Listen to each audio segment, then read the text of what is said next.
Hello everyone, we are here in Las Vegas, Nevada for the first ever official TFT LAN. That's right, this is the TFT Vegas Open. 512 competitors flew here from all around the world. They're taking the stage to be able to compete for the title of the TFT Vegas Open champion, as well as for a $100,000 grand prize. They've got a lot of games to play. You're not going to want to miss it. Vegas is a good choice for TFT event because people just say TFT is all about luck, but there is strategy, there is skill. It's kind of surreal, like, to see how far TFT has come. Oh, that missed way cost you the top 4.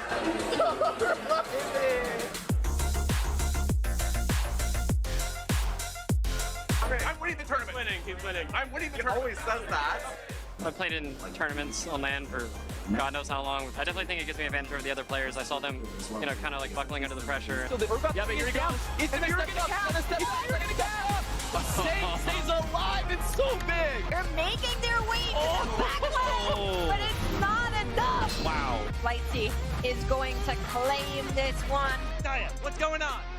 I'm lost. I'm dizzy. I don't know what to do. Rocky, what are your chances of winning this tournament? 0. It's crazy. When I first came in here, my fan interactions have been so funny. I've met someone, his name is Michael. He takes a picture with me. He's like, yo, are you nervous? I'm like, yeah, man, I'm a little nervous. Like, I'm not doing too hot right now. And he's like, oh, I'm not really nervous. I'm really worried about Setsuko. I actually qualified for Worlds. This guy is way better than me. I'm playing against people who are like, literally like some of the best in the world. Rich from the Carthage does enough, but still. Mike is a one-punch man. Second place, it is going to end at that. Malala will claim first place. I won the world in set 3.5, so I did the hardest thing to do in TFT. People can stress because there is no world champ in the table except me. Once I get onto stage, it's gonna feel absolutely amazing, and I'm gonna be absolutely so stressed. I think I can make it. I can win. Being in the final is an overwhelming feeling, but feeling all the support behind you, like it's starting to pay off, you just feel proud of yourself and a lot more confident that you can do it. I can be the person who wins Vegas Open. I think it's 50-50. Either I win or I don't. I'm gonna do my best, and I'm gonna make sure that I have nerves of steel. The countdown has begun. The players are loading in. One more time. Las Vegas, are you ready? Playing checkmate. First, you need to get to 20 points, and after that, you can't win unless you get a first place. Oh, very, very close. Oh my gosh, wait, hold on a second. The final count. And somehow playing spoiler. Oh my god, the big York ceiling. Oh no! Honda stays alive. Saying one more time, Ari versus Annie. Malala is running away with this one. He jumped before, but not today. Malala is your team fight tactics. Vegas Open champion. It's a completely surreal experience knowing that I won the whole thing. I feel like it's been a long time coming. The fact that I was able to get it on the biggest stage is just insane.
when I DJ at different shows, there is no greater high that I get than doing anything else.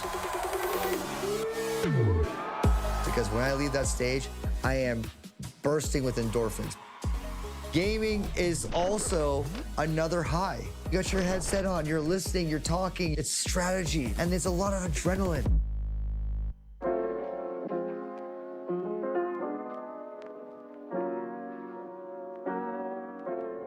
Gaming has always been a constant through my life, even before music.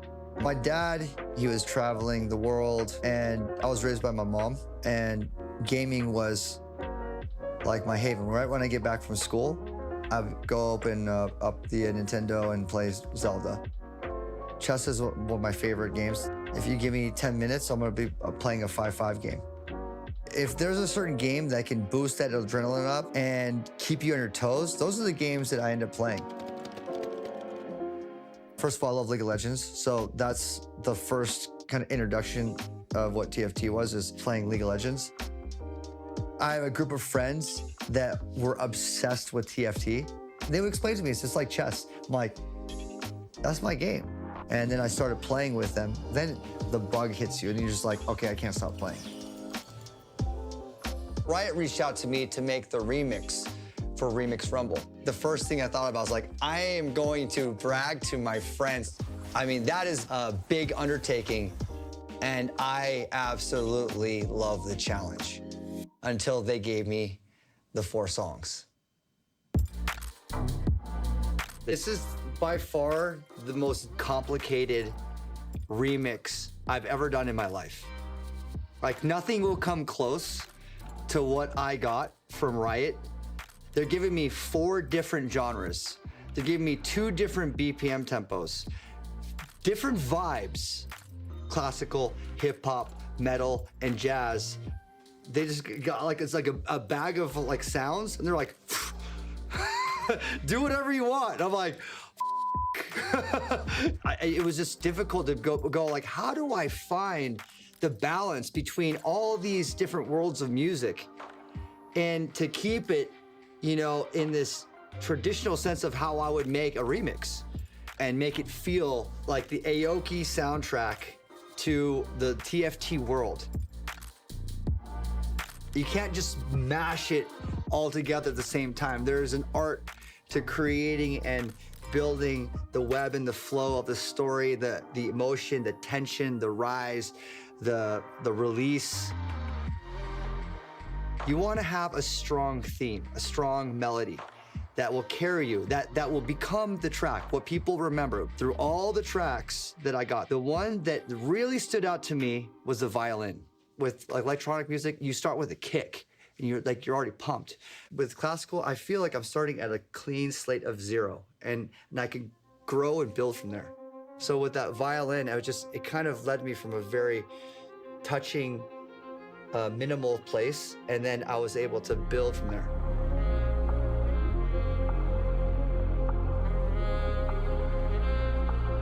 And I want the violin to stay ever present on this journey. As we go, we're bringing on hip hop, we're bringing on metal, and then we're bringing on jazz, and the classical is riding all the way through.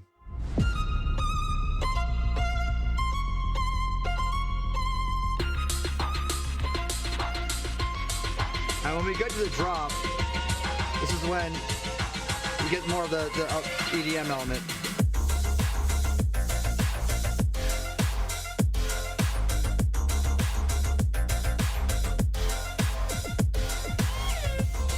After the first drop, that's when I introduced hip hop and metal together. 2 different genres. You wouldn't actually think about how that would work, but the 808 bass underneath the metal guitar riffs actually sounded really cool.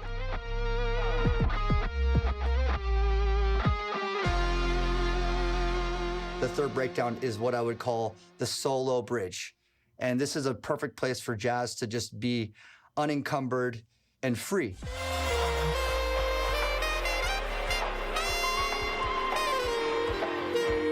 And you can, so here's like the solo of the sax.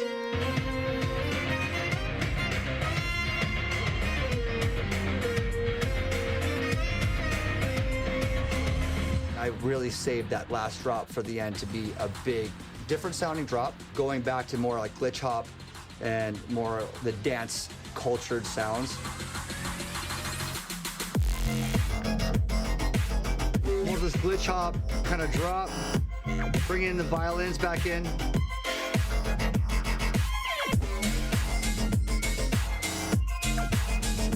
And then coming up into the big counter melody right here. It's like the final boss moment, you know, just getting to that ending and that elation of beating the final boss and kind of basking in your glory and having these really big chords and big melody. And then, you know, I want to bring that violin sample back in here, which is where it all started.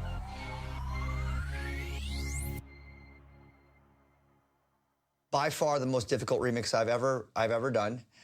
And in the end, it makes me the most proud that I was able to find this balance between all the worlds and include all the genres. Before I found music, it was difficult to find where I could belong and build friendships and have a community. The gaming world has given so much voice and so much identity to the kids like me that didn't really fit in. They can go to gaming and like game with their friends, and it has a sense of community that is global. I'm really honored to actually produce this remix for Remix Rumble, to be a part of the community. Let's play, let's rock it.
welcome to Championship Sunday for Heartsteel Cup. And I'm here with my two favorite, dearest friends. Don't tell the other two. And I hope you didn't remember yesterday's intro. Hi, Boop. Hi, Admirable. Boop, where's your German jacket? I missed that one from rehearsal. Oh, yeah, I was wearing like a nice rainbow thing. It's like, I get too hot. I move around too much when I'm doing this thing. So to spare everyone from some future trauma, I decided to change. Thank you for putting clothes on. Admirable, I like that you went with the, you know, the gray, the blue vibes that Boop was putting out. Oh, yeah, the basic stuff. Yeah, everybody loves the basic stuff. You said you had your two favorite people here. I still can't see them. I can't either, but I do. I was not a part of that. I love you guys, and I'm always positive. You know what? Thanks, And Boop. this whole journey through the set has been positive. The set started as soon as 2024 was rung in, and our competitors have been through a roller coaster here. Take a look at the roadmap if you don't believe me. We had KDA Cup last month. Now we have Heartsteel Cup, and there's not that many chances, Boop, to get into the regional finals and for the chance to represent your region at the World Championship in March. Yeah, I mean, to have the opportunity to represent an entire region is something that most people in the entire world will never get the opportunity to do. And for actually a significant amount of the players participating today, it is going to be their only chance that they could even attempt to get that title. So just like Jen just said, every decision is significantly more important for a lot of our players today than they have ever been in TFT and their competitive careers. And the format is quite simple. It's the same as KDA. It's actually the same as yesterday. If you were here, calling you out if you weren't, then you're going to be quizzed on this, so pay attention. Admiral will get your pencil out. Today is day 4. We only have 32 players left. I still can't believe we started with 128. I can't count that high. Today, 32 players play 5 games. They get reseeded based on their performance. Only half of them get to game 6, and then we get our final top 8. And guess what? They compete in the final lobby. And what are they competing for, you may ask? I got you, little Twitch chatter. There's money. There's regional spots. There's pride on the line. There's Twitch chat judging them and giving them unsolicited advice. But most importantly, it's the shmoney, it's the bread, it's how we stay alive. $12,000 with $3,500 going for first, $2,500 for second, $1,750 for third and fourth. Top 12 get a piece of the pie. But admirable, most importantly, that money is whatever. The rent will get paid eventually. But those regional spots. Yeah, honestly, this is like the only game I've ever played where the ambition of every single competitive player that I've ever spoken to is getting to the World Championship and then winning it. Almost every other strategy game I've played, players go, oh, I'd like to do this, I'd like to do that. In TFT, absolutely not. World Championship, that's like the only ambition. And honestly, that's probably one of the reasons they're all so good. Like, this is the top of the top is so ridiculously strong at this game, which has an unbelievable amount of complexity to it that to them, it doesn't even seem like complexity at this spot. They're like, well, what do you mean you didn't do the XYZ? And I'm like, that's a lot of things to have to know. And they're like, oh, I knew that day 1 of the set being released. It's wild how good they are and how strong they are. And honestly, at that point, it's kind of no surprise that their ambition is only winning a world championship. But this is one of the steps to get to that point. You would think a human's ambition would be to earn money, but no one remembers you for your player earnings. Everyone remembers, though, when you got 8th by dying to Crab Rave at a Heartsteel Cup. And we still have yet to see that, at least on broadcast, but at least we can hope. But Boop, yesterday, the competition was pretty tight. We had a ton of fun openers. Heartsteel Cup, some disco, some super fan. What's different between playing in a tournament versus playing on the ladder?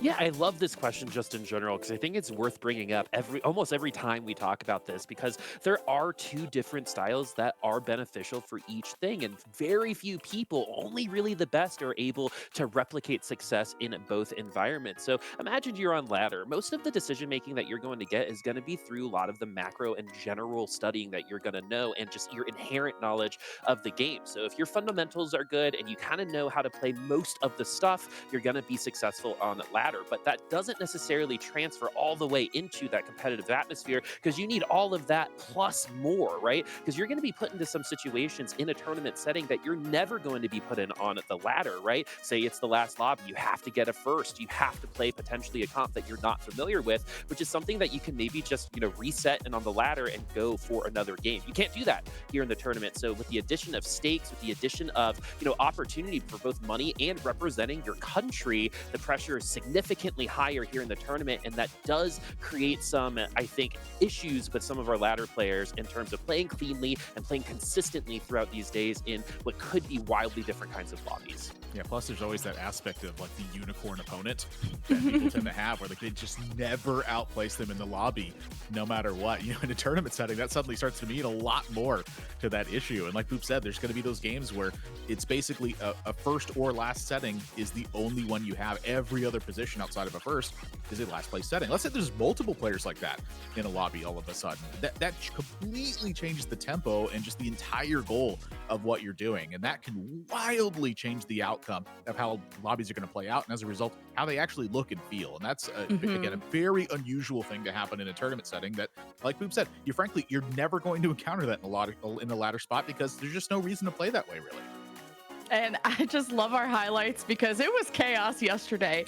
We got a wandering trainer on broadcast. One guy voted for it. That one guy went bot 3, I believe. But, we also had some unicorn comps, as Admirable just said. KDA 10 happened. I heard a Pentakill 10 happened in another lobby.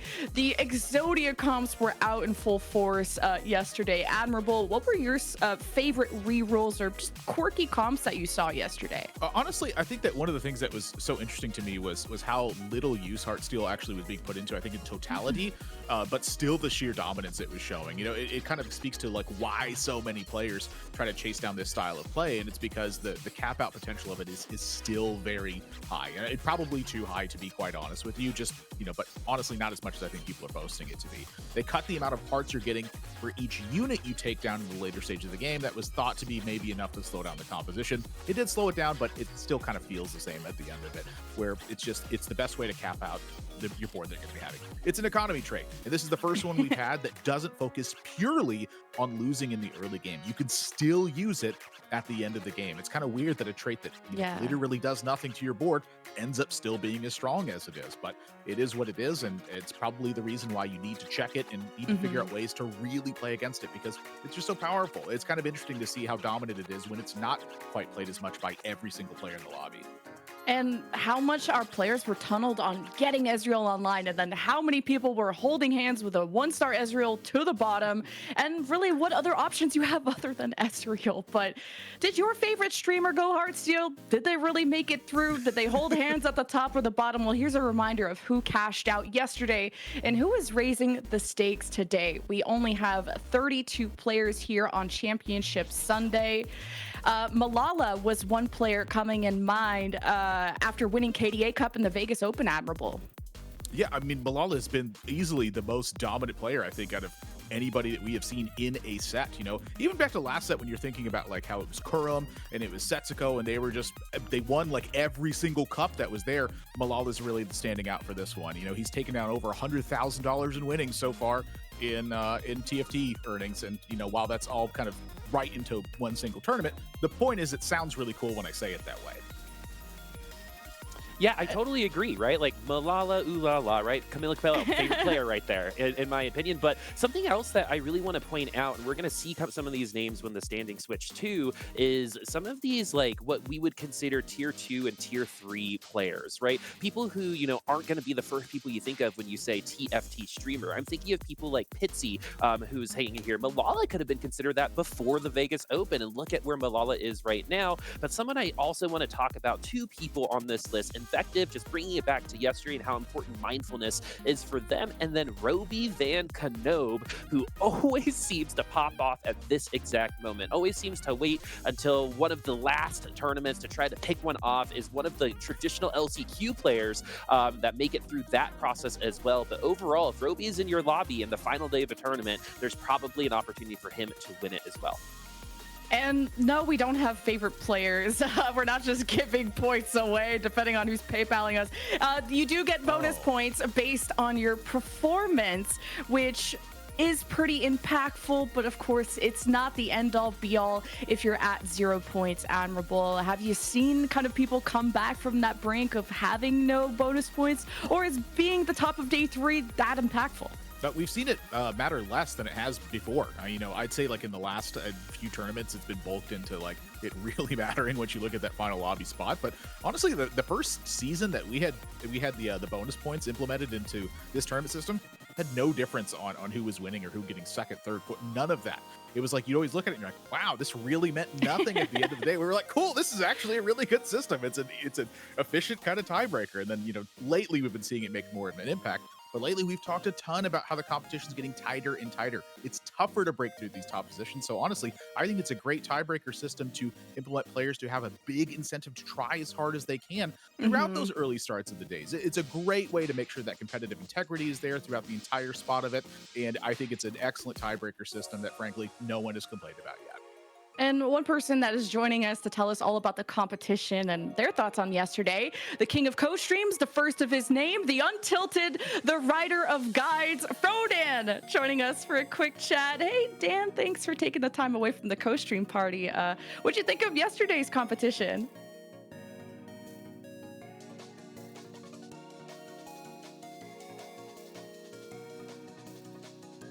You was watching stuff yesterday. Oh, you're in Discord muted. We got it. I swear this is not my first time doing an interview. I promise. Okay. Yesterday was really great. We saw a lot of the narratives that were going through the weekend. Like, you know, there's a little bit of rivalry developing, or what was the meta going to shape up like. But one, we got to saw some back and forth action. It was really close.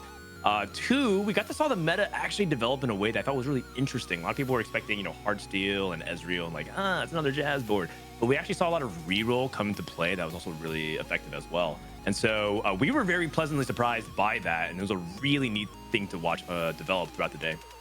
Yeah, I would agree with you. I think, you know, things like Heist 2, for example, right, fall under that umbrella. But something I wanted to ask you is I think you're one of the few people who have interacted with TFT in almost every role that you can, other than specifically like working on the development team, right, at this point. So with all of your interaction with the product so far, as a caster, as a player, as, you know, just a stalwart community member, what kind of insights do you think that people should know about TFT that maybe we might not, because we don't have that kind of experience?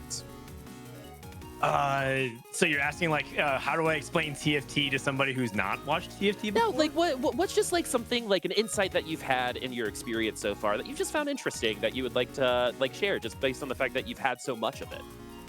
I mean, I think that TFT is a really unique game. I think one of the things that it's really appealing is it's like a little bit of every genre. I mean, just look at the background of the people that we have here, right? We have people who come from, you know, shooters or strategy games, or, you know, different types of strategy games like card games. And, you know, Crowan used to be a pro gamer as well. Admirable used to be a pro gamer. Necra covers every type of game. So does Lemon Kiwi. So I think it's one thing that's really cool about TFT. I think it's a game that brings people together. I think it's sort of surprisingly like a really individualistic yet social game. And also, you know, we're pretty addicted to the Runeterra IP. I think a lot of people just in general like have a lot of, you know, they love the fantasy and the lore of it. So TFT in general is just like a really fun game. It's also a really addicting game. So just be very careful for anybody who dipped their toes in it, because say goodbye to your free time and your loved ones. Dan, how do you end up resisting the idea that you really want to compete in this game? Like, this is easily like the game that I've seen you not only grow the most in, put the most time into, and also be very good at. And I know that you have that itch to want to compete to it, but you also have the itch to want to help everyone see the game. Like, which one takes the precedent, and why do you like seem to like want to do all of them? Like, if you had to choose one, which one would you go with? I really love what we're doing now with the co-stream. It's one thing to, you know, sit there and watch yourself go waste and kind of suffer by yourself, but it's another to watch other people do it and have a good time and laugh. So, you know, I like I said, TFT is a social experience. A little bit of how do you say it? Schadenfreude. Schadenfreude. My German is terrible. Schrödinger. Yeah. There's a little bit of like joy of watching other people's misery, but also the joy of watching people succeed as well. And I think that those highs and lows, very much like life, is just part of what makes it really fun. And I think my experience as a commentator allows me to able actually like break down and kind of dissect the action, but also as a fan of the game, right? I think the number one thing I always talk about when we're covering TFT is just be curious, be enthusiastic, and try to like dive into the game and a little bit more analytical, think about like why things are happening. And I think that's just kind of the driving force. I just really particularly enjoy like just being a fan of the game. There's so much to enjoy, and there's always more to learn. I think that's the other icing on top for me, because like I spent a lot of hours studying and watching, and I still feel like I'm kind of a noob compared to these guys or these people. They're so good compared to me. Yeah, I feel that way too. And there's so much to learn, especially after a fresh patch. And, you know, I got to watch your video about your thoughts on the patch before we got this tournament. And did you get to see any of those niche comps that people were talking about, like maybe your Lulu Twin Terror or Garen Reroll, the Lux Laser Show? Kind of anything stick out to you yesterday? I mean, Garen Reroll, actually, we did get to see it. I think we was on the main broadcast as well, right? We got to see Garen Lee pop off with Vanilla. That was really cool. Vanilla, unfortunately, eliminated, but I think it was really awesome to see that. In general, I think this is one of the most diverse patches in terms of what is available to carry. And I think that is power of the headliner mechanic. The headliner mechanic is enabling, saying, what if this unit could also be what you build around, instead of just like, well, these are building blocks that lead to the same 3, 4, 5 cost carries that most people do. A headliner mechanic is supposed to enable that power fantasy of like, well, what if Garen had scaling infinite HP? And that's what makes it really interesting. And I think that this patch in general is really good for that, because there's so many different reroll comps that I think if you're a reroll enthusiast, it's a good time to play TFT. They're feasting. Cool. Well, you know, I think, Dan, I think in your career, you've always asked other people the questions, and I'm so excited to finally get you to ask about you and talk about yourself. So this is the last one for me, and mine's going to be a little bit more on the emotional side. You've been here for a while. You've, like we said before, you've had a lot of roles. What are some things that you're just like really proud of that you've been able to accomplish in TFT so far? Oh, wow. About me. Yeah. I mean, I think overall, I've been doing this for quite some time. And I'm just very grateful that I still can do it. I think if just to be very candid, right? The industry is going through like a tough time. There's a lot of layoffs and setbacks, and it just seems like fewer opportunities. And I firmly believe in optimism, right? I do think that eventually things will turn around once we kind of get ourselves and group together for kind of a little bit of a comeback of esports and gaming as a whole. But more than anything, I'm just very grateful that people aren't tired of me. You know, I've been doing this for a long time. I have a lot of antics. I mean, I dye my hair blue for attention, right? Like, it's just I've been doing a lot of stuff for a long time, and people still put up with me. So one, I'm very grateful for that. And two, the best part about doing this is watching the community grow, one, into their own identity. It's really easy to feel like you have to copy another scene. TFT is so unique. We really own who we are, which I love. We're not trying to be who we're not. I think the second thing is also we're really trying to do it the right way. We're not perfect, but we're trying to be more inclusive. We're trying to be more welcoming, trying to be more thoughtful, right, about a lot of things that we're approaching things. And I think that's really special. I think a lot of people just get caught up in like let's franchise and let's like, you know, travel and do these international lands and do all these crazy things. We've built ourselves up by our own boots and really have built something special for ourselves. And I hope that continues, because that means that it can't be taken away. It's a really special identity, and I'm just really happy to be part of it. Nice. And I think it was awesome being all together at the Vegas land to just truly kind of relish in our love of TFT. So thank you so much for sharing that passion and being here with us and sharing that insight. And thank you for the interview, and have fun in the co-stream. Yeah, I will. Trust me. All right. Thank you. Later. Take care. All right, that was some awesome insight. It was great to just talk about how much we love the game, Admirable, and a little bit of Garen reroll, but it doesn't look like too many shenanigans that he's noticed. Honestly, Dan's like one of my favorite people, and he's helped me grow so much just like over the last 10 years. It's just been like honestly incredible to like hear it and see it and what's been happening. You know, I just every single time I think back to set 1 when we're sitting in Discord playing TFT, and all of a sudden he goes, "Do you feel that?" And I'm like, yeah, I think it's an earthquake. And I'm like looking around and everything's shaking, and I go, well, hang on, let me finish rolling down for Z3 and then I'll get to a safe place real quick. I always think back to how much Dan and I played TFT and how we just always knew it was something special like the moment we played it, and to see what it's become now. He's reminded me of that with the answer to this final question that Boop had asked here. It's just it truly is something to see. I just love that we all love TFT, and I love watching TFT. And one person in particular was Noster, who was #1 in points yesterday. And I actually love that even though the tournament was done, he was still on the grind. And that's what we love to see. I actually got to watch Frodan VOD review Noster and really talk, Boop, about the itemization of just the balance between slamming those early versus wanting to greed for just the very best.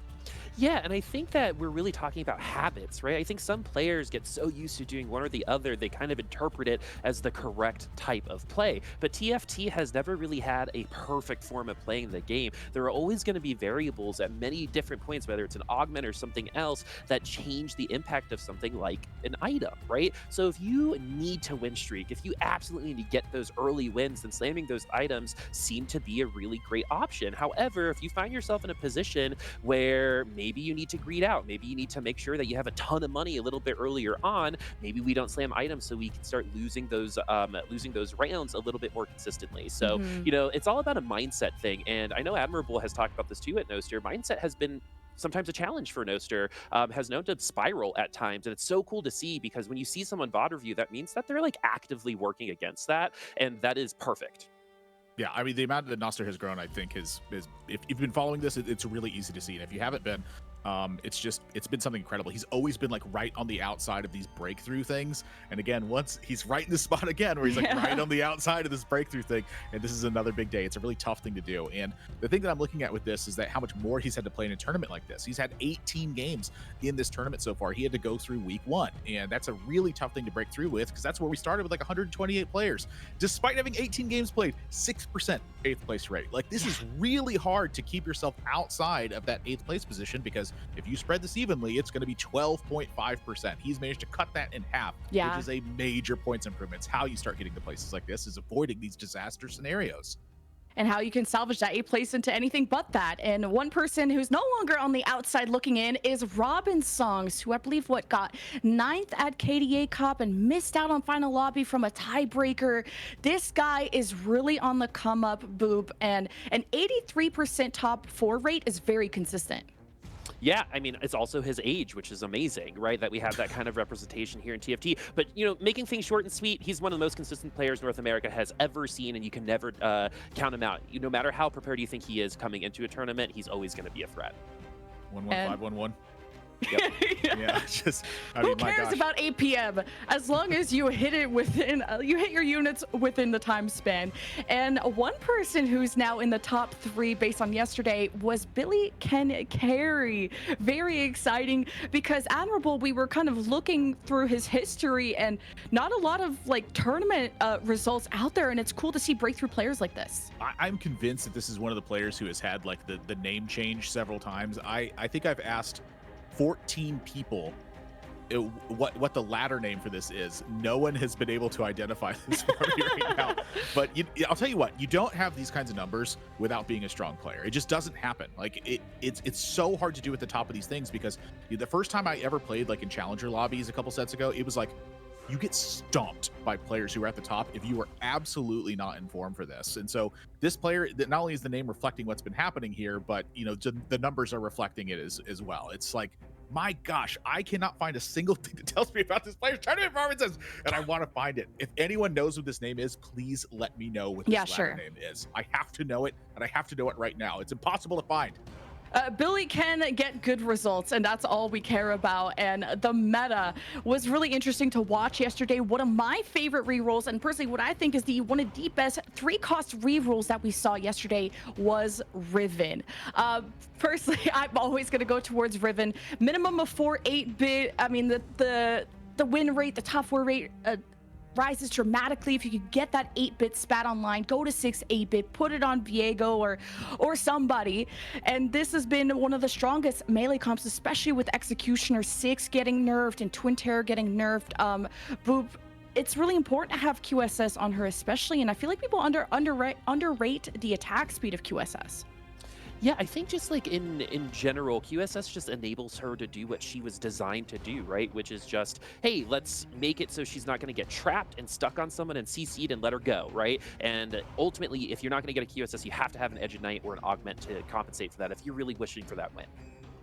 And then our second best composition, the Rainplosion's Disco TF. Well, it's not just her comp, but she was one of the best at it. Admirable. We have the disco balls going, and it's nice to see TF back in the picture from the patch. Yeah, we're taking an example from Rainplosion's board because it's a very strong example of it. And honestly, there's so many different ways you can play this, but the big difference is going to be, do you have the time to get from level 8 to get to level 9? This is not a composition that you pay a bunch of HP, save up a bunch of money, turbo to level 8, and then build a TF, and suddenly you're good.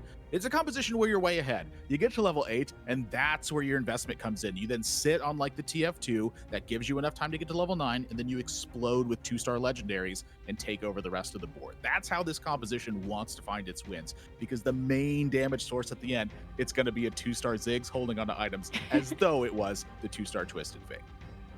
And Boop, we're no longer sad to get Twisted Fate. That's always nice. Yeah, I mean, it's one of the most satisfying ults in the game, but also just to piggyback just real quick, tempo is the key to this particular comp. The further ahead you start, the further ahead you'll probably end. And why this tournament is called the way it is, the Heartsteel composition, the opener, the closer, the finisher, admirable. This is what everyone's chasing, but sometimes tunnels too much on how to build this perfectly. Yeah, I mean, we've shown a lot of Heartsteel stuff here, but really the big deal about showing this much Heartsteel is that it means you have this many different options to go with. Now, which one should you go with? This is a tough choice. You know, maybe you should go with a more melee composition, focusing on something like Zed. Maybe you should try to find yourself a Lucian or a Jhin and spike out by having these be ultimate 2-star legendary things. There's so many different things to do. This is not a question you can simply answer, and that's why I'm not going to try to do it that simply. The point of this is you have a lot of tools to work with, so find what you can do best. That's the nuance of the composition.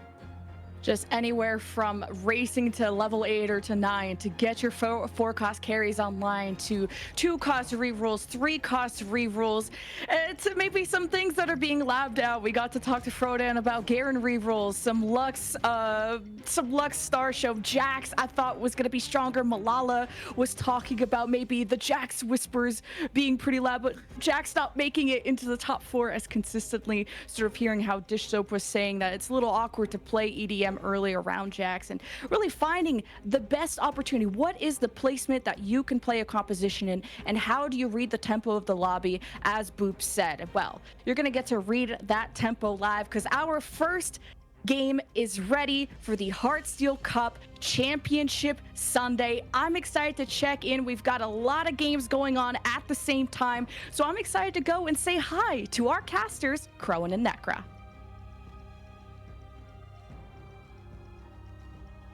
Thank you so much to the desk for the incredible introduction to the final day of the Heartsteel Cup. I am pumped to be next to you once again, Crowan. We've got like the Heartsteel vibes on the desk right now, you know, to represent the Heartsteel Cup. How are you doing? I'm doing great. I'm pumped to see your fit. Those glasses are like, you are like KDA, Evelyn, Ezreal, you know, right now you're just rocking all of these vibes, and I am so here for it.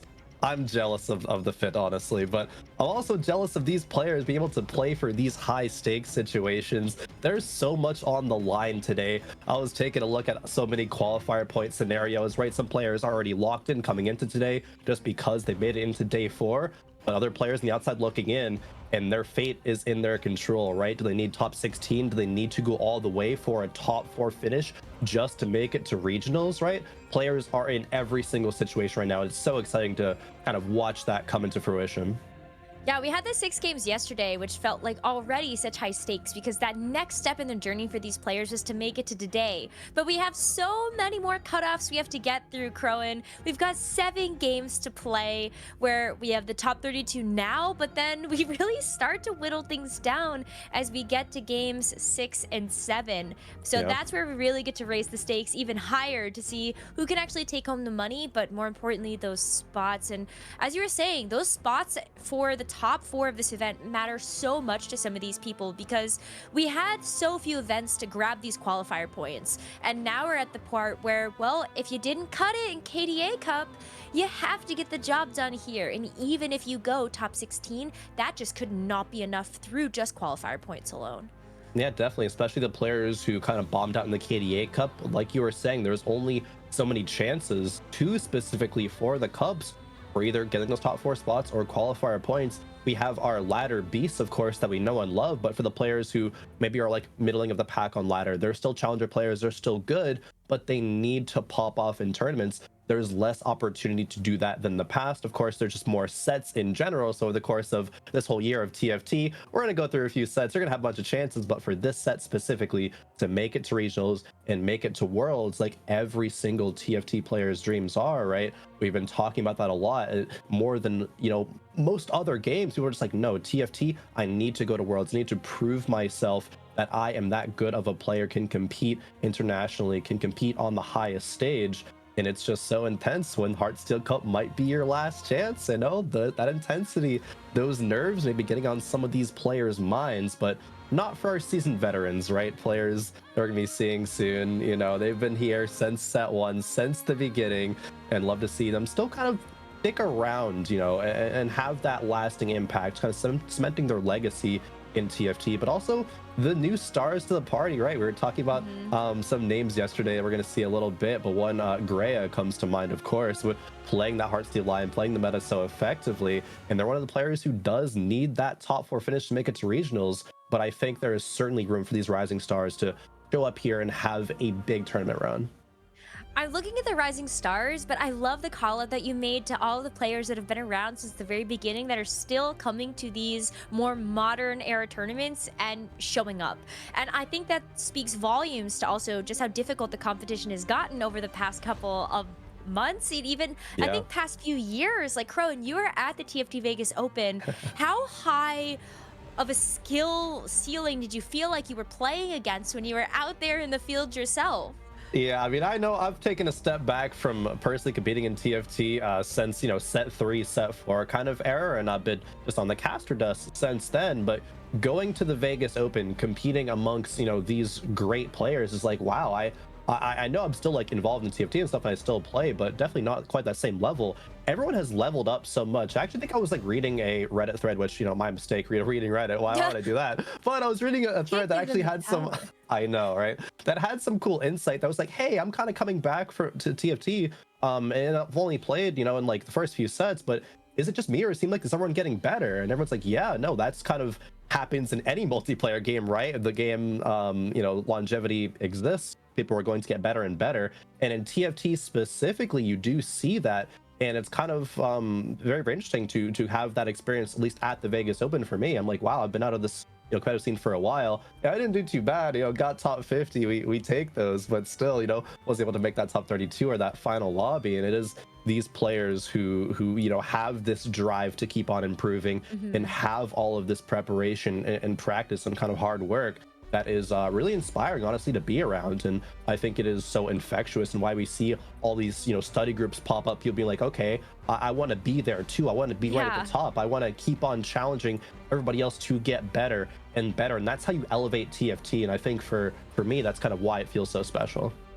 I think it was right around when Replay won the TFT championships, where we were all just NA ralliers. We're like, okay, it doesn't really matter who wins. We just want an NA TFT player to finally take home that crown. And so I felt like all the gloves came off. Everybody was working together. There was no more of these sort of smaller study groups. Everyone was just trying to spread all of that knowledge around, and that has persisted throughout these last couple of months. But let's focus in now on the very first lobby of our day. This is game number 1 of the Heartsteel Cup, and we've got some impressive players in this lobby, Crowan. I'm personally looking at Robinsongs, the 2nd player in points yesterday, and had that 9th place finish at the KDA Cup. So really looking to try to get even further than that this time around.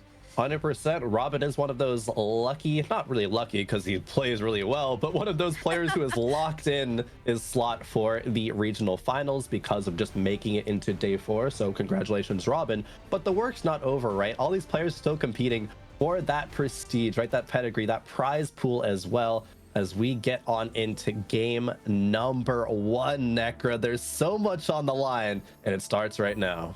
There is. We have 7 games of the Heartsteel Cup today, and this is just the first of our first set that will qualify our players to play in that top 16. So we're going to be kicking these off here on Grea's board. Grea was one of those players that I know you were really impressed by, Crowan, taking a look at their performance yesterday and just even throughout that first weekend. And I am so excited to see how much else they can get done today. Oh, 100%. Grea definitely impressed yesterday. Being able to play the meta lines and play them well, play them to the caliber of these, pro players that have been around the scene for a very long time is, you got to give hats off and give props where credit is due, right? But also they were able to play other compositions as well, not just play the meta stuff, but play these kind of more niche lines. And we've been talking about the meta a lot, but something that was mentioned in the pre-show is that there are so many lines open. This meta is very wide, is very flexible. So to take any opportunities that you are granted and be able to execute on them well is harder, I think, for a player that's newer to the competitive scene.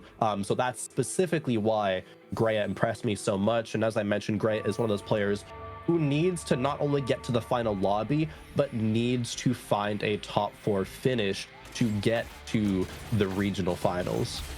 Well, what about Biri, right? Because I think this is a player that's on the other part of that qualifier point spectrum where they could be very well locked in after just a couple of games today. And so that would be so exciting to see if Biri can make that step forward to be able to go to the NA Regional Finals. But Crowan, we are playing Prismatic Prelude as our portal for this game. So we got gifted a Prismatic augment to start out the day. I'm so pumped.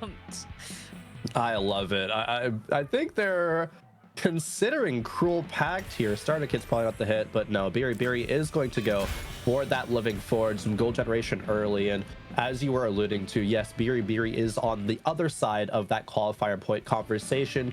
Not quite automatically locked in yet. I think some numbers were ran. They're not official numbers, so they could be wrong, but it's like 99.7% chance for Biri to go to the regional finals.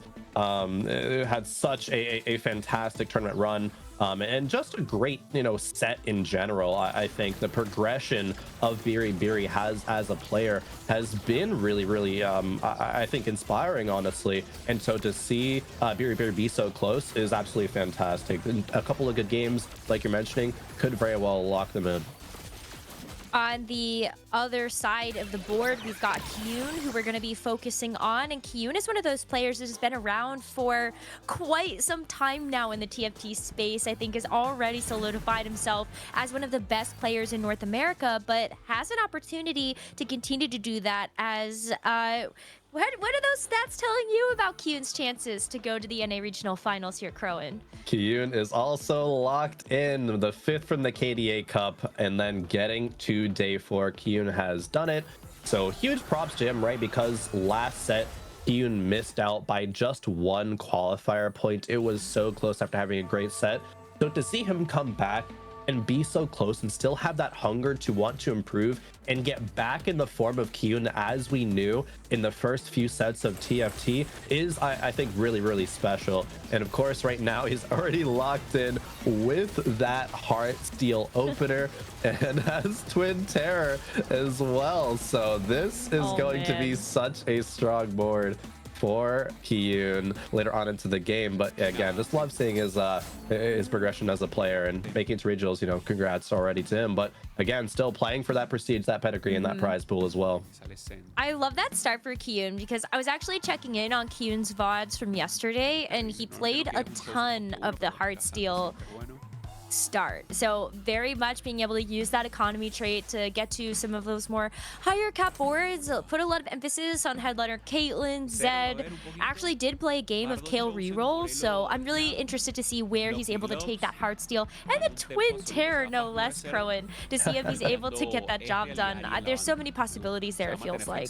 Yeah, there is. Ripple Overdrive, a player who had top 4 in the KDA Cup, but they're continuing their dominance amongst all all of these tournaments. And Ripple specifically is impressive because throughout the KDA Cup, I believe they averaged a 2.8 in AVP. They had like 36% first place rate. Just absolutely insane stats throughout that tournament, and they're doing it here yet again in the Heartsteel Cup, able to come out swinging, make it to day 4, and has a good opener this game as well, holding a lot of pairs in the bench. But that roll the dice augment, actually, Necra, a couple players have chosen this, and that's going to be really strong in the early game to have 2 Radiant items, especially on an upgraded headliner carry like Ripple has here.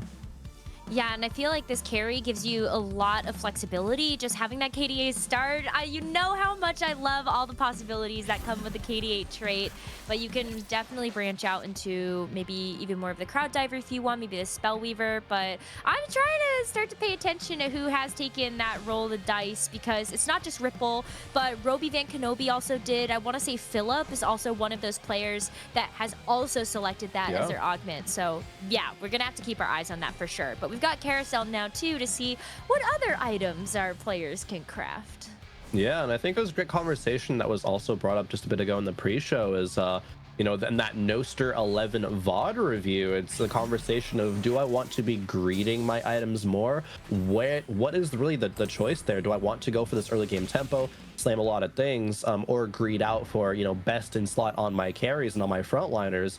And something like roll the dice allows you to be a bit more flexible. You don't need all that power in the component slams because you just have so much power already in the early game with those 2 Radiant items. Roby Van Kenobi here coming into the day with 2 bonus points because of fantastic performance yesterday, and has found a headliner Olaf in the early game on a 3 streak, level 5, 10 gold. Everything is coming up Roby Van here, and this is for sure a 4 streak going into Kyun. However, Kyun has a couple of Samiras there in the backline with Twin Terror. I haven't really seen Twin Terror Country come out that much, but it could just be Executioners, and that's why Kyun is holding them. However, for Roby, it's just a free matchup, giving Kyun some Heartsteel stacks, however, though. Roby played a lot of 2-cost reroll yesterday. It was kind of looking at the Seraphine, the Kayle, the Senna for a couple of games. So what stands out to you about this Olaf headliner to start for Roby? The Olaf headliner, I think, actually is really interesting because it doesn't really lean towards those 2-cost rerolls. That's where we played a lot yesterday.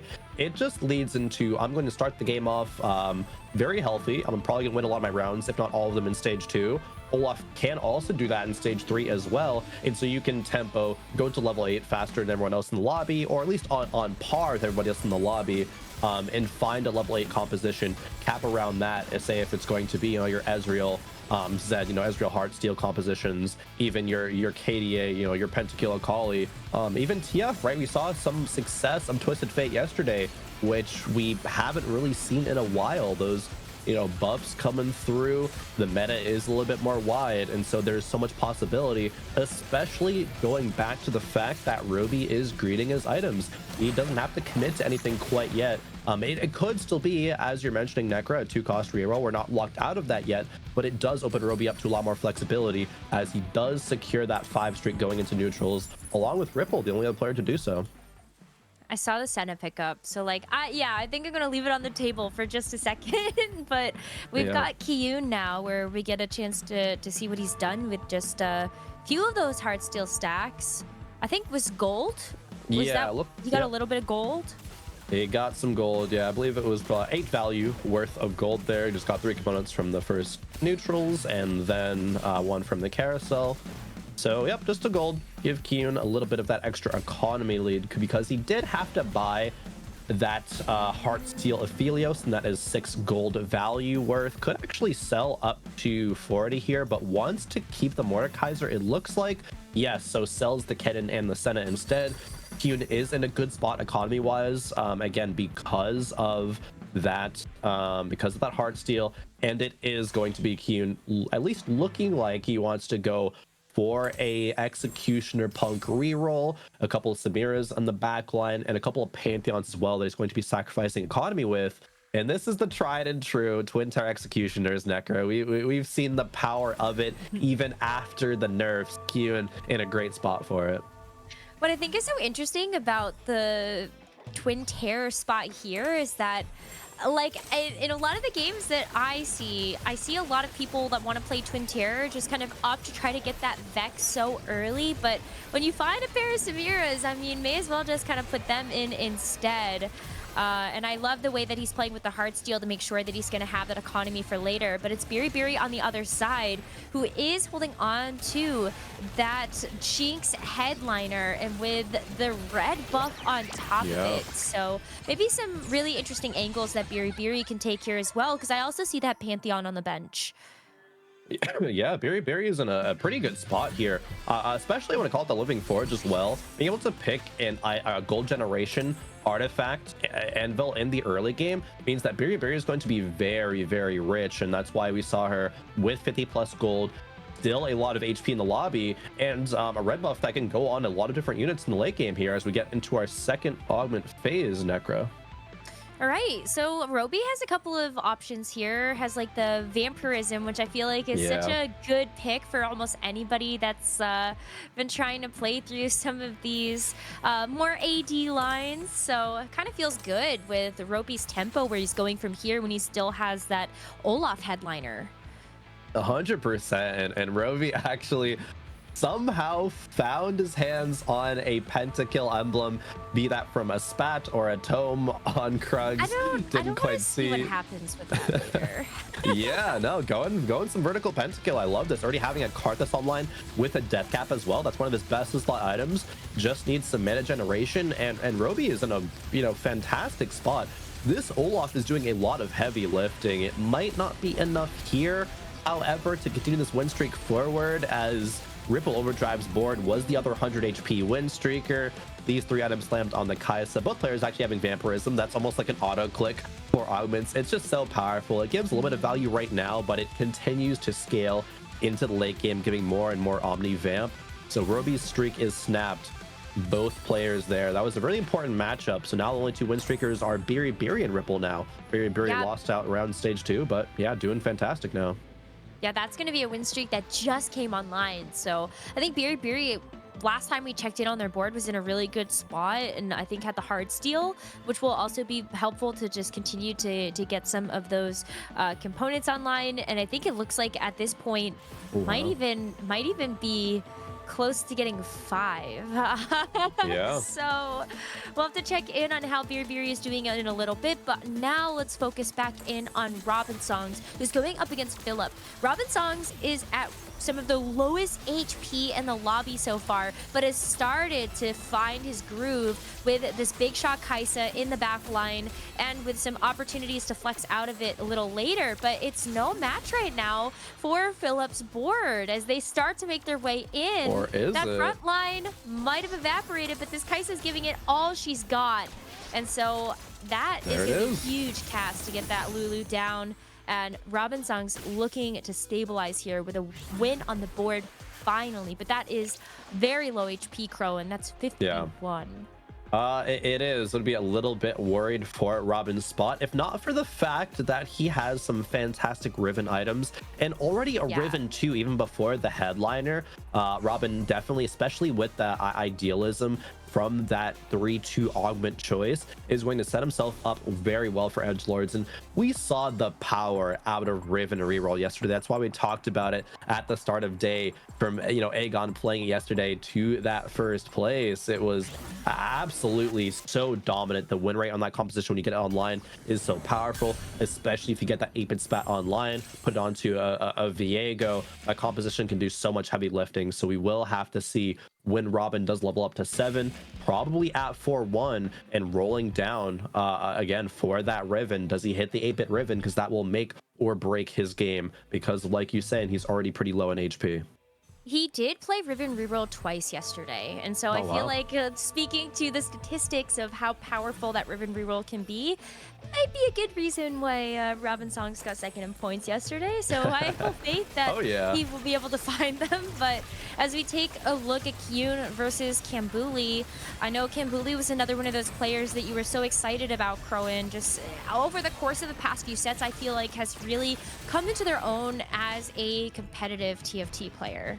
Yeah, 100%. And they're one of the players who's really feeling the pressure right now because they did not, unfortunately, have a good KDA Cup. They weren't able to find that consistency that they were in set, 8 and 9. So Cambly needs to come out to this event and top 4. And both, Kiyun and Cambly playing that Heartsteel, not raising the stakes, though. It's a bit too late in the game for that. So I love seeing, both cash outs there, both players saying, all right, now is the time to kind of pull the trigger. Now it's time to turn it around.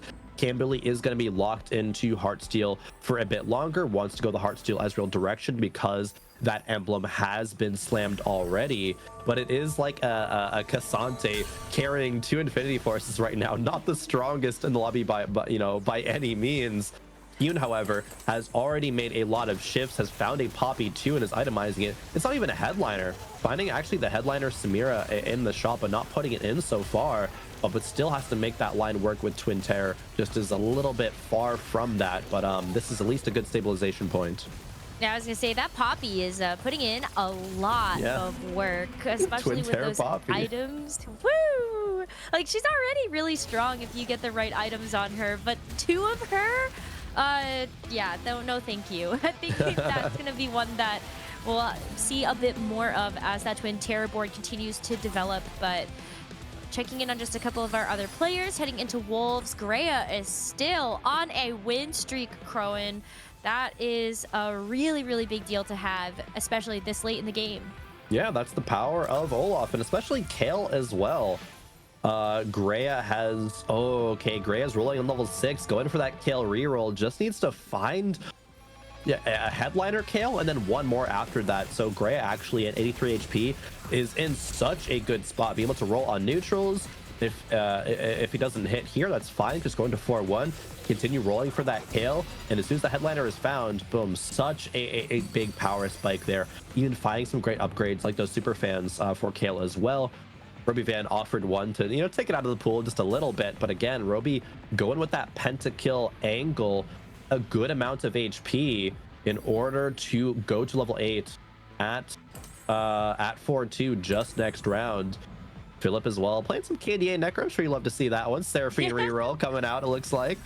Yep. I am super here for this. I think the Seraphine reroll is really interesting because, like, also if you don't get the Seraphine, well, you could technically pivot into the Ari, I guess, but I think that was 2 stars on the board, right? So, like, not too far away from being able to get that Seraphine online. Yeah, just a couple away. Still in a good spot, though. Not necessarily like best in slot Seraphine, but death cap very, very good. Blue buff is solid. Giant Slayer as well. Still going to be able to dish out a ton of damage, especially when you get that Seraphine 3 online, and then push levels, find that RE2, find that Akali, other things to be that duo carry. Roby just, rocking with that pentakill spat on the bench, so has not found a headliner that he wants quite yet, but now is the time to go to level 8. Not a lot of gold to roll with, though, so see if he actually hits something later. Greya, however, also, no headliner. Again, needs to find that Kale. I think this is going to make or break the game. And, actually found the headliner Mordekaiser as well, as sitting on 6 Mords. I think Greya maybe, panicked there a little bit. I'm not sure if this is quite the decision that is going to net into a lobby win. Had rolled a decent amount of gold, it seemed like, and just was not hitting Kales. Oh man, levels to 7 as well. So yeah, it is just going to try to find 2 more Kales naturally and 3 more Mordekaisers, and have that really be the sticking point of this composition success. How do you branch out from there? Because, like, yeah, you're putting a lot of your eggs into the Mordekaiser and the Kale basket, but how do you sort of keep them the big source of your damage, if you will? Yeah, I mean, it's going to first need to come online by finding your 3 stars, but Greya's gold is pretty lacking right now. Going to be able to get to 10 gold here, and the next step is going to be finding a unit like Karthus or Viego as your pentakill to start itemizing as well, because it is a sentinel headliner Mordekaiser. It's harder to get that more vertical pentakill style online, and yeah, it makes a lot of sense why Greya is taking a decent amount of damage at this point in the game. There is one more Kale that's a huge hit, but now Greya has to weigh. Do you roll down right now, try to get that Kale 3? That Kale doesn't even have a Rage Blade right now, right? Generally run super fans in this Kale composition because it gives her a free Rage Blade. But if Kale is not your headliner, you're just so much farther behind in these items, right? Like, look at the Gnar. That is a Viego just waiting to happen, but there's no Viegos on the board. The Mordekaiser has some fantastic items as well, but now it's a super fan emblem on it because there's no more slots available, actually. So to run 5 super fan, you need to just make your Mordekaiser carry the emblem instead. This is so unorthodox, I think, for Greya, and I'm worried if it is going to work out, as it does go against Kyun here, who has found exposed weakness for their 4-2 augment. Great for those executioners, of course. Yeah, I'm really scared of everybody else in this lobby, where Kyun gets not only like the executioners, but you already had the Twin Terror to start, and you're just going to continue to see that composition ramp up as you start to get those executioners all start up. You can also take a look on your screen kind of where everybody is sitting right now with their compositions, but as we head into this carousel here, there's some really big components, and I'm just kind of looking at, was Greya able to grab the... Yeah, Greya needed a rod, and yes, Greya did indeed get one. It's on the thresh there in the bottom right. But like you're saying, some very key components, and honestly some key units as well. Kyun grabbed an Alawi. I think that can like always find its way onto a board. Biri now making a huge roll down happen. Love that we're seeing this in action, to see the APM, see every decision come down, you know, in just one preparation phase, and pivoting out of these, you know, big Heartsteels, making this pivot point happen, needing to find a good headliner, but just didn't come through, unfortunately. But now finds a big shot Ezreal. The problem is Biri already has an Ezreal 2 on the board, so they want to get out for yet another one. Some fantastic items up for Biri, able to rock with a blue buff, Infinity Force, and red buff on that Ezreal, and a huge thresh there, the front line as well. That's so hard when you see that headliner show up, because, you know, do you want to like kind of take it out, like try to buy it? Do you lock your shop? It's always tough to tell sometimes, but you can see how much work that Karthus just put into the back. I know Karthus got like a little bit of a tune down, I guess, but still Yeah. It's so hard. Still a good unit, that is for sure. Biri still rolling, trying to find either a good headliner or a Z2. Has long distance pals as well. Like, all of the pieces of this board is really good, and I actually really like that decision that Biri just made. The Thresh 2 is a fantastic frontliner, but you already have your damage dealers either to start or just one away. So finding something like an Ezreal headliner or a Zed headliner is just less value. The Zac is going to allow that EDM for Zed and Zac to be online. Zac is going to provide a bit more value than that Thresh on average. You get Bruiser in as well, so your whole team is buffed up.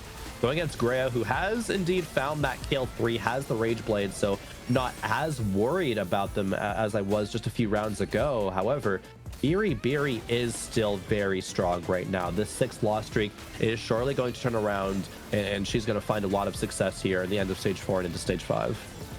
And still has quite a bit of HP as well. Like, the lobby is starting to close the gap a little bit, but Kambuli is starting to be on the outside looking in, sitting at that 16 HP life total. But there you call it, Crowan. Biri getting a big win here to start to show off that stabilization now that that Zac is in play.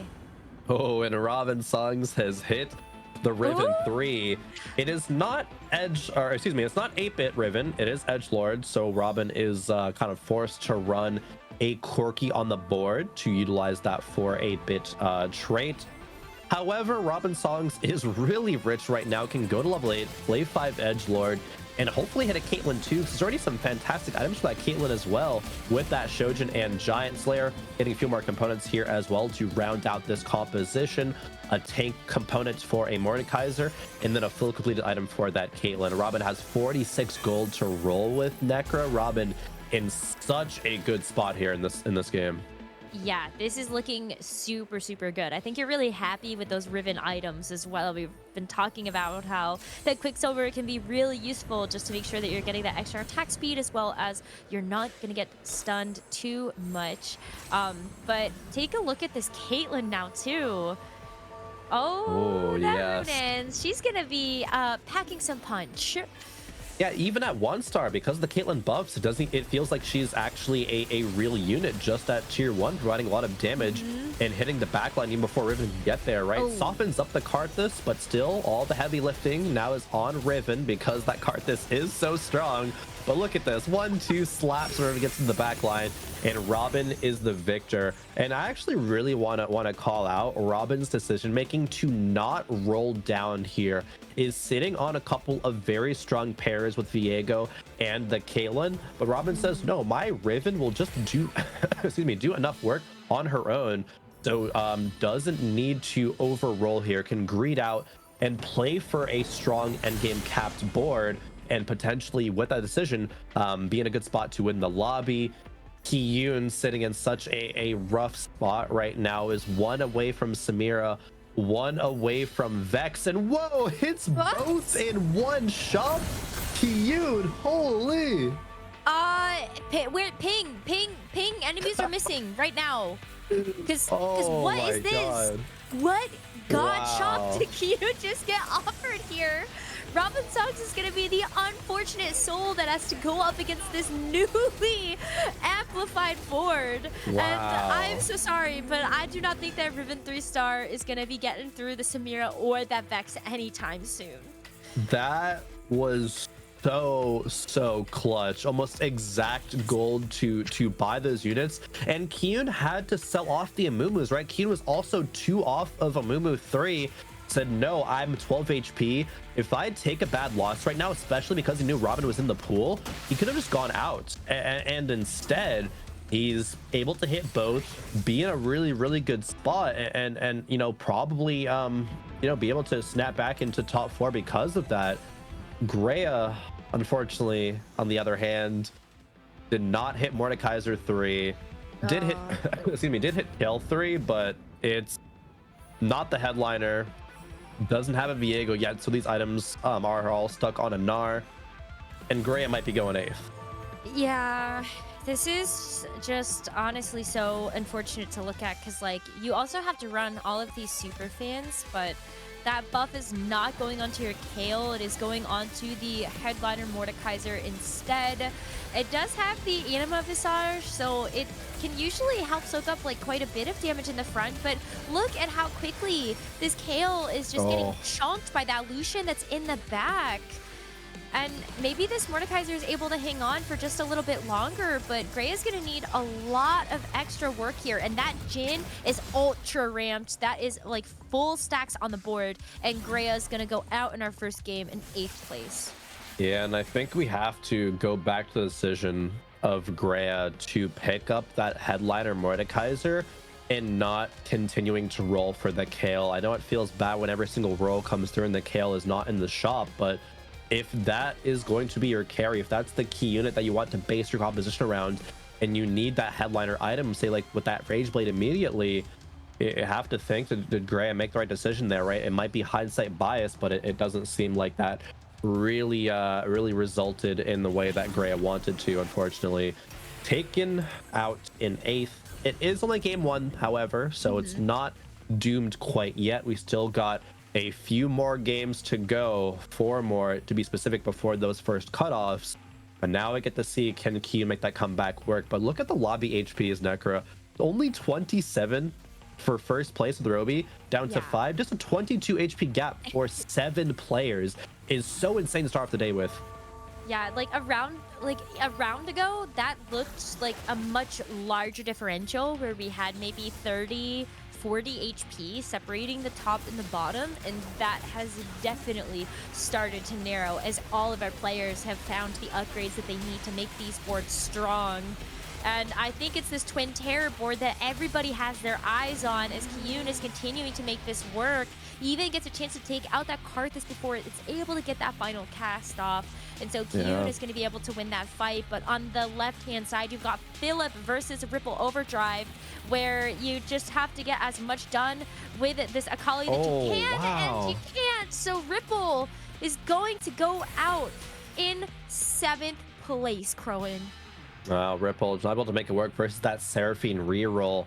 The reroll dominance that we've seen out of these compositions that hit Necro, we're seeing Twin Tower Executioners, but also Seraphine has a lot to bring to the table. When we talk about KDA and how it power spikes, it was kind of a KDA matchup there on the left with Ripple, but Ripple's Ahri was just not quite strong enough. The Akali neither. As we look at some other players here, just on one more life left. Camberly, we saw that Zed, that Lucian, that Jhin, but they're all only 1-star. Is that enough power, Necro, to get through Philip's comp?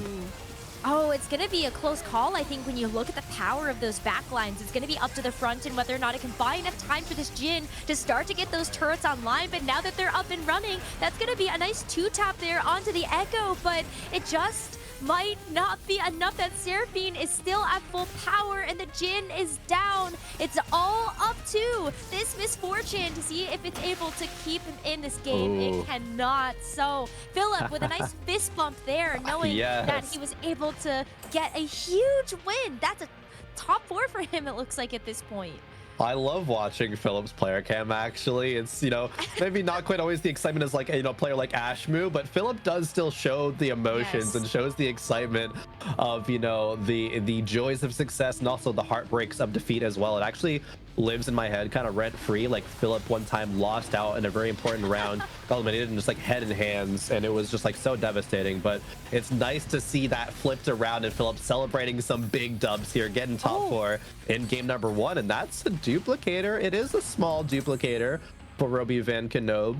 Did lose out in the last couple rounds, but Necro, this is one of the most capped out boards when it comes to that pentakill Akali, and especially getting that Viego upgrade. This is massive.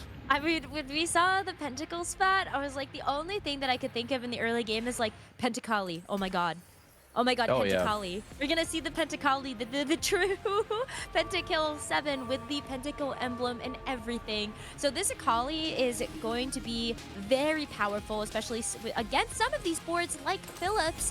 If this Akali can get into the backline and take out the Seraphine before she's able to really get those powerful casts off. Yeah, gets into the back and takes out the Ahri too, because Philip's Ahri was only 1-star. And with that BT, with that, pentakill stats, Akali is able to survive. And that Karthus cast is just devastating.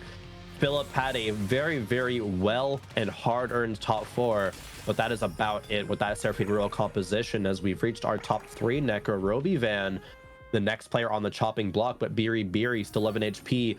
Could fall in just a round as well, but she has found a lot of good stuff here for this board. A Z2, a headliner Poppy now instead of that Zac, and so Poppy is going to have a big amount of impact, and Ezreal and Zed, of course, being the kind of key factors for the damage dealing of this composition. This is Heartsteel Ezreal at its core.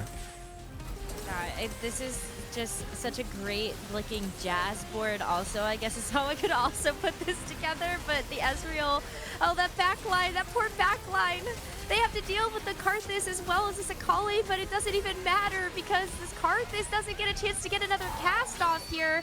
And so, wow, it's just gonna be Biri taking a nice big win, getting that 2nd place at least. It's just Robin Songs that's gonna stand in the way, but Robbie does get that 3rd place. It looked so good for a while until you have to come into this Ezreal board.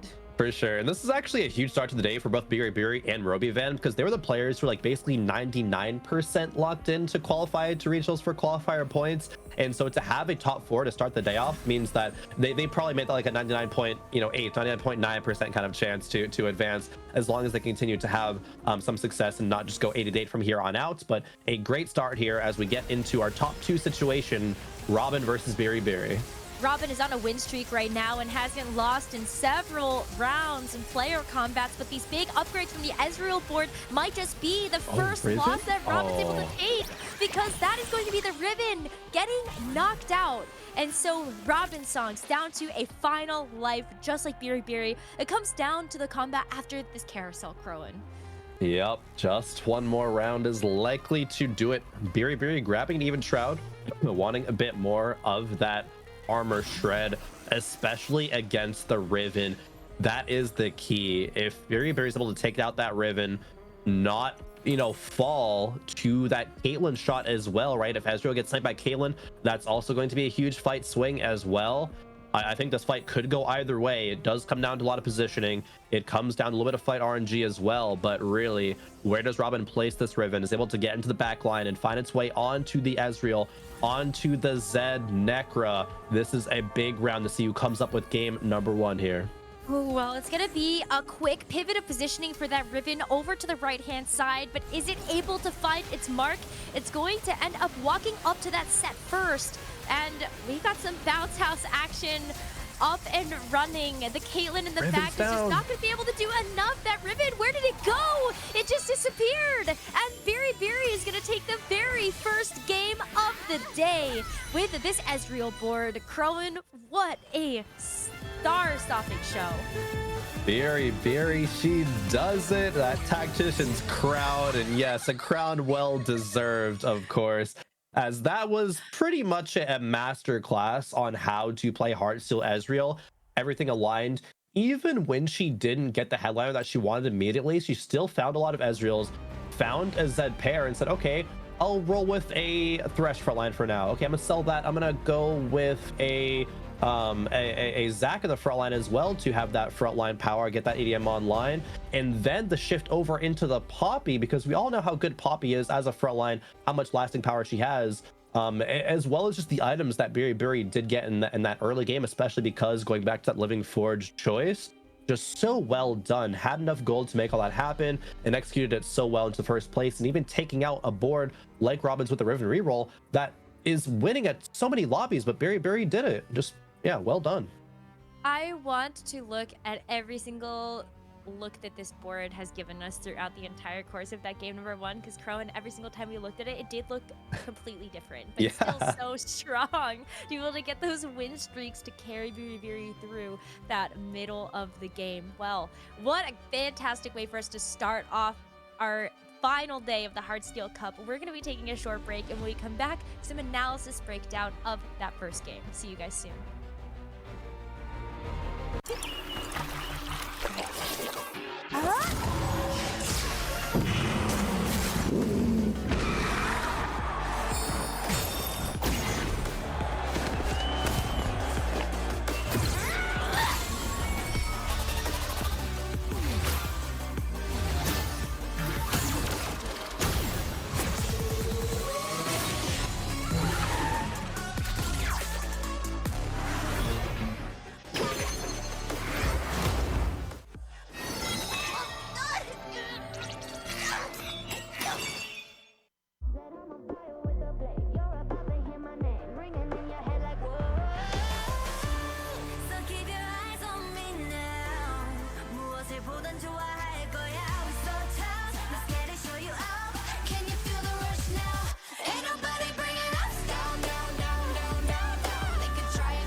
There are just too many traits to look at on a Jazz board. I'm going cross-eyed just trying to figure it out, but hey, that seems to be the key to success.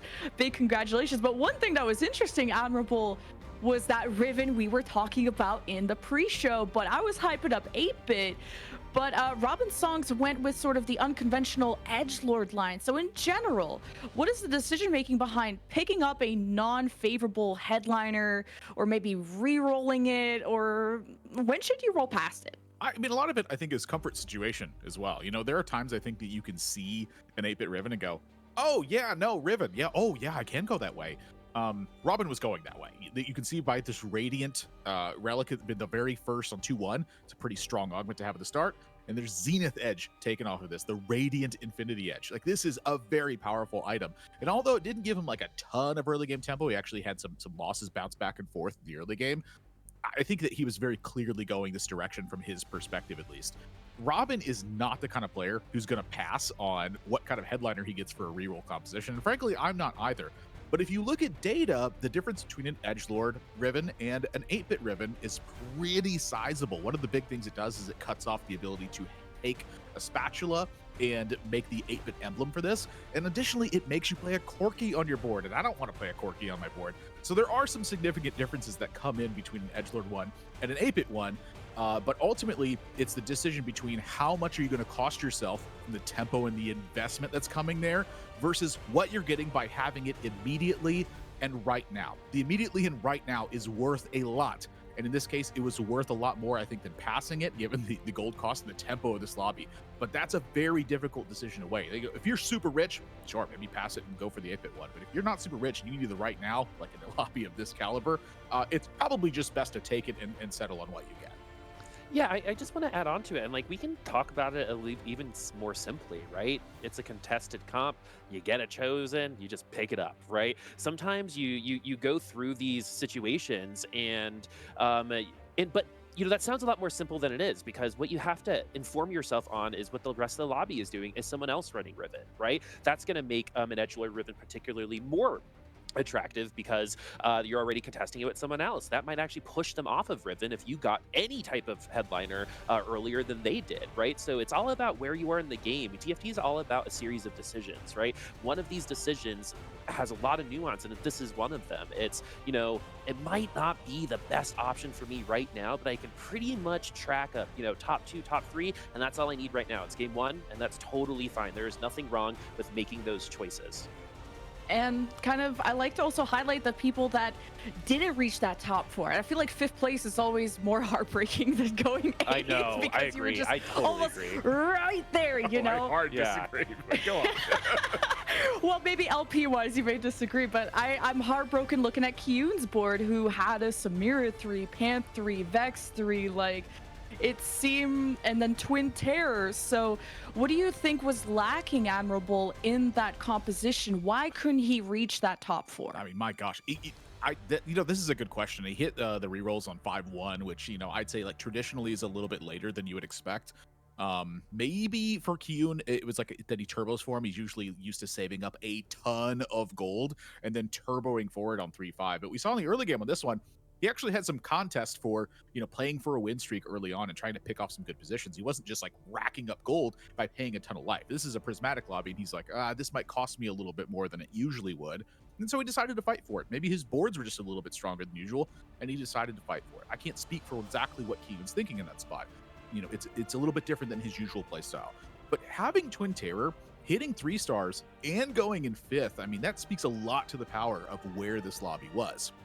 I think a contributing factor is him hitting like on 5-1 instead of hitting like one of them maybe on 4-3 or on 4-5.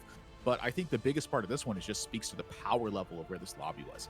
There are some positioning nuances that come in as well. Those can have massive differences for what's coming in with this. But all things considered, his board was pretty stacked, and he's unable to secure a top 4 in this one. It's just like those are the kinds of things that really speak a lot to it. You know, I think that Twin Terror was balanced quite a bit over the course of this set. It was dramatically overpowered when it first got released, but now it's sitting at a pretty healthy average. You know, it's about the 4.4, and that's if you have the clear direction for it. It's just, you know, in this lobby, I think he just got kind of run over in some spots, and that was really what it was. You know, it's hard to play perfectly, and if you're not playing perfectly in these kind of lobbies, you get some big punishes to it. Just one of those games. 5th place, I'd say not too bad in what all things considered. Yeah, Boomna, I guess in tournament you're happier with the 5th win with an 8th, but emotionally, I feel like it sucks to be on the outside looking. Emotional, I'm sensitive. But also, I kind of Boop thinking about the items. I guess what stuck out to me was the lack of healing items on Samira. And I feel like it's really important for carries to have that healing, especially against compositions like Seraphine from Philip into the top 4, or things that can scale and really ramp up like melee comps and pentakill. What is the balance between slamming items early versus the cost of losing out on BIS later on? Yeah, I think that, you know, based on what we talked about in the early show, it's all about recognizing tempo. But something that we've been really, you know, kind of light on so far is scouting and how important that is. And honestly, not everyone scouts equally. Some people I know stay in one spot, right? The whole time. They might not even visit another board. And the best of the best are constantly always surging. People are always visiting those boards. So if you get that scouting done, then you're just going to have a little bit more information, right? TFT is also competition on how much information you can get and what you're going to do with that information. And I think that all leads back into what Noster was saying and analyzing, should I slam something now? Also, just going to put it out there, when it comes to stats, it's really funny. Healing items just take a little bit of a hit on diamond and below, and damage items become a little bit more successful. So if you're a little bit of a lower ranked player, start focusing on how to support the team rather than just doing the most damage. Yes. I know, it feels really nice to go triple damage and go burr the whole time, and then, but when that Riven starts donk walking towards your back line, you're like, please, I need to live. Or when Seraphine's just permanently healing your composition, I'm sure that matchup feels very painful. But what was also painful, admirable, is Robbie Van Knob. We noticed he had 2 pentakill spats, but never got to pentakill 10. What the heck? What happened? So I mean, there's a lot of things that happen in this one. You got to find every pentakill. You got 2 pentakills badges. You have the pentakill headline. What do you mean? What happened? The Exodia there's a lot of things that have to happen there. Yeah. I mean, I don't know what exactly like getting level 9 didn't happen, but there's a ton of things that have to happen there. It's hard to really speak for like where exactly you have to go. Sometimes you just literally don't have time to put the team together, and you're like, oh well, so be it. You know, the important part of having a pentakill spatula is that you can fit it on a 2-star Akali and have the right stuff in play. You know, it's all the surrounding things about it. It's finding 2 stars of a lot of 4-cost units. You know, that's really what makes Pentakill so strong, is that you can turbo to level 8 and do that. Now, Pentakill took a bit of a hit, and so it's not exactly like the, okay, I'll just go Pentakill sort of thing, which, you know, that's what I was doing the last time. It's pretty darn good. I digress. The point of it really is that a lot of this patch has recentered where the focus of it is. Again, it's back from kind of defaulting to a couple compositions and having a wealth of knowledge that makes so many things playable. And that honestly speaks to how strong of a patch it is that you have so many different directions to go based on some of the seeds that you plant early on. Well, Beery's planting some pretty good seeds. She was at the top of game 1. Robin Song's right behind her after a solid day 3. And we have another game around the corner. So let's go say hi to Crone and Necra. Thank you so much, Desk. We are back for another game of TFT. We are just moments away from being able to get into that game, but Crowan, I feel like we've got to take stock right now of where we are in the meta. Because when we were going into this weekend, we were all like, okay, yeah, there's a couple of things that got changed around with the patch, but we're seeing a lot of the 2-cost reroll. We're seeing a lot of 4-cost units being good headliners and things like the Ezreal comps, and I think a lot of them feel really viable right now, too. Yeah, there's so many viable lines, even lines that pop up that continue to surprise us, actually. I think I want to call out Kaisa 3, because that even happened in this lobby last game off broadcast, and Pitsy had played it to a top 4. And yeah, there's just so much room for creativity, so much room for opportunity in this meta. And I love seeing, especially a lobby like, did you see this lobby, Necro? This lobby is it's so stacked. It's absolutely insane to get into game number 2. Yeah, like the star-studdedness of this lobby is just honestly crazy to think about. You've got Kermex, who won the Freljord Cup and the NA mid set of the same set. Also won the NA Fates regional championship, so like I kind of feel like you've gotta take a look at him too and say, well, he was really good when Chosens were a thing, so maybe he could come into this set and also do a fantastic job. But you also have K3 Soju, who is one of the biggest TFT streamers we have, Setsuko, who is consistently at the top of ladder and also just at the top of all of the NA competitive scene. And can we I'm not even going to gloss over the fact that Malala is also in this lobby. Yep. It's actually insane. The amount of Worlds appearances in this lobby is insane. Lights, K3 Soju, Kermex, Yep, Setsuko is also, yeah, Malala having his success that he's had this set, absolutely just insane, really. And I think this lobby is going to be such a treat. I was taking a look as we were, getting ready for the game, because this lobby took a long time for game number 1. That's because they had a Wandering Trainer game, and there was so many crazy boards. There was Setsuko rocking with a Lulu hologram, and it only went 5th, and I was like, oh, that's crazy. That's like the best condition for Lulu to work out. So why did that happen? Pitsy had a Kai'Sa 3, had a really strong board. Kermex got 7 country.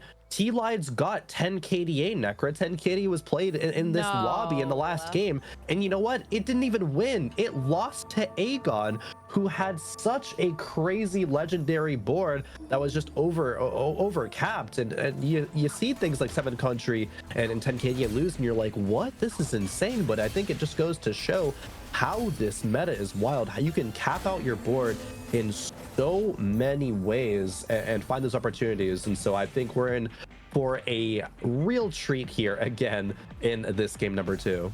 I hope so. I mean, our portal is not nearly as interesting as Wandering Trainer. We did get 3 champions.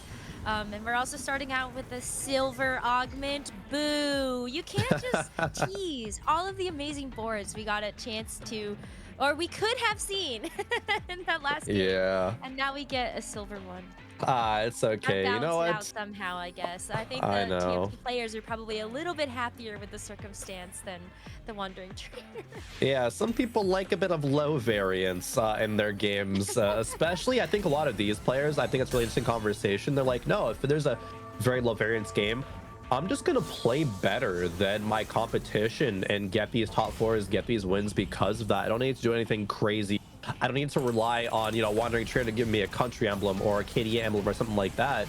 They just want to play good old solid TFT, and obviously augments do always, take that to the next level, give you more opportunity for that variance. But silver tier, of course, not the most impactful as we look at Kermex here, who did not win game number 1, got 3rd, but the 8 points is there because of those 2 bonus points coming into today. And bonus points, as we talked about yesterday, Necro can still be impactful. Krim sitting in a very good spot. It's very comfy right now. Yeah, and he's already got the Heartsteel online so early in this game, and so you're gonna start to see those Heartsteel stacks come through.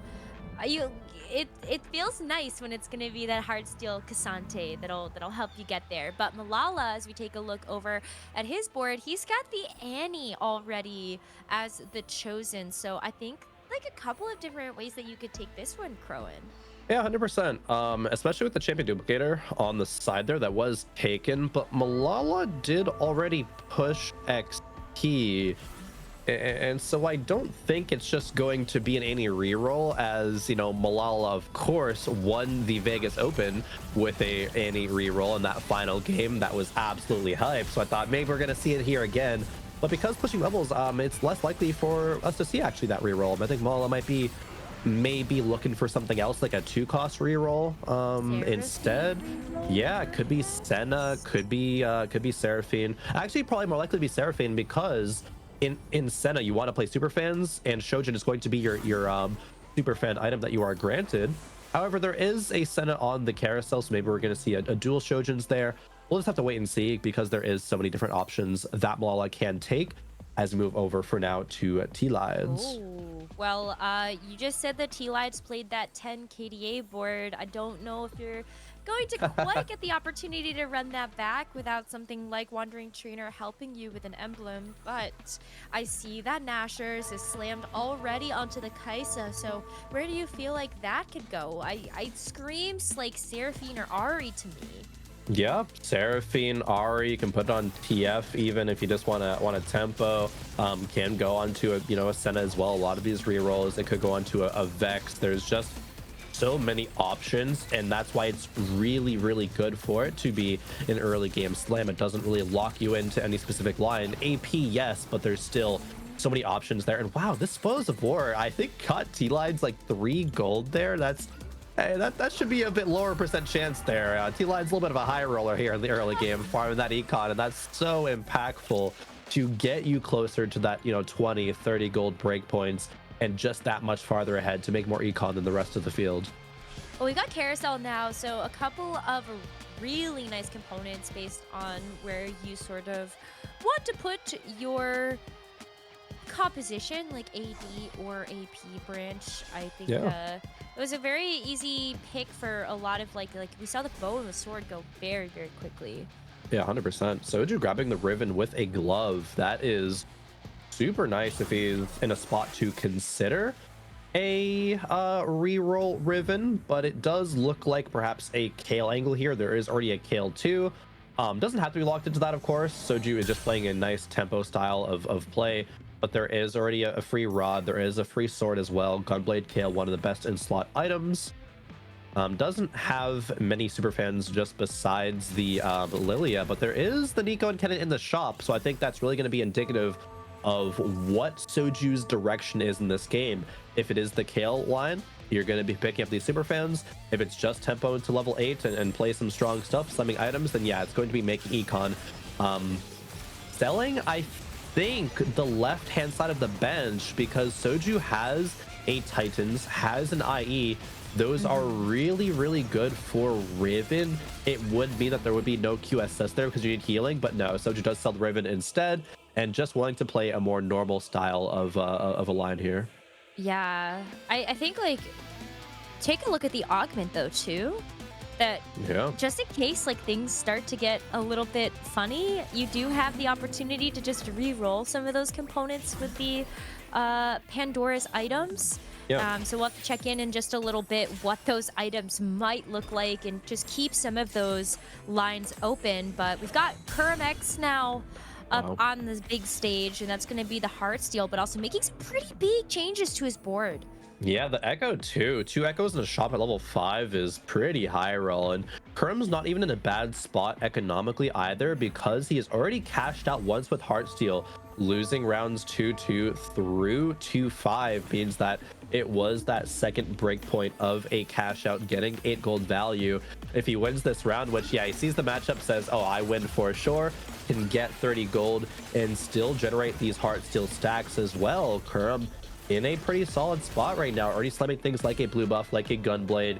It can be this Ezreal line, but also it could be KDA, right? It could be these things like an Ari, it could be Lulu. There's still many options open with this blue buff slam, even for the AD or AP lines. I think that's really exciting for in a spot where he can still leave his options open to be very flexible. Oh, I see the Yone too. That's so enticing, just knowing that you do have the Heartsteel online, but is doing such a good job with his economy. Maybe you don't want to just pick up that champion, even if it is going to just sit on your bench. K3 Soju, though, taking a look back over at his board. Looks like that Rod did re-roll into a sword, so he's gonna keep that on the Olaf right now as he gets another one on the bench.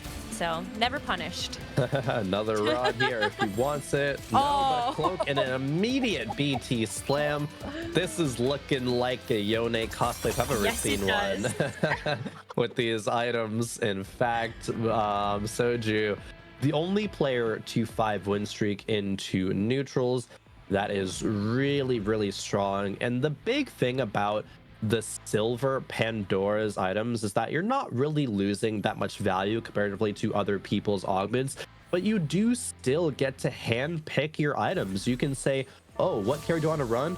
What's their best in slot? All right, I just gotta wait until that shows up, and you know, here we are in a great spot. Soju even rich enough to level up to 6 and play the Ahri on this board as well. And it's a 0 item Ahri, but still just a good unit, leaving options open as well. We could even see a world where Soju goes a KDA line, goes with these items that are on Olaf right now, puts them onto an Akali, and uses that tier for a blue buff on the Ahri. Soju is saving that tier for a reason. It could go that Ezreal AD line, it could go to KDA, it could go to Pentakill, right? And that's a beautiful thing about Pandora's and just about the meta in general right now, and idealism or last stand being offered for Soju. I know Soju's a typically risky player, so I'm sure he sees last stand and is like, oh yeah, that's a free top 4 right there. No, I mean, we see so many TFT players pick that augment in this set,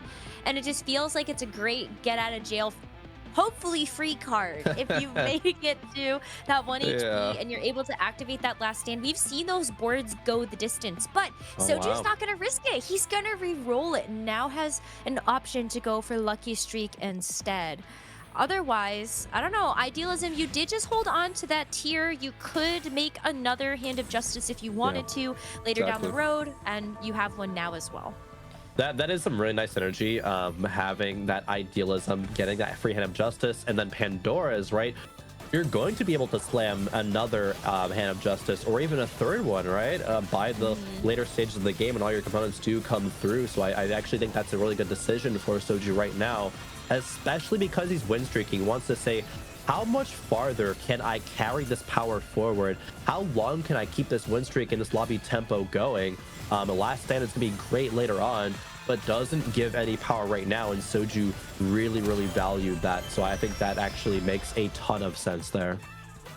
I agree. I would love to see where he's able to take that, because I feel like there's a couple of different champions that could use that Hand of Justice. I know you built basically like BIS Yone items, but there's also still like Riven that could use that. You could also put that on a Viego if you want to go more into the Edgelord route. So I'm excited to see where he'll go from there. But looking at Setsuko's board, this is sort of the first time we've really gotten a chance to see what he's up to, and it's gonna just be the disco to keep things going through this third stage. He's dancing, he's in the club vibing right now. Disco ball shining on all of his board.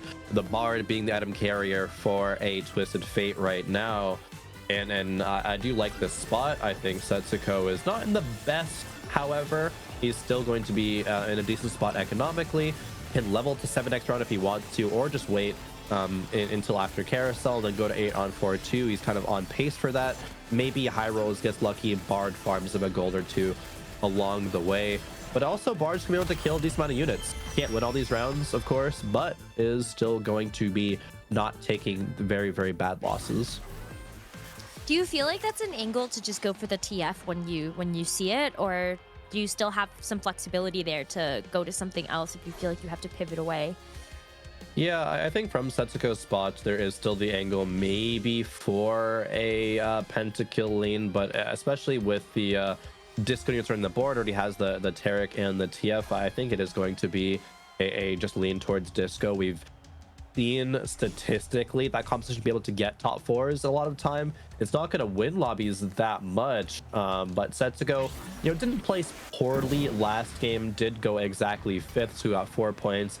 If he just gets solid top 4 here, he's still going to be on par to make it into the top 16 and make it further. Setsuko is a player who's already locked in through ladder for the regionals, so it's not as much pressure for him to like go for these crazy, you know, first place plays, make sure he puts himself in a spot to go top 8 in the whole event. Obviously he wants that, but it's gonna be okay with it, you know, taking these lines that are just more consistent top 4.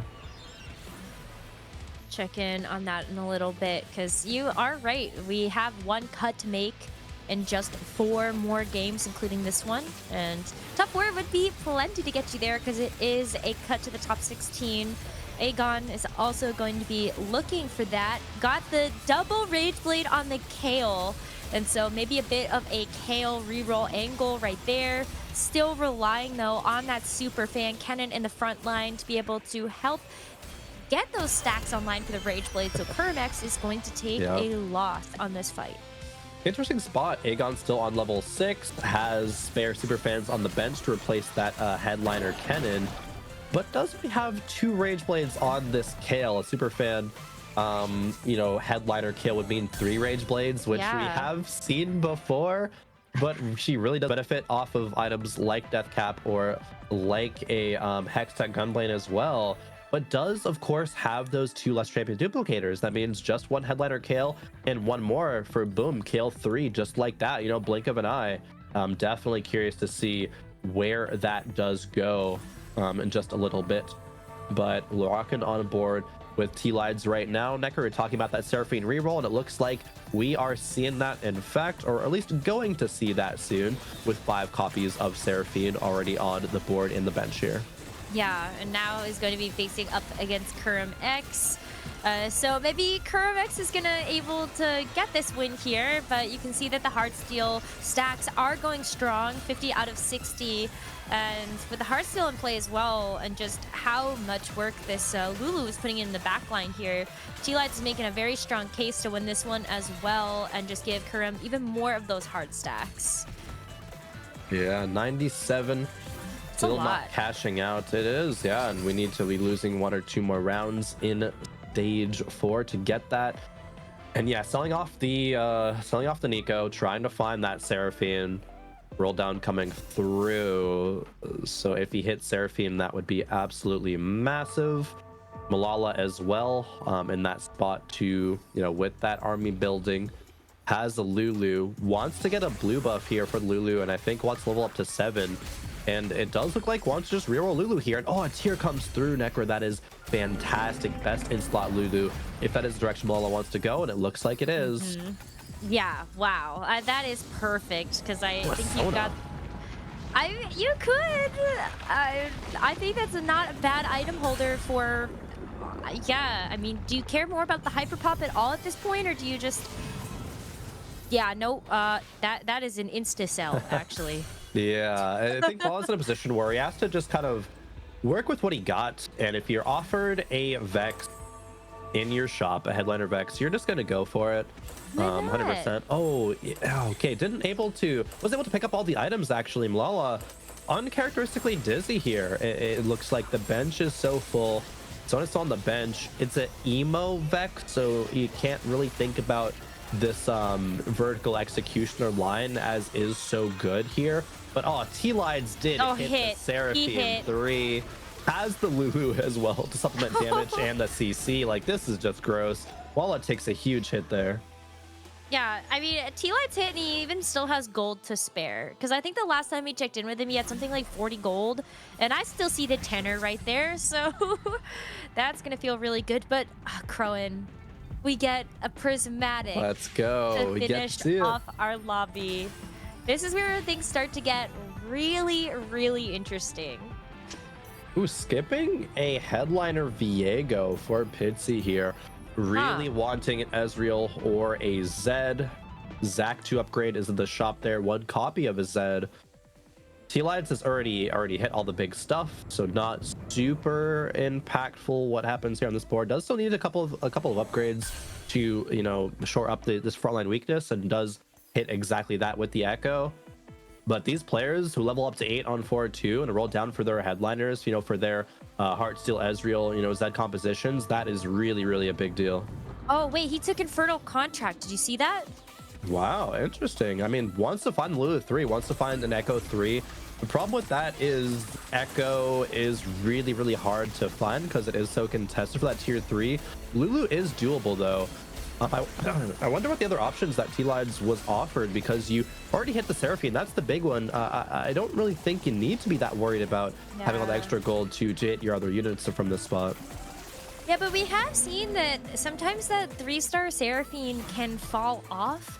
And especially if you do see this prismatic, is there any worry that the Seraphine might not be able to get the job done? Oh, 100%. But I think that's why you angle to level up, find your Ahri, get Ahri 2 online, go a bit more vertical KDA. As you know, we talked about this weekend, like that's how you make that composition work. This is another viable option. Not trying to say like, oh, this is just objectively wrong by any means. Like, yeah, you can still roll for these 3 stars. You 3-star Nico, Echo, and Lulu, and that's still a really good option. And didn't really see the augment choices there. So this could have been T-Lide's best choice there. There could have been some absolutely awful other options. And I would lean towards that being the case, I think. Well, we get to see this in practice as T-Lides goes up against Pitsy's board. Has long distance pals alongside this Jhin, and this Jhin is just trying to make as much music as possible. Starting to 2-tap a lot of things, but this Seraphine, oh, it could take one more hit, but it's not going to be able to withstand that final one. So wins the Jhin here. Wow, it's going to be scary when that becomes 2-star. Yeah, when it becomes 2-star, if it becomes 2-star, I think Pitsy. Yeah, good point. Pitsy's 22 HP is not level 9 quite yet, so still kind of a long way to go there. However, if it is 2-star Necker, I'm right there with you. It would be an absolute menace on that board. Same with the Zed as well as we get into stage 4 carousel. Aegon and Soju still really running away with the lobby. Soju on level 8 as well, so really setting himself up to go level 9, hit this kind of very, very capped endgame board that he is very known to do.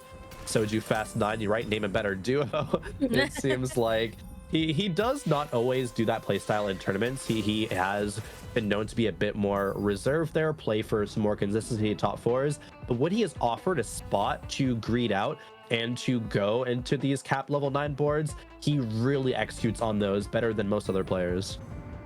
I think also when you take a look at how Soju has done over the past couple of tournaments, he wants to like get back into that top form, right? Like he got 5th at the Runeterra Reforged NA Regional Finals, and of course, like he's done so well at all of the other NA competitions that we've seen him at. But Soju did has struggled, I think, a little bit in these past few sets to maintain that name for himself. And so I think like you try to risk it a little bit to be able to get these big finishes, because he has everything else. Like all that glitters is gold, right? So Soju's definitely just looking at those big tournament finish wins. Set 7 was big for Soju, right? Getting to Worlds for the first time. That was a very emotional, very proud moment. He was not, just the influencer Soju. He's able to do big things on the big stage. Set 8 kind of, I would say, like fell off a little bit, didn't have great finishes, but definitely in set 9 had a lot of big finishes. Just 5th in regionals, just so close of missing out to getting back to Worlds. But this set coming back for Remix Rumble, right? Got 11th in KDA Cup. That's a big start. Getting final weekend means that he's already qualified, for that regional finals, and to continue to have this consistency in a day 4 of the Heartsteel Cup. You love to see that out of a player like Soju. Exactly. So he's definitely going to be vying for that title. You got the Ahri online as well, blue buff, and the death cap. And so T-Lides is going to take a big hit here with that Ahri up, and also the Zed headliner. That's fun. Yeah, Zed headliner, fantastic, absolutely fun. I'm with you. Pitsy though having a bit less fun here, I think, on this board. Only 1 copy of the Zed. Only a Jhin 1 as well. Yeah, Malala went out in 8th. That's the second 8th in a row for Malala, actually. So looking unlikely to crown Malala the 3-peat champion of set 10 of Remix Rumble. A really rough start. Didn't quite see like all of his spots and how exactly he didn't find success, but no, really unfortunate to see Malala just, not really finding the success that he wants here again. I wonder if he was just contested. I'll have to go back and watch that very first game, but it feels so uncharacteristic after all of the success we've seen Malala have over the last few months, but maybe just helping everybody else out that they can finally win an event. We've got Kuramex, though, and Pitsy up on the board. Just taking a look at some of their roll downs. Kuramex actually does have this this Zed in the back line. Yeah, with Break of Dawn, that upgraded Radiant or Edge of Night, it's so good to give Zed not only one, but like 2 extra lives as well. Zed's going to get to the back line to be able to clean up. I think the big worry is that is there, you know, enough damage because it doesn't have that backline threat? And I guess the answer is no. So Kurum actually falls. Going to be looking like a 7th place there. And that's so unfortunate given that, you know, Spot looked kind of solid. Just, again, didn't have that secondary carry. It was a Bard carrying 2 items in the backline, and it just did not deal enough damage. But really impressive stuff from Pitsy, making this transition work, selling off the Jhin, finding an Ezreal, and going true damage Ezreal as well because he was dropped a Spatula, rocking with the Akali, the Kiana, and then the Echo as well in the front line. Not able to buy this pair of Echoes quite yet, but still, Pitsy going up against, oh, now it's Lulu 3 from T-Lide's Necro. That's so scary. Okay. Oh, and got the Ahri in as well, so don't worry, don't fret. The Ahri is also here to save the day. This Seraphine, though, is starting to get a little run over. Power of Leech for damage Ezreal right there. Yeah, Pitsy making it work out, even with just an Ezreal, you know, Ezreal 2 being the biggest damage dealer. There is the Z1, but it is, of course, only that Z1, right? Was able to buy the pair of Echoes, is still rolling every single turn, just wants to hit something. Akali even now with blue buff, and that Gunblade is really solid, and TG on that Kiana, really great, especially because that is Lucky Gloves. You get good front items on the Zac, and really good Kiana items as well. Love that. Yeah, feels nice to be able to have that forward true damage online. And now we'll be going up against Setsuko, able to dodge Aegon. That is a player that Pitsy could have run into, who is still win streaking, by the way, with that Kayle reroll. But Setsuko has the Disco TF up and running with great items with the Rage Blade as well as the Shojins. But even though it's throwing all of the cards, it did throw the final and the best one. Pitsy knocked out in 6th place after a very impressive pivot. It was looking pretty dire for him too, Crow, and I feel like that 6th is, you take it. Yeah, definitely, especially with the lobby of this caliber and a lobby of this strength, right? T-Line's grabbing a KDA emblem. Yeah, there's Matic augment coming through as well. But I think that actually gives a lot of good context, Necro, into why players like Malala and Kurum are going 7-8, because look at the rest of the lobby, right? The rest of the lobby is just so strong. These players are so insane. Even a player who is lesser known, like Billy, can come through and have a top 4 performance on day number 3 of the Heartsteel Cup, get these bonus points. So we know that Billy is a threat, and a threat he is, you know, maintaining to be here in day number 4. As T-Lide's 3 away from Nico 3 and Echo 3, but still a long way to go. He does have a long way to go. I want to call out, though, that Aegon lost that last combat.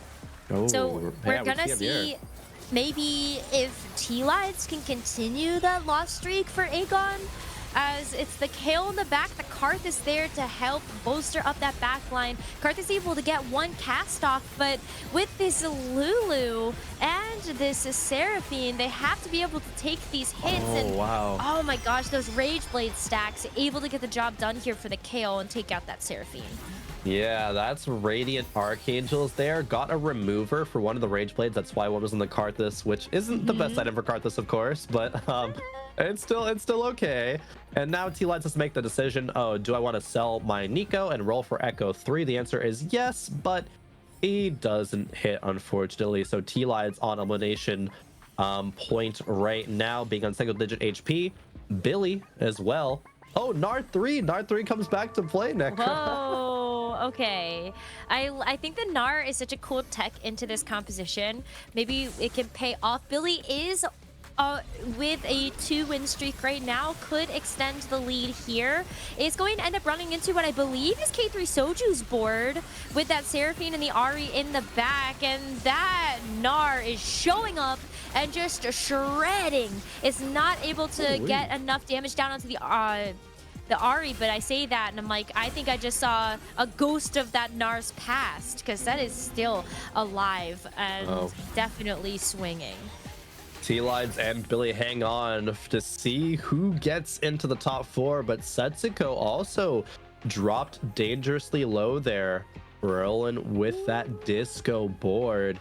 Billy and T-Lines both not having that much gold. There's not much that Billy can do for this board besides finding a single Yorick for Yorick too. High rolling and finding a couple of Akalis would be nice as well. T-Lines that will have about, 28-ish gold to roll with the next round. Oh, finds an Echo off one of the orb drops. Okay, that is huge. Just needs one more Echo for that tier 3.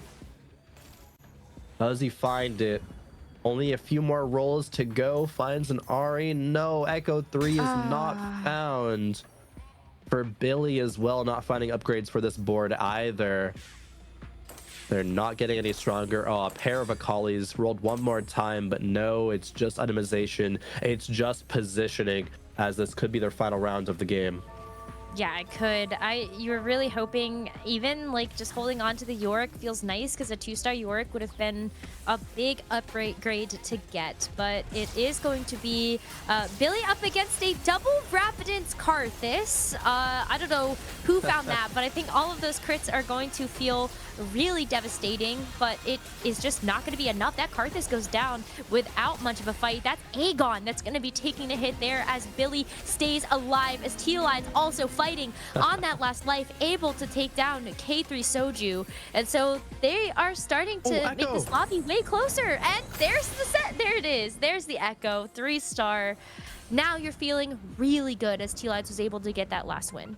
Oh, Aegon started up the Akali too, as well as Billy. Actually, both players finding that. That's huge. But for T-Lines, especially with KDA getting all those extra stats, getting that AP as well, those shields are going to be huge. And that true damage healing as well that he does get. T-Lines only faces a ghost here. So is this matchup going to be good enough? That is the upgraded Akali though, and it's going to be jumping into the Lulu. Yeah, so this is Aegon's Ghost with that Kale that's in the back line there, and the double Rapidance Karthus. Sure, like, yeah, if you got the items, may as well go for it. He looks better with 2 hats, and he's not, he has the opportunity to wear them, but they're not going to be quite enough. T-Lines with that Echo in the front has bought so much time for those casts to come through. Setsuko was the player who lost 2 out of the last 3 rounds and actually goes out in 5th. T-Lines and Billy have held on for 3 rounds or more, of course, because Billy is on that win streak currently. And I was not expecting Setsuko to be the one to drop out there in 5th yet again for 2 games in a row. Man, this lobby is so intense. Even Soju and Aegon taking a lot of damage for the past couple of rounds. Going up against this kill board once again, but T-Lines this time it's going to be the real board of Aegon. Yeah, so is it going to be enough power? Was able to get the better of Aegon in that fight previously, but now this Karthus and this Kale really up and running. There's a couple more units though where T-Lines does have that advantage. And so, but that would be the difference maker as Aegon takes another big hit. But Aegon's HP preservation has been so good because of how long he win streaked throughout the middle of that game. But there's a lot of emblems on this carousel right now. Does anybody go for it? Yeah, there's true damage, there's Guardian, Country, of course no one is playing that, so those would be the only 2 considerations here, but not looking like that is prioritized. Aegon does the last second, however, take a Guardian. Wants to perhaps fit 4 Guardian in, or maybe just run 3 and be a little bit more tanky. Oh, he does level up to 10. That's a great call out. Puts a Thresh onto the board. Aegon, with that HP preservation that you were just talking about, Necra, is able to hold on to so much gold. Finds a Yorick as well. That is also a fantastic Guardian. Can not finding the Thresh to upgrade, however, but Aegon now sacrificing the last 3 rounds to get this powerful, might be able to turn it around here, going up against Billy Can Carry, who's been on single-digit HP for a long time now. Yeah, he slammed that Guardian emblem just to be able to get that forward Guardian in, but with the pentakill, can it be the overwhelming pressure that Aegon needs against this board?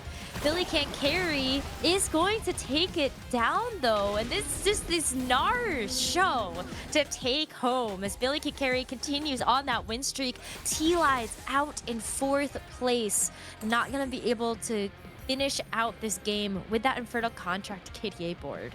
Yeah, very hard fought by T-Lides, dropped down to just his last life and then found a bunch of really big upgrades. So I think that's one of those games where a 4th doesn't quite feel satisfying, but after getting 2nd game number 1, it's like, yeah, T-Lides will probably take those. 2 consistent top 4 games back to back doesn't feel bad, in itself. But Billy Can Carry now still a player on 7 win streak right now. This Gnar 3 is doing so much good damage, and it has the secondary and third carries of Viego and Karthus as well. As that Yorick is tier 2 now as well. He's just winning round after round after round. Billy can indeed carry, Necro. Yeah, Billy can carry, absolutely. Aegon's gonna take the win over K3 Soju though, as Billy Can Carry was facing down Soju's Ghost, but we have a PvE round to see if there's any more gold items, anything that can be the difference maker between who is able to finish out in 1st, 2nd, or 3rd. It's coming down to the wire though, Crowan, because everybody right now is kind of looking like they're on last life. Aegon maybe has what, like 2 more in him if he's lucky for how much damage he actually takes. Was he at 16 HP? Oh, stage 7 base damage is 15. So yeah, if Aegon loses, he will fall as well. There is no room for error for any of these players. 1 loss and you're out of here. Game 2 is going to be over in just 1 or 2 more rounds. We could have a ghost fight that a player wins, so it could be here for just a bit longer. But Soju, look at this board. This is creative. Not often do we see an Arya Kali KDA board also feature a Zac and a Zed as well as another carry, but Soju is really good at making these boards happen, and even was strong enough to take out the composition of T-Lides Seraphine. But can he do it again versus all of these pentakills? Well, we've got the pentakill Karthus definitely showing off its stuff right now. Aegon is hoping that this KO is going to be enough to keep him alive, but it's just so hard to withstand all of that damage coming through from the Gnar. And in fact, that's a double kill. That is going to be Billy Can Carry carrying away the 1st place of this game.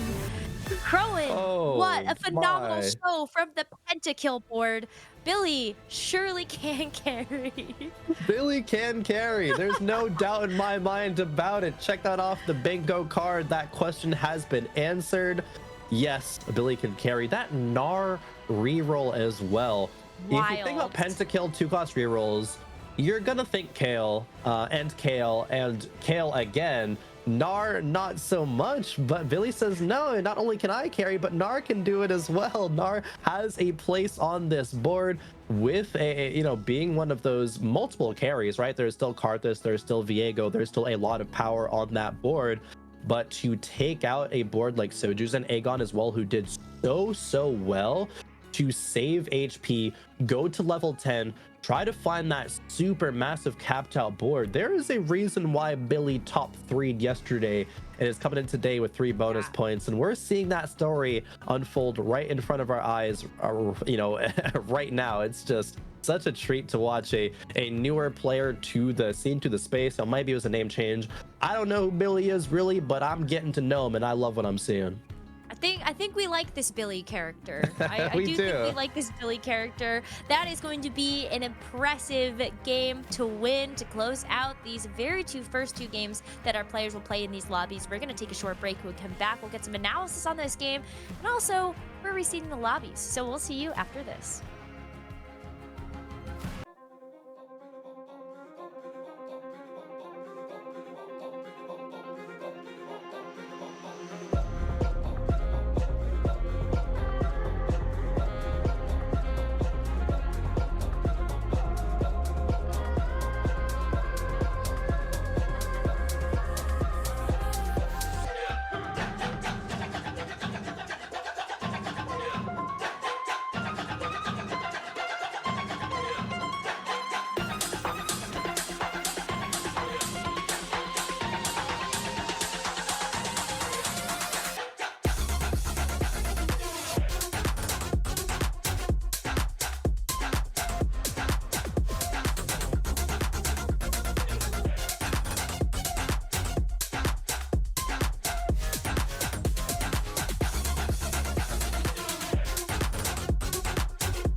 So Billy can carry, Billy can win. What can Billy not do? That was a really fun line.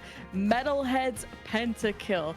Admirable. We knew we were going to see a lot of pentakill this weekend, but what about this composition was unique and very strong? I mean, my gosh, this was like such a strong lobby, in my opinion. It's not like one of these ones that's like, oh my gosh, ridiculous things sort of strong.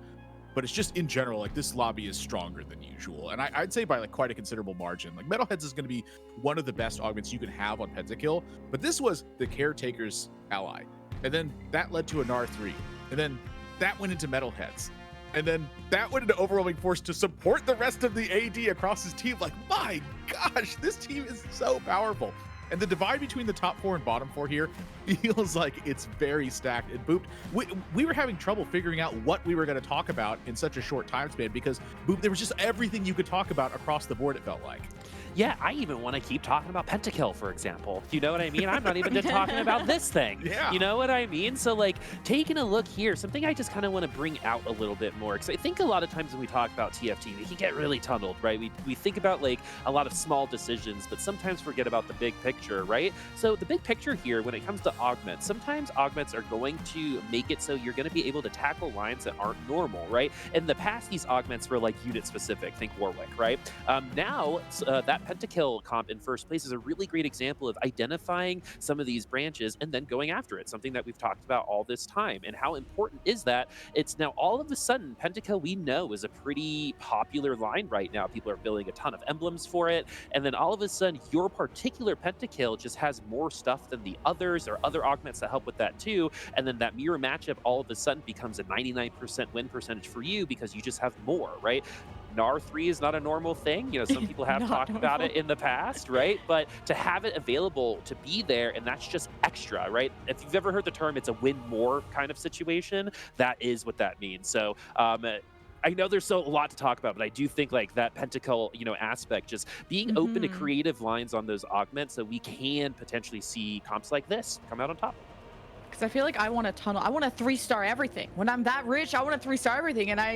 And that's where I usually fall because I hold on to too much stuff.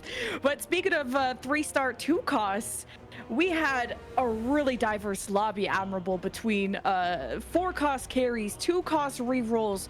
What is the power level? What is the state of kind of these two angles that you can take in TFT right now? It's definitely can be tough. You know, when you look towards the bottom 4 on this one, we had multiple people trying to chase like that traditional Heartsteel style angle where you're going after Zed, you're going after Ezreal, you're trying to get them stacked and go for it. We've seen Setsuko now. I think he's played Disco two games in a row. I'm not really sure. I know he was playing it a lot yesterday as well, but he went fifth place. And in this game, it was again on the Twisted Fate build. He was able to 2-star pretty much his whole board. And get his Ziggs online, but I think that's kind of where things really fell off and kind of stopped right there. Just, you know, really didn't have much gas to keep pushing through because the lobby was so strong and pushing. He's like, I have to keep going. So that ended up in a 5th place finish in this one. But again, that divide, like right after that, suddenly you start seeing that 2-cost reroll again. And that's kind of what it ends up creating when you have people who can put together 2-cost rerolls, is that it pressures the rest of the lobby. So for T-Lights in this one, he was capped on level 7 because of Infernal Contract, but he had so much gold that he's able to keep pushing this. Not only is it just the 2-cost reroll, but it also gets Lulu, and it also gets Echo. And this is a tremendous amount of frontline and support attached to a damage carry that's being put together early because it's 2-cost. If it's not 2-cost, you don't pressure the lobby the same way. It's like the same benefit you get from Katarina reroll, for instance. Without that, it doesn't have the same power level. When you can't pressure the rest of the lobby, they have the time to put together the pieces they want. When they don't have it though, suddenly now it's a big speed bump they have to hit, and sometimes they don't get over it. Well, let's see who's getting over all of us. Remember, our top 16 are the ones that can make it through to game 6. We did just conclude game 2. I'm at the very top. Yeah, that's what I was. What's up? Very important person there. It's 19 points with the bonus. You know, they're gonna have a Wikipedia page about me one day, Boop. Yeah, exactly. I mean, you already have a couple. You're really good at your job, so you deserve them, right? So it's also appropriate because it's your birthday and it should be your VIP weekend anyway. But Lemon VIP, I've never seen it someone who is like, you can have some caster bias. But something else I want to talk about here is we have a really cool thing happening in 2, 3, and 4. Robin, Dish, and Aegon, right? what year is it? Is it set 4 all of a sudden? Getting all of those people in the top 5? I mean, Robin, we know Mr. Consistent, and, you know, I'm going to bring it up. Dish Soap winning a cup would be a huge deal for Dish Soap. That would be a big monkey off of that back right now, and we're in a striking distance. We're going to get into halftime pretty shortly, but in terms of those standings, it's really good to see, again, not just new guard versus old guard, but like the old guard coming back and coming through again. And that goes all the way back to what Frodan said, right? In terms of the community and just constantly growing and shifting in positive ways. And just how impactful those first place has been. Like I see Beery, she's in the top 16 after a first we got to witness. Billy Kincary's in top 5 from a first that we just saw. It's exciting, and there's only a few more games left until we have to cut our players in half, not literally, but our pool of people. So I'm gonna go get the saw, and I'll see you guys on the other side of the break.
We are here in Las Vegas, Nevada for the first ever official TFT LAN. That's right, this is the TFT Vegas Open. 512 competitors flew here from all around the world. They're taking the stage to be able to compete for the title of the TFT Vegas Open champion, as well as for a $100,000 grand prize. They've got a lot of games to play. You're not going to want to miss it. Vegas is a good choice for TFT event because people just say TFT is all about luck, but there is strategy, there is skill. It's kind of surreal, like, to see how far TFT has come. Oh, that missed way cost you the top 4.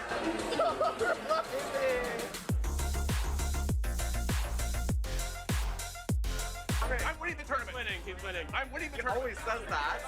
I've played in tournaments on LAN for God knows how long. I definitely think it gives me an advantage over the other players. I saw them, you know, kind of like buckling under the pressure. Yeah, but you're down. It's me. I'm the Saw. Like, wait, it's always back up. But it's me. I'm the Saw. This is the Saw that Jen went to go get before broadcast. But we still have 3 more games, so you're getting ahead of yourself before we do get these players into just the top 16. But welcome back, everybody, to the Heartsteel Cup. My name is Nekra, and I am so excited to be joined by Lemon Kiwi on the casting desk to bring us through this next game. Jen, how are you feeling to step into the caster role for these next few games? Good. is so different being here. Just it's like being in the hot seat, but really all the pressure is on the players. Like, yes, they have 3 more games to go, but an 8th can really set you back. And I was still so surprised. Like, I feel like we were hyping up Malala a lot and then got 8th. And not that I want to harp on that, but that can really set you back in terms of the points. Remember, only top 16. That's why we made the Saw joke, by the way, because it's like we're cutting these 32 players in half in a few games, and there's not a lot of time to kind of make up for a deficit if you're behind. No, so Malala at this point with the 2 8ths is looking like it's going to be really slim to make it into that top 16, but Malala is already locked to go to the unoriginal finals after winning the KDA Cup, so it would have been nice to be able to get a couple more qualifier points under his belt, but some lunch money. You know, yeah, exactly. But maybe still a chance for that. We'll see, we'll see. But we are hopping on board with the Robin songs as we get into the next lobby. It's going to be a really interesting portal choice as well. We'll have to see Pot how of that... gold? Yeah, like, well, that'll... They're after me, Lucky Charms. At 6-1, all the living players get to split 120 gold. So it's kind of like a prize for whoever's left at the end. We'll see. I feel like 6-1 could sometimes be rare to get to, at least for me, because I'd be dying in stage 5, so...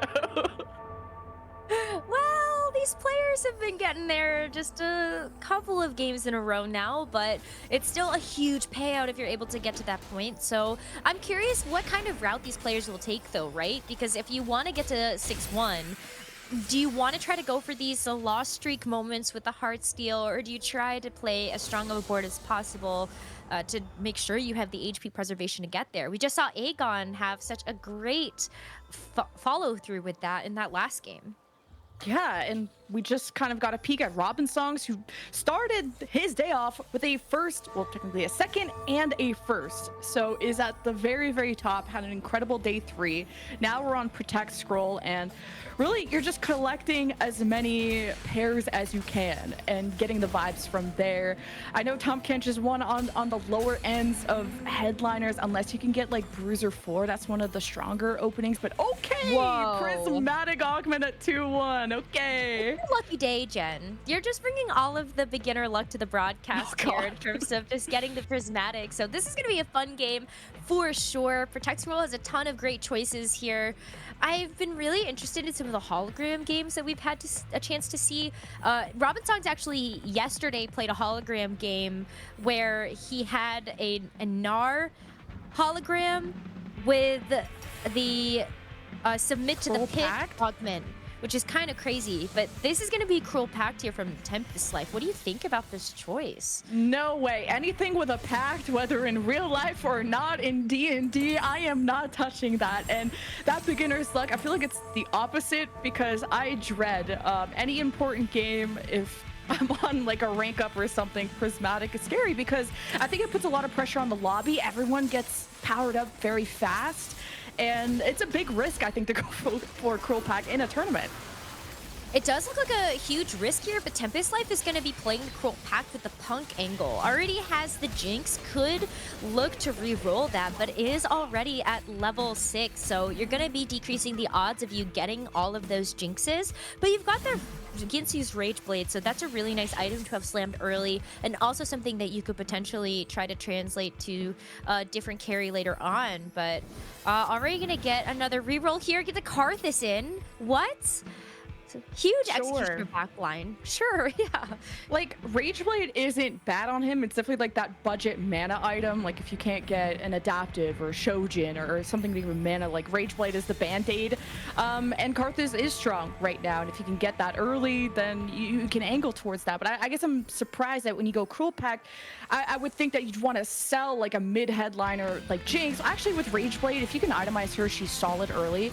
But why not just sell that headliner, since you're at a higher level than others, to maybe get a more powerful headliner? But we'll see how far this Jinx can bring them.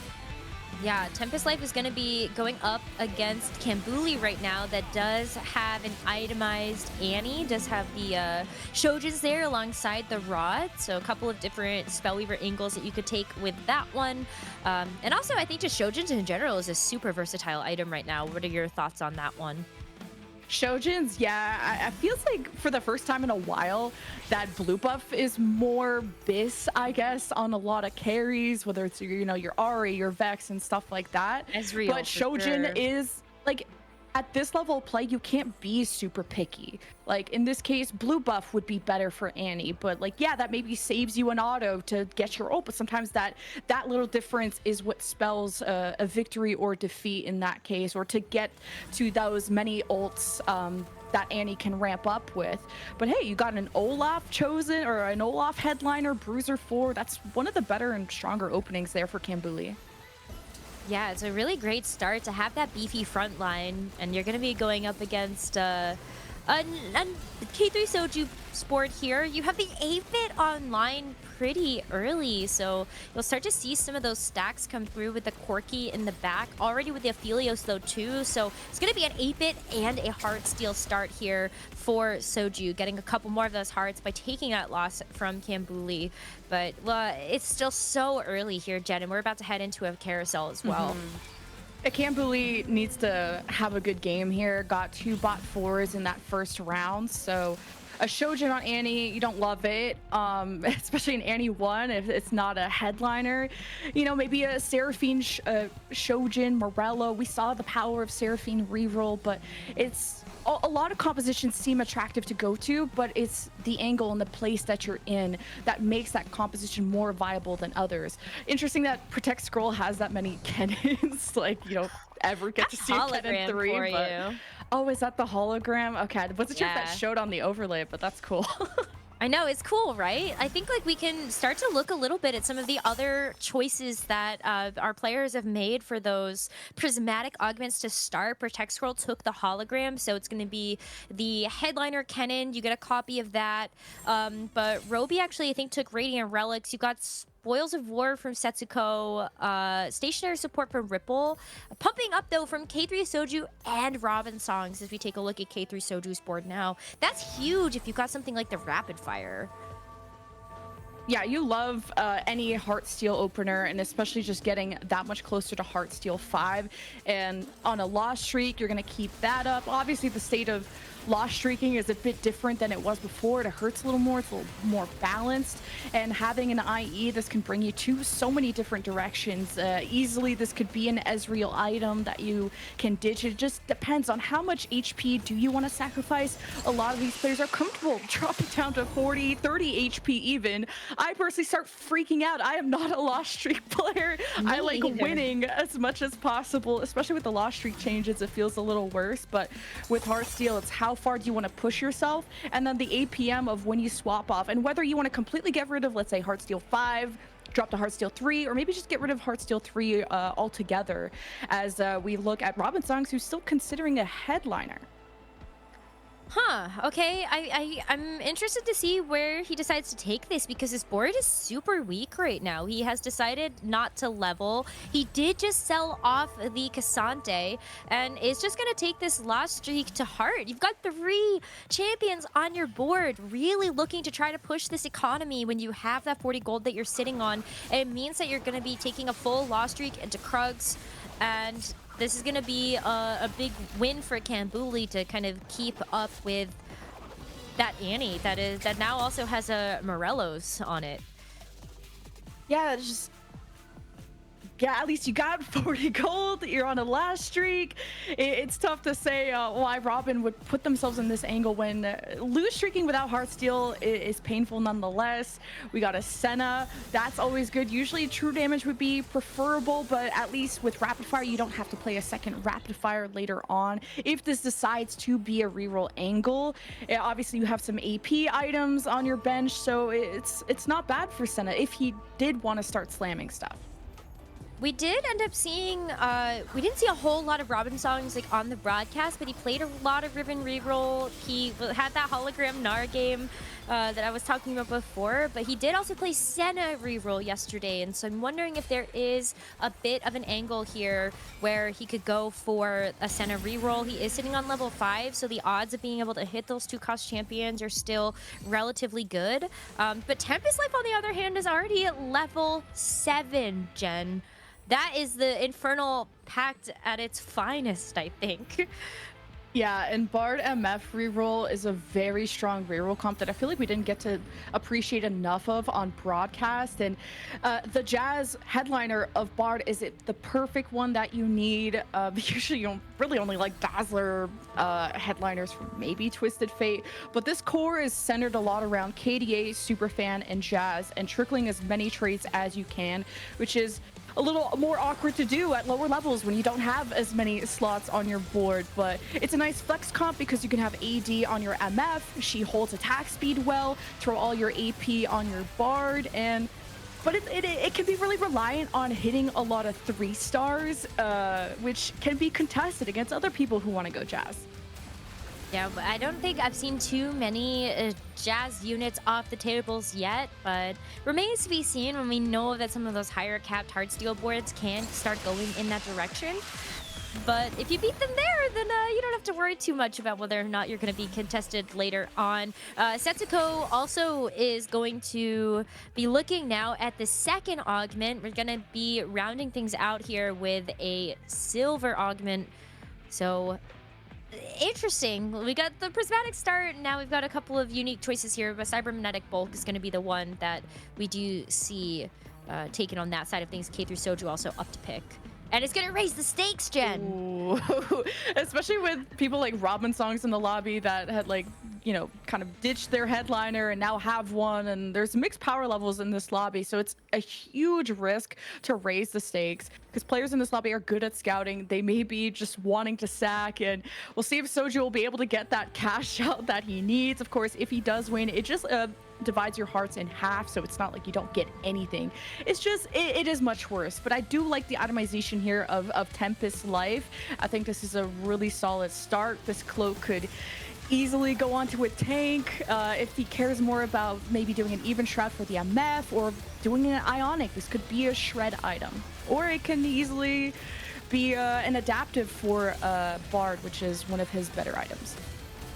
A lot of different options there, so I love the flexibility. Kambuli, though, is going to take a huge hit. Tempest Life, you know, this is where you get a little bit risky. You have the Infernal Pact, so you're already down at 22 HP, so it has to be a win streak angle basically from here on out. Ripple Overdrive is going to take a hit here as well, but outside of Tempest Life, it feels like everybody else is kind of on even footing here so far as we start to look towards the next carousel for round 3. Yeah, Tempest Life is the one that doesn't have too many lives, but obviously this early in the game, you're not losing as much HP. But I like that he got rid of that, the Jinx headliner that he started with. Rageblade was very solid on her, but just he must have high rolled an MF, and as you climb in levels this early, you're gonna have all the units available to you because no one else is there. So now it's just about getting the right items, and since he is so low on health, he's gonna get first priority on Carousel, where we'll see what he wants to end up on, if he wants to kind of go for a proper damage item, Deathblade or something like that to invigorate his MF, or does he want to start thinking about completing something with that cloak, maybe a tier for his Bard, because getting as many casts off for that Bard will be critical. Yeah, you love the Doot stacks. You do love those Doot stacks. Robin is going to take another loss. Has a pair of Sennas, though, that's on the bench, so could be considering that Senna reroll angle, but we've got a lot of components here for all of these players to choose from, and it looks like Tempest Life is actually going to go pick up the belt.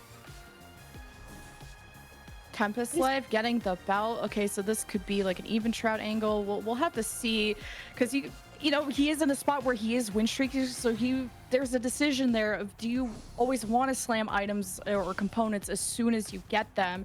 It seems like Tempest Life has stabilized themselves around that Bard, so it seems to be good. The only thing you got to worry about is, can you get to that Lucian? Can you climb up more? And there's a lot of Lulus going on here. Yeah, so I was looking at it and I was like, this is the hologram board that I wanted to check in on just a little bit down the road, and it looks like it's going to be the hologram Lulu. And the best thing about picking hologram in this spot is that you can go for the Lulu reroll. And so I was looking at the board at the lower third when we were actually at the carousel, and I'm like, there's 4 Lulus on this board. That can't be right. And then lo and behold, it's 2 because of the hologram, plus you also just had extra Lulus in the back line. So that's about to be a really, really interesting board later on. Heading up against Robin Songs right now, who is going to continue to itemize as Senna. She's going to be the Senna headliner with the 2 on the bench. Saw a glimpse of this in just a couple of fights before, but those Lulus! The attack on Yordles. It's not attack on Titan, it's attack on Yordles. I think getting to that Spellweaver 5 may help out if he maybe wanted to consider dropping a Lulu, but since they are a 2-star, it's gonna be nice. But we'll see what the decision ends up being. Get to check in with Soju's Heartsteel, not able to high roll that Ezreal, that 5th Heartsteel to get up to that point, but the loss streak's continuing, very rich at this point.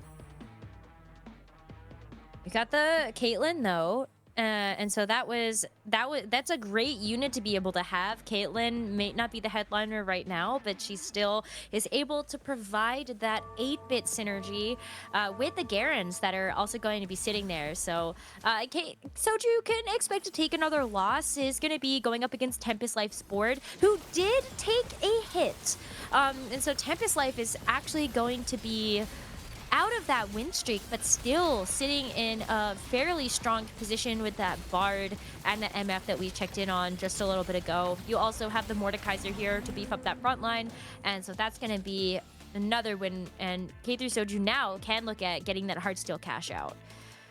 Yeah, when I look at Caitlyn, and I like that the patch just made her viable to play, and she can now be a proper secondary carry in an 8-bit composition around that. And Soju, raised the stakes and ended up getting a lot of gold, thinking about leveling, maybe going towards 7 and changing some things up, getting rid of that 4th Heartsteel, sticking to 3 for now, and can keep rejuicing as long as he can stay alive. That was great to get all that gold. You can see the pivot that he made to get the 4 Sentinel in with the Blitzcrank that showed up. And now with the Wolves, you're getting even more gold on top of a couple of different components. And when you look at those items, I see the Guard Breaker there. You did get the Champion Duplicator. So it's just going to be a fast 8 here for Soju at 4-1. And now trying to figure out how to round out his board. He's going to actually bypass the Zac that we saw in the shop and even going to go past the Twisted Fate, thinking Don't about go back. the Zet, maybe? Don't go back. Ooh, No. True damage, yes. He got a lot of AP headliners. Like, you look at Twisted Fate and some other ones, they were just all AP lovers. And he has an IE, so he's thinking about an AD, someone who can utilize this well. And Akali, just that, very solid. Maybe not as solid as some other 4-cost or just other strong AD lines, but climbing up in true damage will be important to reinvigorate her as much as possible. But there can be just multiple carries in this composition if he's considering like a Akali Karthus Executioners, a few different lines, or even vertical Akali with KDA type of stuff. So yeah, true damage is the vibe though for now. My favorite, vertical KDA. Yeah, I can't believe you got your Exodia comp yesterday. Oh my goodness. We almost saw 10 pentakill earlier today too, so someone is going to be able to get that at some point today. We're going to see it on the broadcast. It's just going to happen. But for now, we do have that 3rd augment up for grabs. It is going to be gold for the 3rd and final one of this game. And so, like, interesting kind of power levels across the board. That's going to be Portable Forge, though. So K3 Soju is going to be able to take a look at a big item there. But we also have Ripple that has finally popped this artifact anvil, I think. That's tough. Yeah. There's maybe looking for a proper damage item. I think Zonia can be really appreciated on backline carries, whether it's like a Twisted Fate or just anyone, because you keep casting and you're still doing stuff while in that Zonia form. So, but that is again a protective item, not something that is giving you damage. And Deathfire Grasp did get buffed in the most recent patch, but I haven't really seen it on broadcast yet. But for now, Senna's sitting on 5 Sennas. That's a pretty good spot and amazing items for her too. All right, so Senna's going to still be putting in the work. Robin's going to take another win there. 4 true damage. I wonder if Robin's going to be able to find a spat of some kind. I think a true damage emblem would be really interesting to see if you could round out this comp in a different way. But as of right now, I feel like you're sitting pretty. You're very happy with having the Akali, and that's going to be an Echo 2 as well in the front. And the Ionic Spark also just to be able to help with the Sunder as you look forward to also what Soju's got going on his board. This is very different. Yeah, just to touch on the Senna reroll real quick. Having a strong front line is very important. Putting those items on whoever you're going to 2-star first between Nico or Echo. But what you can build afterwards, what legendaries can you hit? Like, can you get a Thresh and a Lowy? Like, something to help that front line, because Senna will only live as long as her front line is, and she can be very vulnerable. We got some Yone headliner action too, which we haven't seen a lot of Yone reroll. It's been a lot more Riven love in that case. And a Zed headliner is quite lucky for whoever this is. Yeah, this is Soju. And so actually we got a chance to see the portable forage get popped, and it was the Zhonya's paradox that Soju took. That was my mistake calling out that it was somebody else because we pivoted off of the board. But it was Soju. So he did take the Zhonya's, and he got that Kayn so early. So that's a nice champion to have as a part of this comp as he's continuing to sort of look at capping it out. You also have the Alawi there as well, but just the crowd divers for the Yone and the Z2, that's going to feel really, really nice, especially when that pumping up starts to get stacking. Yeah, I feel like Kayn is just such a forgettable unit compared to like other legendaries. Like, you only ever see him like throwing in for Heartsteel, or maybe as your third edgelord in a Riven reroll. Hitting Bard 3 and MF 3 are big upgrades. Ended up making that even Shroud with the cloak belt that we had earlier. So this is a good spot. Maybe having some damage for Bard will be ideal here, and mainly just getting as many traits online as possible. But being stuck on level 7 with no gold, it's gonna take some time to maybe get that third KDA in to add that extra trait and help your backline. Yeah, I can't wait to see how much damage this is gonna do. We're actually gonna see it go up against Ripple's board. Has the Aphelios and the Kale in the back line, but this front line, you're looking really at this Riven here trying to get some damage done, and it is able to sort of shred through that front. The Viego to follow it up as well. It's just going to be down to this Misfortune 3-star, and Tempest Life is sitting at 12 HP. Can't afford to take another hit here as he's now sitting at 1. Jen, these champions have to get the job done now, or this is Tempest Life's game over. Yeah, it's interesting when you have the Cruel Pact and you think it's the race to go to level 8, level 9, but choosing to reroll and not hitting as fast as you could have despite having the access to all the units in the game and not getting to level 8. You're on a 3-loss streak. This could very easily be the end of Tempest Life, but that is what you signed up for. Literally, the contract, the Cruel type. Like, you put yourself in this position, getting to about 25 HP, putting yourselves on 2-3 lives, and getting the 3 stars was nice, but this frontline is not holding up, especially with, I think, the 1-star Nico is making a huge difference. And against in a prismatic lobby, other boards are going to be very strong. Yeah. Yeah, Soju with the fast level 8, getting the Ezreal 2-star already. That's a huge Ezreal cast. And that tentacle, but so much time there for the Ezreal to finish up the job. So Tempest Life is going to go out in 8th place.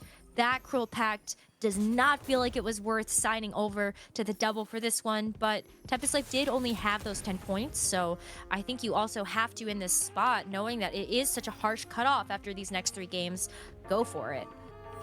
Especially when he had slammed the Rage Blade, I think, before the Cruel Pact came up, so it kind of locked you into certain spots where the Jinx was good. Then you saw that someone had already had Senna reroll, which is just like my first thought of people that can use Rage Blades really well. MF was another amazing user of that, but when you just use so much gold to just 3-star your backline, didn't get to level 8, didn't get that extra KDA, which I think makes a big difference, and then not getting, I think, that Nico 2 hurt the front line, but now we're checking in on the Senna roll down, and 3 away, now 2 away from that. That's going to make a big difference. But also, most importantly, the positioning is what to take note of, because this is an AoE ult for the Senna, and you want to try and group up the enemy as much as possible. Not hitting the Senna is going to hurt. 1 away, but should have enough HP to live through this no matter what.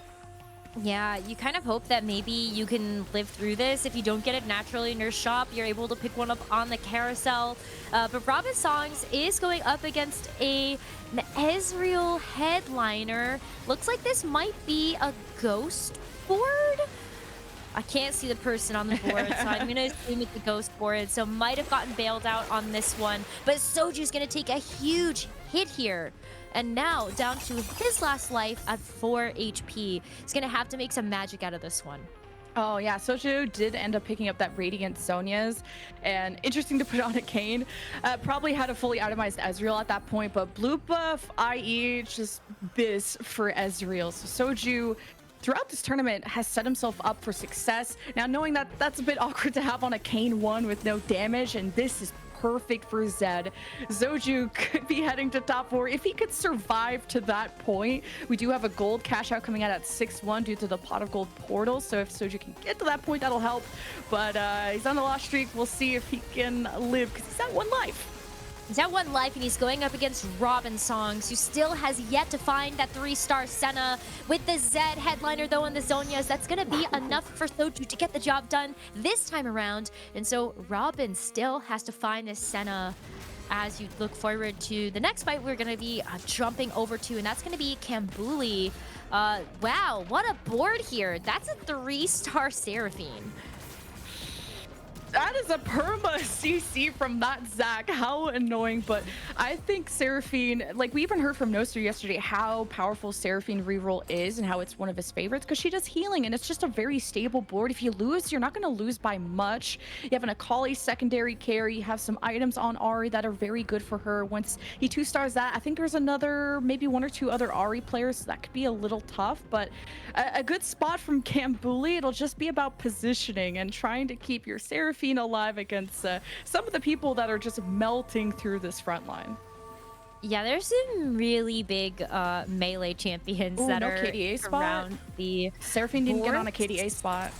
Okay, well, maybe that will not be too big of an issue here. It is Soju on the other side, though, with that Ezreal and that Heartsteel board, and it's the Zed that's gonna be just absolutely deleting them here. So as we say that, this poor Akali is left on her lonesome to try to juke and jive, but Kambuli is knocked out as well, and that's going to be one step closer for K3 Soju to get that top 4.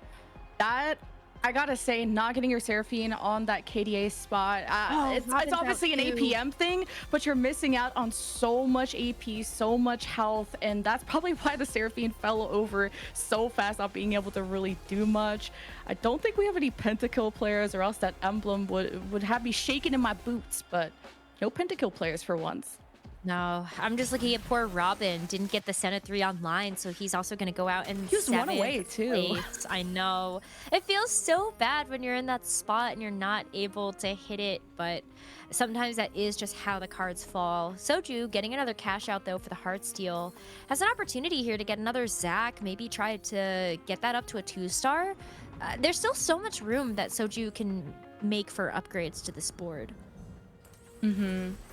And just where this Crown Guard's gonna go, I'm assuming this Alawi, and I feel like Alawi too is like winning the lottery, and a bit of a Spider-Man point of seeing another MF and Ezreal on the other side. The difference being that last Whisper having the armor shred is nice, but kind of a single target dude until the big ult comes out. So not like the best last Whisper holder. You prefer Even Shroud, which I think is a better angle from this Alawi having the Even Shroud from Soju's board. But at the end, it all comes down to the Zed, I think, that is just staying alive and melting everyone.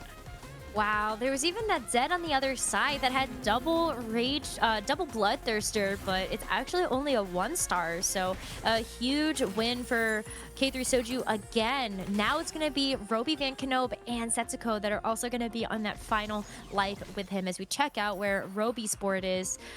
Also, Ezreal player. Also running very similar composition. We have 3 Ezreal boards here, Jen. 3. Yeah, that's a lot to deal with. I love the Radiant gloves on Zac. I think he's feels underrated. No one talks about Zac, but his CC just going all over is so annoying, especially if you can hit people like the Zed, but the Zed is smartly positioned on the opposite side, so shouldn't be hit by that. Now keeping the Zac alive as long as possible is important. We'll see if this Ezreal can dodge the Zed carving its way through the right side, but even if you put damage into the Zed, having the Zonia, you just drop the aggro, keep themselves alive, but it doesn't matter when the rest of the board is so much stronger on Setsuko's side. Yeah, Setsuko got some huge upgrades, so Roby's gonna go out in 5th, and K3 Soju is still gonna be hanging in there in 4th place. Does secure himself a top 4, so that is 1 Ezreal player down, 2 more left standing with Setsuko and K3 Soju, but we haven't checked in a while on how Ripple is doing. That's gonna be a 3-star Riven with amazing items. Jen, there's that QSS. Yeah, love to see that for sure. The Runons, I like the buff that happened to Runons. It's more of a slammable item or something that you can use. And oh, look at that gold raining down on our 4 remaining players. Now this will definitely help get to 9 and have a roll down if you prefer. Viego 2 is a great upgrade. Caitlyn 2 will be next. Lucian is, you know, like winning bingo. It is a 5 cost and there's a few Jazz players, I believe. So getting that Viego 2 though is going to be most important. That was enough gold, though, for Ripple to level up to level 9. And so now you do have the 5 8-bit in. Do you get a spat here? If you find a spat literally anywhere, I think, yeah, this is just a really big winning board right here. But you've got to get through Setsuko first. Ripple is on a win streak right now. Has been able to win 7 combats in a row. And this Riven, I think, is showing us why that is potentially the case. That is a deleted backline here. The Lucian cannot stand up to this. And so Setsuko is going to get knocked out with that final slash from that Riven. Oh, my goodness. Yeah, this was an important round because everyone just got a massive payout. So everyone's leveling up, having some gold to roll with. So it was how quick can you react to that? And yeah, Riven does peak at 8-bit 6, but then you can throw other things in, like try to get Jazz 2 to 3. Maybe you can get more edgelords and go to 5. Add an extra rapid fire for Caitlyn if you care about her. Getting an Alawi. There's a few different things you can add if you can't get to the 6 8-bit Riven. But she is doing fine. I think this is best in slot Riven. It's going to be about placing Riven on the same side as that carry, so getting to that Lulu, but unfortunately being on the wrong side, but she can still do work. And there's another carry of Viego that we forgot about, and he can help through that right side easily. Yeah, I was gonna say though, we haven't seen Protect Scroll in a while. It is going to be the 3-star. Lulu was able to hit that, and on top of that, the hologram is going to give him a second 3-star Lulu, but this is Ripple's game to lose at this point. Such a strong board. You have that training dummy in the front as well from the stationary support that you got at the very beginning. That's also helping to just completely beef up that front line. Very, very difficult now to take down both that Riven and the Viego. It's cool just to see a Lulu hologram board perform really well. Sona got some changes. I think her healing aura got buffs, so I think it went too fast for me to see what aura he picked, and now to just position those Lulus away from the carries. Make sure your secondary Lulu is beside your carry. She's going to amplify the 2 closest units. That Ziggs being 2-star with a Rage Blade and red buff. This is going to hurt, and this front line is living through it. That the polymorph hitting that Mord is painful, but the range DPS is just simply too much from Ripple's board. That Riven getting into the backline is as well. You're just taking 2 slashes to every single backline champion and then able to take them out here. It's going to be the final carousel before what is probably going to be the final combat if Ripple can keep this up. Protect Scroll is able to grab a Hextech Gunblade, but is that going to give you enough healing? I think you roll for a couple of upgrades here. Doesn't really feel like you're going to find too much, and just slam that Hextech onto the Ahri and Prage. Yeah, Alawi 2 would be a huge upgrade, and there's a consideration that I talked about with the desk of like, would you want to ditch a super fan? Because yes, it's such a good tempo trait early, just to have that free item, but in the later game, it hurts to play a Lilia 2 versus people who have upgraded their front lines, and the front line is what's making a big difference. Can you build a wall in front of this Riven? She's on the opposite side as the Lulu, and it's just slicing and dicing through every single tank, drops to half health, gets the immediate shield, and these Lulus are toast. Maybe a polymorph could make a difference, but the Riven was at half health, manages to get a few more slashes in. It's a 1v1 on the left that I'm paying attention to, and now that this Riven has vanquished that should be a win for Ripple. It looked like a much closer fight, though, than the feud that we had seen before. But with that final champion going down, Ripple Overdrive is doing the victory lap to keep that win streak alive. 11 combats in a row and a lobby win. And boy, did Ripple need it, Jen. That was a very tough start. Ripple Overdrive to just start out the day, because it was an 7th into an 8th place, and so you've got to first to bring yourself back into this one. And just a true masterclass of how to play Riven. Best in slot Riven items, even Shroud on the Mord, positioning the Mord next to the Riven, so you're just benefiting from that. And worst case, if you lose out on the APM positioning duel between your opponent, you have that backup Viego carry, and knowing that you could just frontline all of those units, because what is the threat? A polymorph? You just need to get to that backline as soon as possible. And Ripple just had a great understanding of how to play Riven. And the fact that he had a leftover remover means that he just had the right components, didn't have to kind of slam things too early. And if he did, he could easily just kind of substitute things out. Because I think Riven's one of the few comps where best in slot items are so important. That QSS makes a world of a difference in the stats. Yeah, that Riven was just not dying. That's like one of the best ways to continue to do damage, right? Is just, I don't know, not die. But hey, Ripple is still in this, as are the rest of our competitors. We have 2 more games for them to be able to see if they can get enough points to make it into our top 16 before we do, as you said, cut these players in half. So we're going to take a short break to get ready for the next game and also give you some analysis in between, so don't go anywhere. You are watching the Heartsteel Cup.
Hello, everybody, and welcome back. We got a little bit of a difference. I'm not Lemon QE. I'm sure you couldn't tell, so I'm telling you instead. I am Ibupasaurus instead here with Admirable and Crowan, and we had just a pretty good lobby for just a couple of our players, I would say. I think a couple of them are definitely coming out of that lobby, maybe needing to do some mindfulness exercises after. But let's talk about some of the good first, right? Something that we got to see was Hologram Lulu, and Hologram Lulu has always been one of those comps that people find, you know, they want to look after as we kind of see what the standings ended up being at the end of this lobby.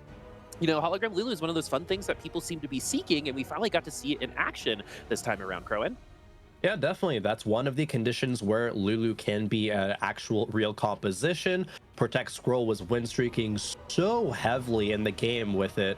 Had a Lulu 2, had Hologram, actually had 2 Lulu 2s, so was playing 3 Lulus on the board, and that's so much CC, so much damage, allowing him to get these other units online, like the Ziggs 2, like the RA2 online with some good items as well. But at the end of the day, it still wasn't good enough to take down Ripple, right? Ripple's Riven, obviously that comp is just so disgusting. But it is nice to see that Lulu Hologram come out and get a top 2 finish, and it still was pretty close there at the end. Yeah, honestly, that's one of the compositions right when it first got introduced, is like, this is a thing with the hologram. The debate was, is it better to simply not 3-star your Lulu so that you could have 3 Lulus in play? And I was like, wow, this is a real argument now. And players are trying it out, and they're like, no, just 3-star. The 3-star is pretty damn powerful. Yeah, because it's 2 Lulu 3s, right? At that point, it's okay. It's a little bit better. It's a little bit better. Lulu 3 always going to be haunting your nightmares. Nothing so cute has never been so scary, am I right? Other than me, I guess. Let's go ahead and talk about, you know, some things that may have been a little bit more on the nightmare side. So let's talk about Cruel Pact a little bit. Cruel Pact has had, you know, its time in the spotlight, and unfortunately the spotlight today is in 8th place, right? So Admirable, you know, one of the big things with Cruel Pact is how to utilize that health so you can actually get to those levels. So what did we not see this time that maybe you could bring into your game to successfully run something like Cruel Pact?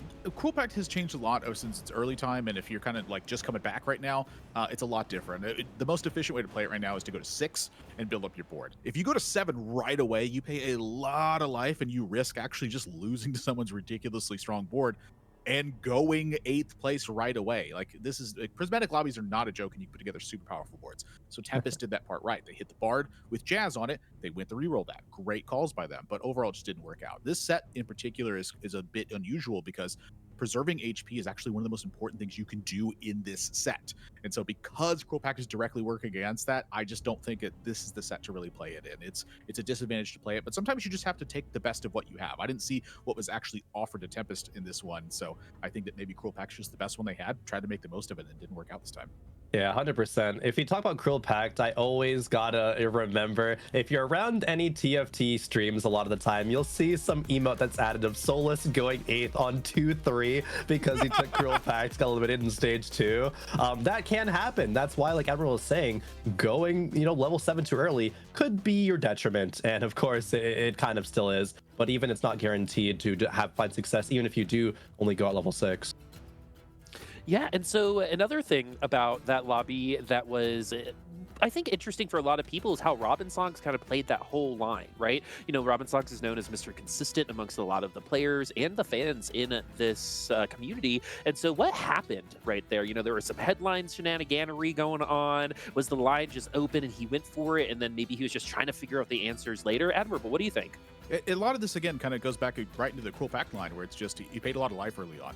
But then secondarily, he also had the failure of his composition just frankly not connecting. 2-cost rerolls, they're supposed to connect quickly and pressure the lobby. When it's at 4-2 and you take your next augment and you're still not hitting your headliner, you're like, oh my gosh, this is not good. So that was a disaster point for him. But honestly, the big one to look at is just how much knowledge that Robinsongs had and when you're supposed to go this direction. You know, when you, like, for instance, Crowan, you've been at 50 gold. We've literally, when the first time we sat down to play, I remember this, it was an open cell game for you where you hit 50 gold on Krugs, and then you figure out what copy you were playing literally right after the items fell. Yeah, no, I think that is what you have to weigh. And a player like Robin Songs, of course, he's going to usually err on that consistent route. That's what we know and we love. But there is times where you have to greed it out, and some players will trend towards that more often. But in Robin Song's spot, I'm sure he was saying that, okay, my early game is bad. I don't see a good headliner. I'm not really going to be taking any round wins, let alone maybe killing any units. So I'm gonna pretty much open sell my board, try to get up to that 50 gold. And it doesn't even seem like he played that wrong. I think you could look at that early game and be like, hey, that was the correct thing to do. Oh, I see this Senna headliner in my shop. It's rapid fire. It's the good one. I'm gonna click that. I should be in a good spot right now, but unfortunately in TFT, right, like we didn't see his entirety of the game, every single spot, but we do know that he did low roll at a lot of different spots. You know, you need to, as you were saying, hit that Senna pretty early, pressure the lobby, get all your pieces online, and push levels to, you know, get to that 6 damage, find your Kiana, find your Akali's, and put those in. And Robin just, you know, wasn't able to quite do that, unfortunately. Yeah, you got to put it all together, right? When you're only thinking it in moments, that's when they end. But in order to create a story, you got to finish that story out. And I think Robin had a little bit of a hard time trying to find an ending there that put him in the top 4 out instead of where he ended up. So the last thing that we're going to talk about real quick, I just want one more thing from both of you. If you were to tell the players that have been, you know, watching, maybe not participating, what they've seen today, one thing that can maybe improve the way that they're playing on ladder, what would that be? Crowan, you start. Improve the way that they're playing on ladder, or just in general? I mean, I just play more games, watch, just be exposed to more. Also study your games, study your VODs. Okay. That's a good thing. Well, sounds good. Admirable, I'm going to get that one to you next time, but it looks like our game is ready. Let's go ahead and throw to casters and see my favorite bros take it away once again. Us? We're the bros? I love the bras. We sure, I think that's how that goes. We sure are the bros if we're from Australia. It's gonna be Lemon Kiwi and myself back on the casting desk to bring you through this 4th game. And Jen, this is where things start to get really tough for our players. They only have 2 more games left before we cut this field down into the top 16. And this is Golden Prelude. I love me some Golden Prelude. Something not prismatic would just not have me have a heart attack, especially when there's 2 games left before the cutoff happens. We're checking in on lobby 3, where in that last game, Invective went first, then Noster, then Liquid Replay. And yeah, that was a solid lobby. Dank memes in top 4 as well. So I'm glad to see that Noster, after all that grinding yesterday, is still at the top of their game, and we'll see if it continues to do so.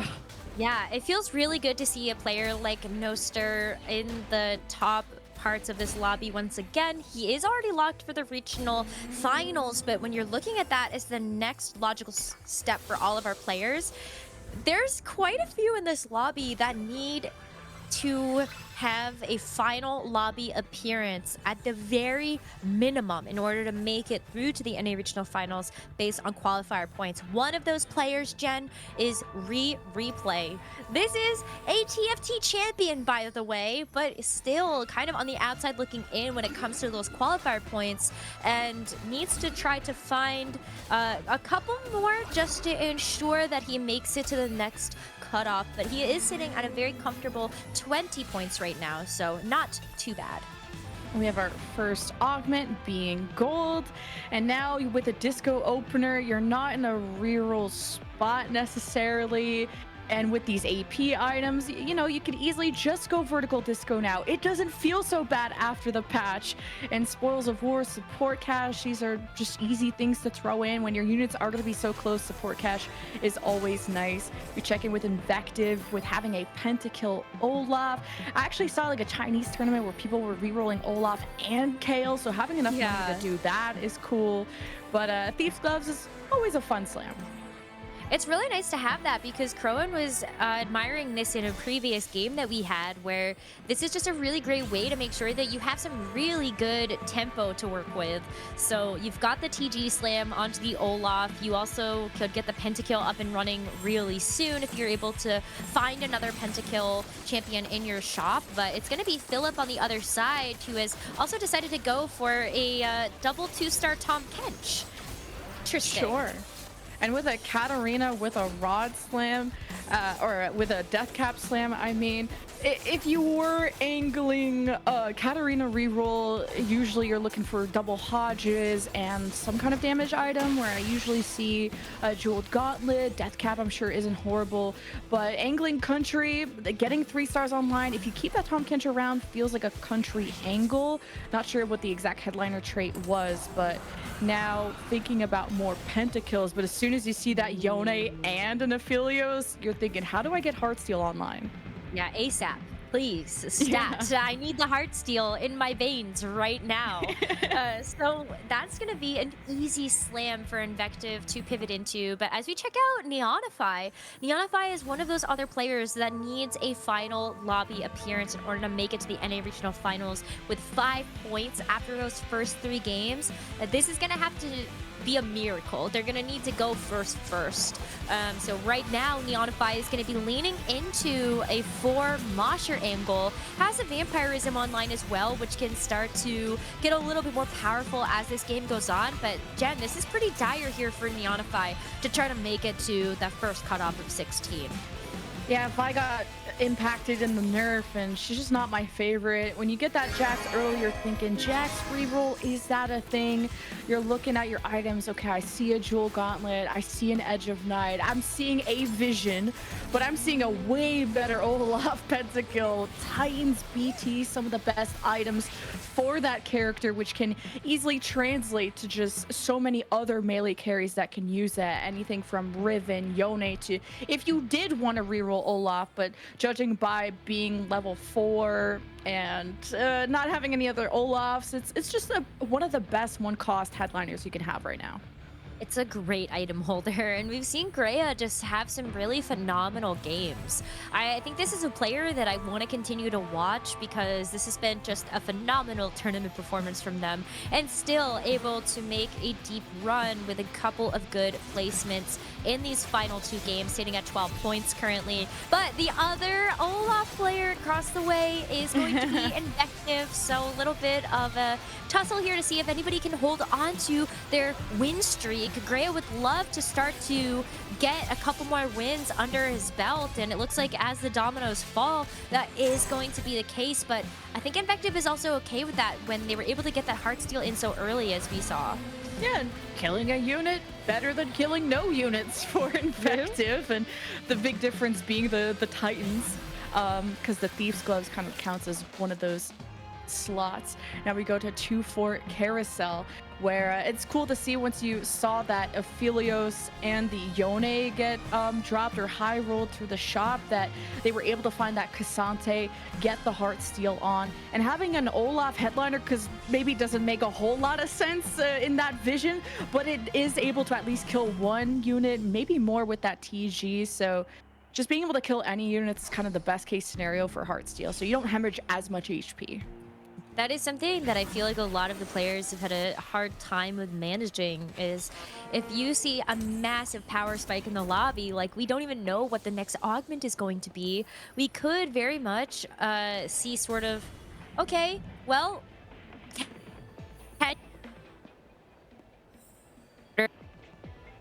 but it is just going to be a little check-in here on the right-hand side, as you can see how much gold everybody is working with. The lost streak's really paying off here for Invective and Neonify so far.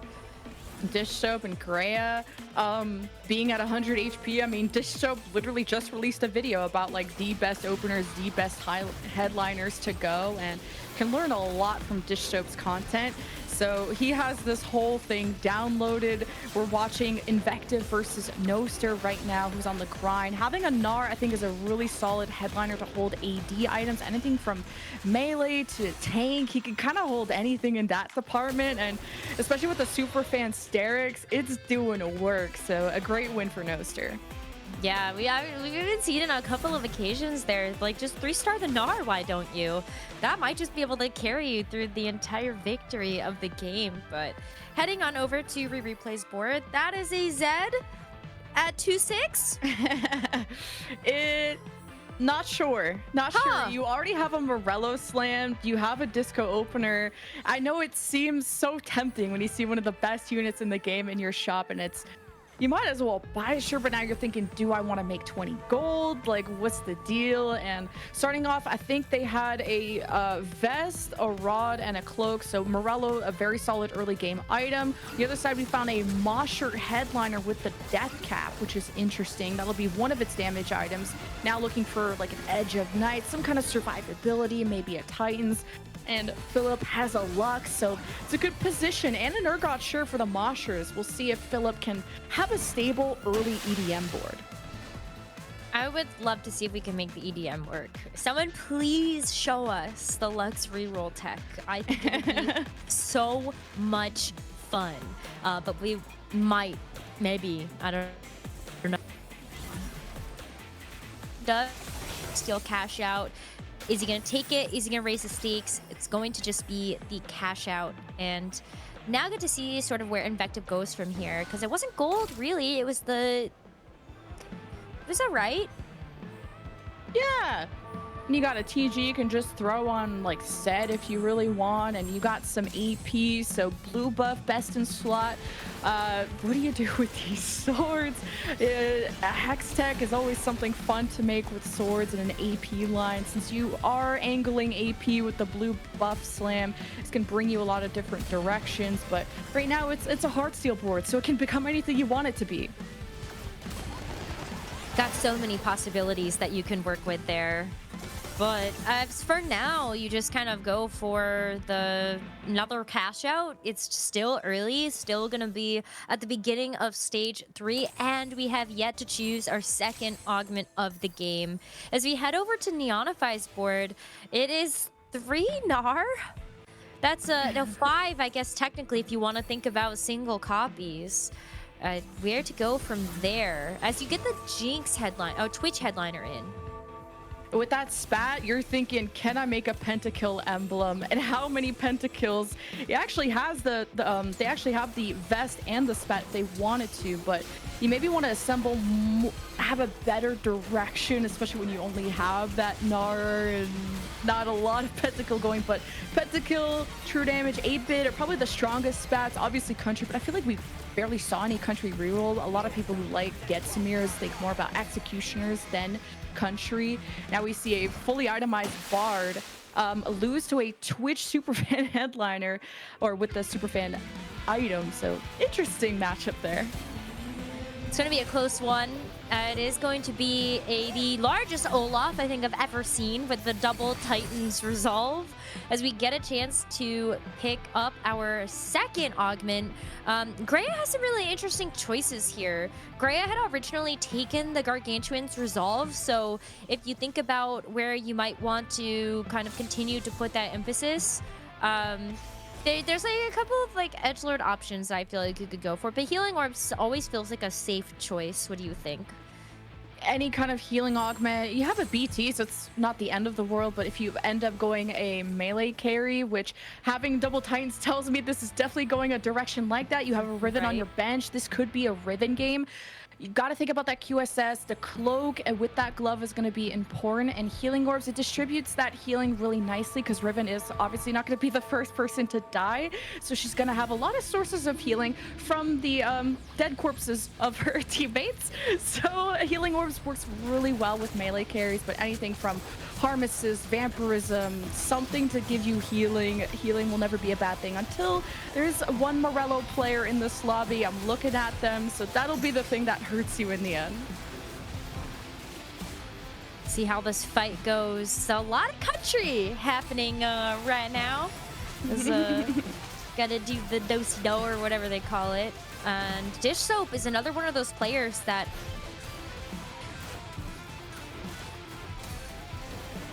haven't been able to check in with him a whole lot during this tournament, but he's another one of those players that's really hoping to be able to make a strong showing at the regional finals. Already qualified through the ladder snapshots, but still wants to be able to show people that he can win these tournaments too. And Twitch is interesting because out of all of the executioners, he's probably the worst one. A lot of the executioner rerolls have to do with Samira and Vex, being AD Samira and AP Vex, which this could easily be that because you can't get a Samira executioner headliner this early, so you can easily transition to that. Didn't even just play off of the superfan item. But I've even seen boards that are like reroll Twitch, Twin Terror, or playing around Punk and Twitch reroll there, but definitely the better performing executioners are not Twitch. But this is kind of a nice general open board where you have superfan and executioner, not really any slammed items, which is probably what's costing Neonify some health and some unit kills here. I think a lot of it also has to do with the fact that Philip's board is just really strong. You've got the Mosher on, yeah, like I'm looking at the Jax right now and seeing if that's gonna be that board.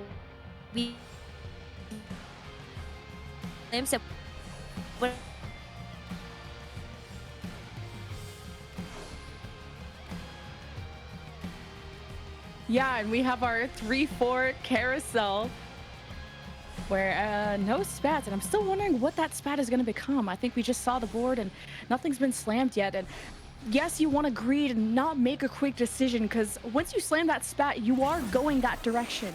And the strongest spat slams are going to be verticals that you can get into, whether it's going, your 6-8-bit, true damage, whatever it is. So I'm wondering where that's going to go.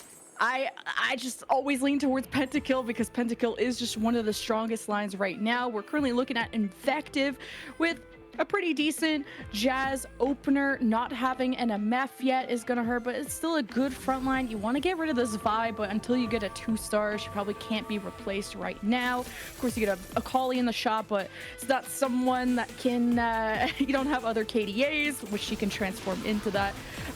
No other KDAs to worry about. This is not someone that can use the blue buff, but maybe the IE, but again, you don't want to get rid of your headliner. This Jazz Bard is going to do enough for now. Hopefully they can kill a unit though, and it's a bit of a struggle for Invictive right now. On the other side, we got a bit of a party at the top, and I feel like a lot of the melee carries are dominating. We got a few Olafs, we got a Gnar, and Greya is still at 100 HP. Cash out available for Invective. Gonna take it, don't want to take the risk. Get a glove out of it, which this is looking like an Ezreal angle just based off the blue buff IE. Now leveling to 7 on a 9 streak. Need to stop hemorrhaging HP. Picking up the 8-bit Riven. Now 8-bit is the best trait you can go for with Riven. I believe there was other people angling melee carries, which Riven is always going to be a consideration. Now you're going to second line this, so because she doesn't have QSS, you are vulnerable to things like your polymorphs or Senna and just anything. So we'll see how safe this Riven can be. It's positioned on the same side as the Senna, who has some pretty good items with the Shojin red buff. Now the Senna is targeting the Riven, and the Riven isn't doing the same back, so this Riven is about to fall at 1 HP, and the Senna will help stabilize Dank Memes on the other side. And I'll get Necra back in a second. She was getting me a snack. But looking kind of at the state of the lobby, Invective at 22 HP at 3-7 is tough. This is sort of the point you got to think, how can I stop losing? You drop the 3 Heartsteel. Like if you were to 5, you go to 3, or maybe you just drop Heartsteel altogether, because what's the point of rejuicing when you're dead at this point? So see if the Riven will help stabilize them. We'll go and check in with Dish Soap, who had a lot of things to say about Garen. He actually didn't really like Garen, even as a tempo headliner, but since it's 8-bit, it's going to be better than nothing. You need someone to hold these tank items, and that's probably where he's finding some point of stabilization. Very rich. We go to Neonify, who has a QSS. It's giving melee carry and maybe looking for that Riven. Does get the 2-star, but not the headliner, at least something that he can use.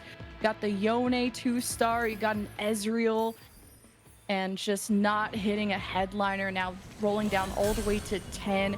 The Yone Heartsteel is not preferable. You can play around the Heartsteel Yone. It's probably the second best after Crowd Diver. I don't think Edgelord Yone is a good line to play at all, but deciding to not play a headliner at all when Neonify is at 29 HP could be a painful spot. On the other side, we got a Lux holding the Morello, can distribute that nicely, but not a good damage item, and that Lux being a 1-star, there's not a lot of damage coming from Replay's side, so maybe Neonify will still lose, but not as hard as they could have otherwise. Oh, Admirable is here. Hello, friend. How was the desk? Hi. It's going pretty good. Necro's having some issues with what's going on here, so we're having me come in for a little bit while those tech issues are getting covered. So apologies for that one. That's why Necro is not here at the moment. She's getting me a snack, and it's a really good one. So what do you think about this lobby so far? Yeah, that's maybe not the most ideal reason for me claiming technical issues. A good one nonetheless. Yeah, we've been watching over this lobby, and we've been actually like trying to find as many little things as we can to like nitpick about and like what can we talk about? What's really interesting?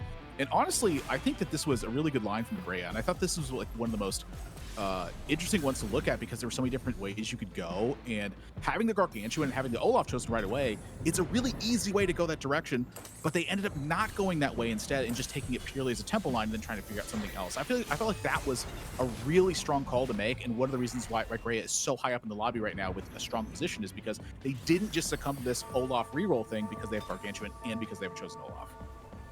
Now picking up this Heartsteel Yone and not having the Heartsteel online with maybe like a set there in the shop. So just feeling good about how I probably would have taken out that Garen for the set and at least get something, but maybe just this is a rented Yone. But with those items, I don't hate it, but maybe what do you think about this? It's kind of a tough one. Like you have the Bloodthirster, plus you have the Titans to go along with this, and it's like maybe it looks like it rented, maybe it's not. Like there's a lot of Yones that are sitting there. Sometimes you have to take what you can get. On the other side, you're seeing a Riven, and it's a chosen Riven. Maybe that's a Riven reroll for that headliner there. It's kind of tough to call. This might be one of those small take what you can get scenarios where you have to make pivots, but it's certainly not ideal. I'll tell you that much. Now you have the dish soap with the Garen, which was just kind of that temporary tank to hold that even shroud, and seeing probably how there's other Ravens in the lobby. We know Dish Soap is a Riven enjoyer. With this IE, you don't hate it. And Samira too, well, that's a great holder. You got, well, Country 3 as a potential, but the most important part about Country is actually re-rolling it. And he's at level 7, he has gold. This re-rolling, what do you think about even considering re-rolling Samira at this stage? God, I feel like Dish Soap's always like the hardest player. Like, when you watch this stream, it's always like, if he's not explaining exactly what he's doing, it's like, it feels like he always has something bigger in mind. But with this one, he's at 53 gold, 5 loss streak. Like, oh gosh, I mean, I don't really know. This just seems dangerous to me. I guess like maybe you have to settle on something sometimes. I'm always worried about that one. Like, I look at that spot like that, and I'm like, what do I do? And that's like the instant I panic. And I have no idea what to do with it. Is mostly just Dish those spots, but that's kind of what makes him such a marquee player. Ooh, so I believe it was Neonify. Yeah, there was somebody who had a spat that never ended up slamming it. So wonder if that's a grab to just get that Tactician's Crown going. Becca going for Kiana. Belt on that one as well. Wow, this is going for a long time. This is one of those spots where like it's possible just nobody has a way to benefit from it. Ooh, like, I feel like that comes up quite often. Yeah, it could be Pentakill on that one as well. See, I was thinking Pentakill because the person had like a Gnar and a vest, and you could make something out of that, but not making a decision on a spat, it kills a component. You have that and you're not doing anything with it. And the 8-bit spat on Viego is the best you can ask for. You have a Caitlyn, Riven 2, but there is, I believe, someone else going Riven. I may be mistaken, but being 2 away is a great spot. But 0 gold, almost 0 gold, not so much. Yeah, I mean, 8 HP and 0 gold. I mean, that was the spat that was taken earlier on, right? You didn't have a bow to go with this, so like, why slam the 8-bit? To go with it at that point. Like, this feels like a really crucial fight. So Dish Soap did exactly what it just seems like Dish Soap always does: push a level and go higher. And yeah, considering some Jazz and some Ezreal up there, so Samira reroll not in consideration. We'll see if this Riven can survive, but just getting completely surrounded by a Poppy too with Even Shroud. Like, that is a painful matchup for any Riven to deal with. Is that it for him? Yeah. Just barely not enough. Oh, that's so heartbreaking. It's like 7 Riven sitting there the whole time. You get the 8-bit spatula. It's just not enough gas in the tank behind that.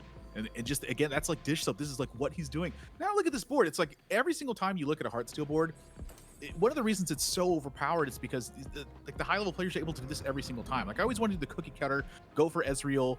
Sometimes I'll settle on like Caitlyn for an 8-bit or something like that.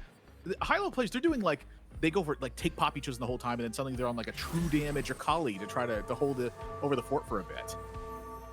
Yeah, this was like a blue buff that originally I think he started with like a Bard blue buff, and I was like, oh, AP. But then you kind of forget that a lot of AD units like Akali have low mana and can really benefit from being able to cast a lot. So see if this Akali can kind of hold the door, and this Samira will continue to stabilize him. He's at level 8, and I wonder if this will turn into another carry, because I feel like Executioner 2 isn't super common, and he's gonna have to think about that deeply after that loss. Yeah, I mean, this is Scrappy kind of holding down everything right now, right? You get so many extra items out of this, but that's the value that maybe has kept Dish Soap in this game. It's just a lot of power still needs to be added to the board right now because everybody has something put together at this point. So now finally things slow down. You know, if I didn't get to Wolves, which is clearly they needed a little bit more to go with. So I'm sorry, not Wolves. It's the final part here. It's, you know, this is so much that still gets involved. It's just the extra items that are here. So Gray is sitting on a spatula with a pentakill composition. You're on 5 Superfan for this. I feel like this spatula is either going to be one of those ones you just totally gambled on and it didn't work out, or it's just going to end up being perfect and you're going to have exactly what you want at the end. Yeah, Superfan 5, you were telling me about this Gnar Superfan reroll, and I was just expecting like Pentakill Vertical to be the trade of choice, but really benefiting from that Radiant helps a lot. You got double BT, Giant Slayer here for replay. Now considering, was there a tank item you can make with that vest maybe for Set, or what is something you can make for Ziggs, like maybe a rod for that Rage Blade, but not getting really anything. Decides to put the Edge of Night on Yorick, because you know the MF 1-star isn't going to do much, so might as well give it to a legendary. Yeah, it's kind of tough, I think, looking at him. Yorick's definitely a powerful unit. You know, kind of have like not the most ideal items on the set right now. You got a Bloodthirster in each hand with like a Giant Slayer hanging around on a necklace. Oh, this is a tough one. God, double Bloodthirster, so much HP you're getting on this, but just not enough. I'm starting to become a believer of this Last Whisper Ezreal. Like, I just always see Even Shroud, and I usually like Last Whispers to go on someone that can do more damage and distribute that love evenly. But now Last Whisper has been doing a lot. You need some kind of armor shred no matter what, and sometimes you just gotta accept the Last Whisper over the Even Shroud. Yeah, so we saw replay holding on a 50 gold on that last loss, which frankly wasn't terrible in the last one. He still has a ton of HP to work with. So that's going to level 9 right there. We get to look back at Dish Soap's board. He's just having to settle with what he's got. There's really not much more that can be done, I'd say, for the amount of gold that he has. It's just like, can I get there at this point? Because it just wasn't working out his way. And then at Dank Games board, we saw that he had to hard commit over to the Yone. He hit the Yone 3 because he couldn't go the direction that was initially anticipated, I think, given the original board state that they had looked out. And that's just one of the things that ends up happening with this board state sometimes. The Gargantuan Resolve, I'd say, does slightly benefit the Yone a little bit more, but this didn't feel anticipated given the initial board state. It could have just been because that's what they had to build out, but it could have been not at all what they were looking for. But you know what? I'm not going to turn down a Yone 3. Like, if I can get Yone 3, I'm gonna get the Yone 3. Yeah, you can work with the Crowd Diver, with the Heartsteel. Edgelord just is probably the most painful one and is a skip in my opinion. But what do you think about this Zed EDM 3? It seems like Jazz is the thing in mind that's really invigorating this. But when you think about EDMs, you think, oh, I gotta go vertical. But with Zed, you almost don't need EDM. And if anything, Crowd Diver is the thing that helps him out a lot, or really just the strength of the board in general. Yeah, it's nice to have. Like, if you have it, you have it sort of thing. So that's just a powerful unit. So the EDM, once he gets loaded up with some AD items, yeah, great, let's do that. That's a ton of damage that ends up getting through. You definitely want some tertiary carry with it, though. It's hard for him to do, I think, all of the lifting by himself, but sometimes it gets done. And at Philip's board right now, this is just all in on the Randuins right now. This is like everything is being carried here. You get so many additional stats, but you're still missing both of the 3-stars you're chasing down. No Urgot, no Jax. Like, this is everything tossed into this, and you're up against a Zed that's fully loaded right now. If you can't stun this Zed and knock it down, you're not going to be able to beat this team. Yeah, Jax jumped into the back and got absolutely obliterated, and that was a difficult decision for Philip. Now on last life, that'll be the end of them in bot 3, and it's a difficult consideration when you're so close to 2 3-stars and you're on a loss streak. In my opinion, you gotta choose what is your favorite child, and in that case, if Jax is your carry, you gotta sell those Urgots and at least hope that the Jax 3 can keep you alive. But in this case, we got a Pentakali on the other side, and that is one of my favorite holders of a pentakill emblem. Yeah, it's really tough for Philip in that one right there, sitting at 11 points coming into this game. So you're looking for top 4s at that point, still sitting in that bottom side of the cut right now. Just was at 18 points coming into this game, so it really sucks to get a 7th place here, but he's still got a little bit of room left to work with.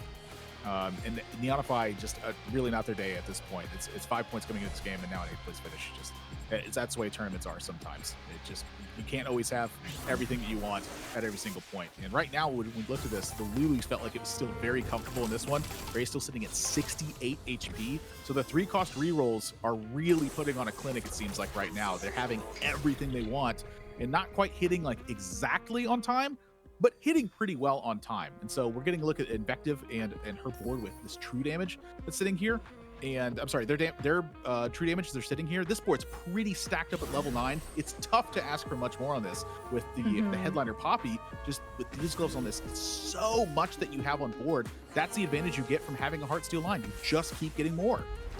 And the true damage emblem is becoming so much of a flexible emblem to just slam early, because like worst case, you get true damage too, and it's a trait for your Jazz, and you're always going to have a true damage this late into the game. But on the other side, that's a very juiced up Ahri and a Lulu 3. It's a lot of CC to deal with. The healing of Seraphine. Goodbye to Invective, and we have our top 4 locked in with the dank memes on the chopping block. That was a huge hit on that one. So many units left on board.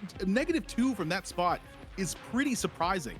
But again, kind of looking around and what we've seen on everyone's board, it's just everyone's fully loaded at this point. Like if you lose, you're going to lose by a ton, I guess is what it ends up boiling down to. Like look at the difference here as this top 4 is here. 51, 49, 27, 1. Like this, we're at 5-6 right now. We just got out of the carousel. Yeah, Yorick 2 is massive there. This is a front line that can fall off at the end, but that is a Ezreal with full items. You'll at least be able to get the stun off, but the Ezreal is coming through the left side. Can you at least stun him before he gets to the Lulu? Can the polymorph target him? Ezreal's coming through the bottom. Ahri with the Rage Blade. It takes a while to stack. That's kind of the drawback of Rage Blade, but you gotta make what you got with the components you receive, and that is just not gonna be enough damage for Noster. That is a big hit. Yeah, Replay is starting to stack up gold a little bit here as well. You know, with the way that the health total is distributed as Dank Games goes down in 4th place, everyone's still got a couple of hits left to take in this one. So with spoils, Replay might be able to get up enough gold to actually go to 10 and maybe get something there, or maybe they're just stacking up gold so that they can roll again and find the units they want. I'd say with Yorick 2 online, you probably are feeling pretty comfortable with where your board's at, and level 10 is probably what you have in mind. And for Noster, it's one step down, but you know it's pretty much the same thing. If your board's pretty stacked, you have the Lulu, you're starting to take people down by just having chain stuns from that. Get to level 9, let's add some more to this board and get more value from the KDA and from the Spellweaver that's here. You're just going to get more stats in play, and that's just always the goal of these styles of board. It's once you get stabilized, it's just get more stuff in play to buy time. And now we're looking for KDA 5. That might help things out, and an Alawi is never something you're going to be mad about getting. How about a second one? And he still has to pop the Anvil, which it's a lot of damage, and you kind of need some tank stuff right now. So the Thief's Gloves is easy to put on Alawi. And just a mind-blowing thing that I learned about kind of Ahri is that sometimes don't even want to headliner her because her super fan item is actually not even her best in slot. So I like that usually you would chase like a Poppy or Zed or Viego and work around those lines. It's called Ari Warriors, and it's actually the Spellweaver version, which helps out both parties. And this board is so strong. Ended up with the Tactician's Crown. Noster yesterday talked about wanting to balance how quickly he makes decisions around items. Greeted until he got that second spat on Carousel. Tactician's Crown now just has so many traits active and is looking like a first place player in this lobby. Wow, that was a 10-unit win? Did I read that right? Yeah. What the heck? That was a blowout win. The positioning there from Noster was perfect. It was the Akali hitting a tentacle that one. It was having that one space open on the front line, so that way the Mosher on the other side, the superfan Gnar, would jump right into the front line and not touch the back line at all. And it was chain stuns and damage to have Noster have a blowout win against that pentakill board. That is just an annihilation in that spot. I don't think I've seen a win quite that dominant in stage 6 ever. And Ari is so threatening for a Zed because of that single target damage. You like that it's on the other side, but she's currently targeting some tentacles and useless units. So Zed moving their way through the right side, maybe getting stunned by a Zag, but also tunneled on a tentacle right now. And that's why it can be critical to not position your important units on the sides. And this Zed got polymorphed and killed by the Ari. Great positioning and a great Lulu for Noster to take that win over Replay, but only by 2 units, so it's not over yet. Yeah, Replay at 22 health right now, still stacking up gold. It's very clear that Replay wants to go so rich. To that level 10 scenario. That is going to be the big boost that they hope to have and try to take over this game from that spot. He knew he was going to need this much stuff on board because of how stacked Noster's board was going to be at this point. This is a great call by both of these players now at this point. Noster's positioning has been fantastic. You notice he's doing the same thing again to go up against Greya's board, and this is going to be the difference right now. It's going to be, can Greya overcome what's happening on either side of this board right now? Greya was able to find the Ghost, and we saw them pick up victory in that spot now. But now up against Replay, can this KDA and high pentakill get the job done?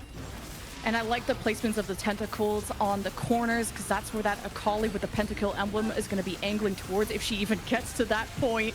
And this front line for the Spellweaver board of Noster is holding up. This was that a Gnar 3 decided to target that tentacle instead of maybe a Lulu, but it looked chalked either way. Noster with another very dominant win at the end.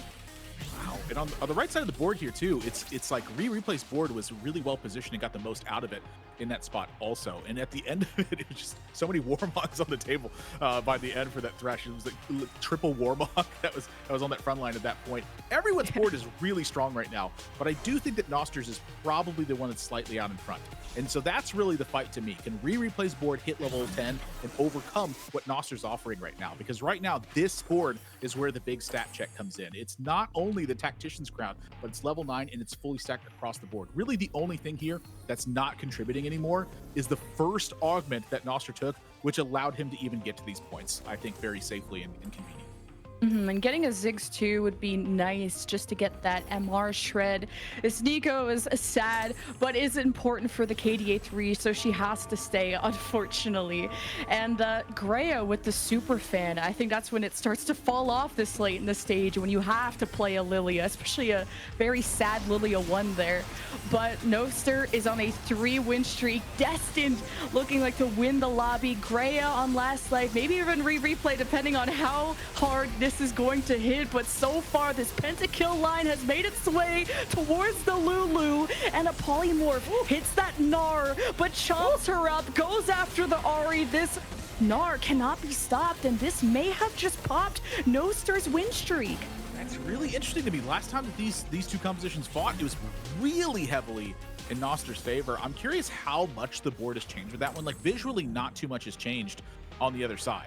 It's maybe some updates on a couple units, but when I looked at it, it looked pretty similarly on the other side of the board, where it was a Karthus that didn't have like the full items placed on it, and then it was also missing the 2-star on Viego in that last fight. So not only is this board improved since the last one, but I'm not really 100% certain what else has changed on this one.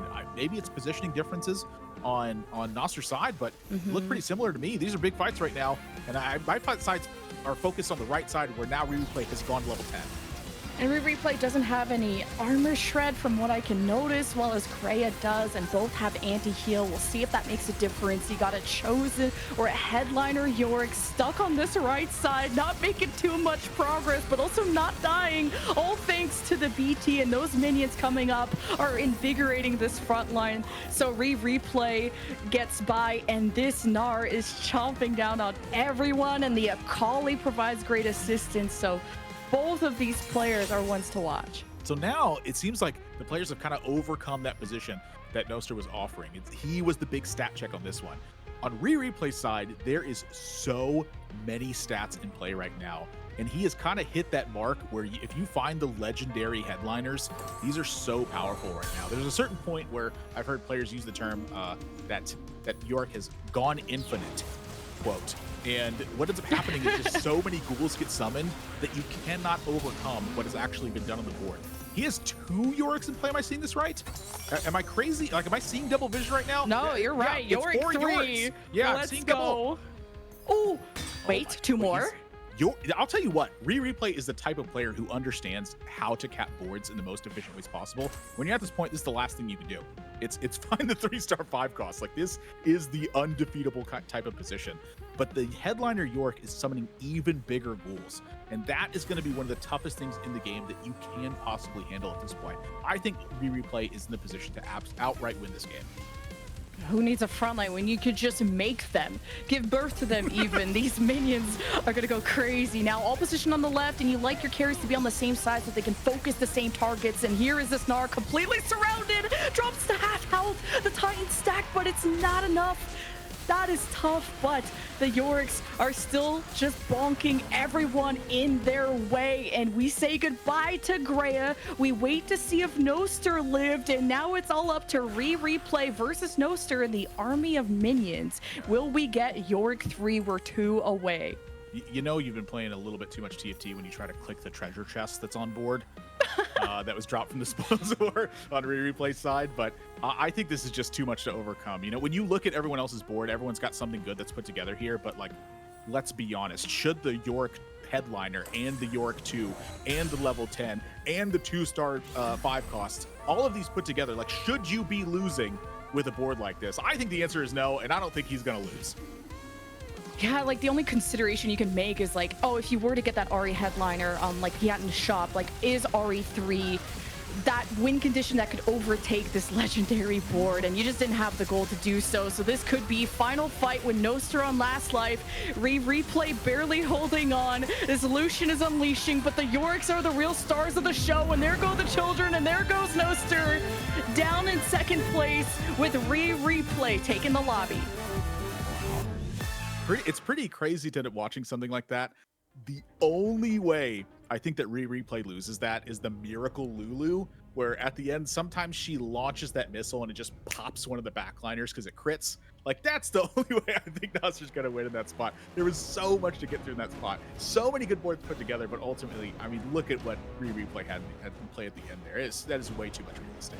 And I think that like an Alawi 2 difference too, I know on the other side, Nostr was trying to chase down Alawi 2, which helps that front line significantly for that Ahri. And the only thing is like, could you have gotten like a 3-star Ahri that was gonna be what propels you to take down 2 Yoriks with giant hammers heading to your back line. And then at the end, it's about positioning. How could you keep Ahri away while also keeping her on the KDA hexes and within arm's reach of your Lulu? But what's really fun boards, we almost got Yorick 3. No, almost. It's 7 Yoriks in play on that one. It's pretty crazy to see that much happen in play. And you honestly, you sort of forget like how powerful the headliners can be until you start getting to the 5-cost headliners. And it's like, oh my gosh, these are so much stronger than my 4-cost ones. I've only really gotten to that point a few times, to be honest with you, where I had a reason to go to level 10 even. But when you get to that point, they show up pretty frequently. It's like, when you get to that point, just go ahead and buy them. Honestly, they're just kind of that good, yeah. And Nostr with back-to-back 7s. You love to see consistency. Replay 2 with another top 4 finish. Like, These players just know how to be consistent, like you said, know how to build up their board, to be strong and to be flexible. That's what makes the best TFT player. And we're going to throw it to a break because we're going to hear from our analyst desk, and we're going to go straight into our next and final game before the cutoff. We'll see you on the other side.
Hello and welcome back, everybody. It's just two of us this time, Boop and Crowan, like that's ever happened before. I'm really excited to see what you thought of the games going forward, but you know, we're gonna move away from specific comps. Of course, we're gonna talk about it and talk about what some of these players have done in terms of impact with us potentially, and as well as where they're going to need to go in order to qualify for regionals. I got there, folks. So let's go ahead and start with Replay. So coming into today, right? Replay was, as per Gangly said, on the outside looking in on that tweet, right? In terms of qualifier points, did really well in that lobby. How have you felt about his play so far, knowing his, you know, coming into it, he was actually really confident, put himself #1 in those power rankings.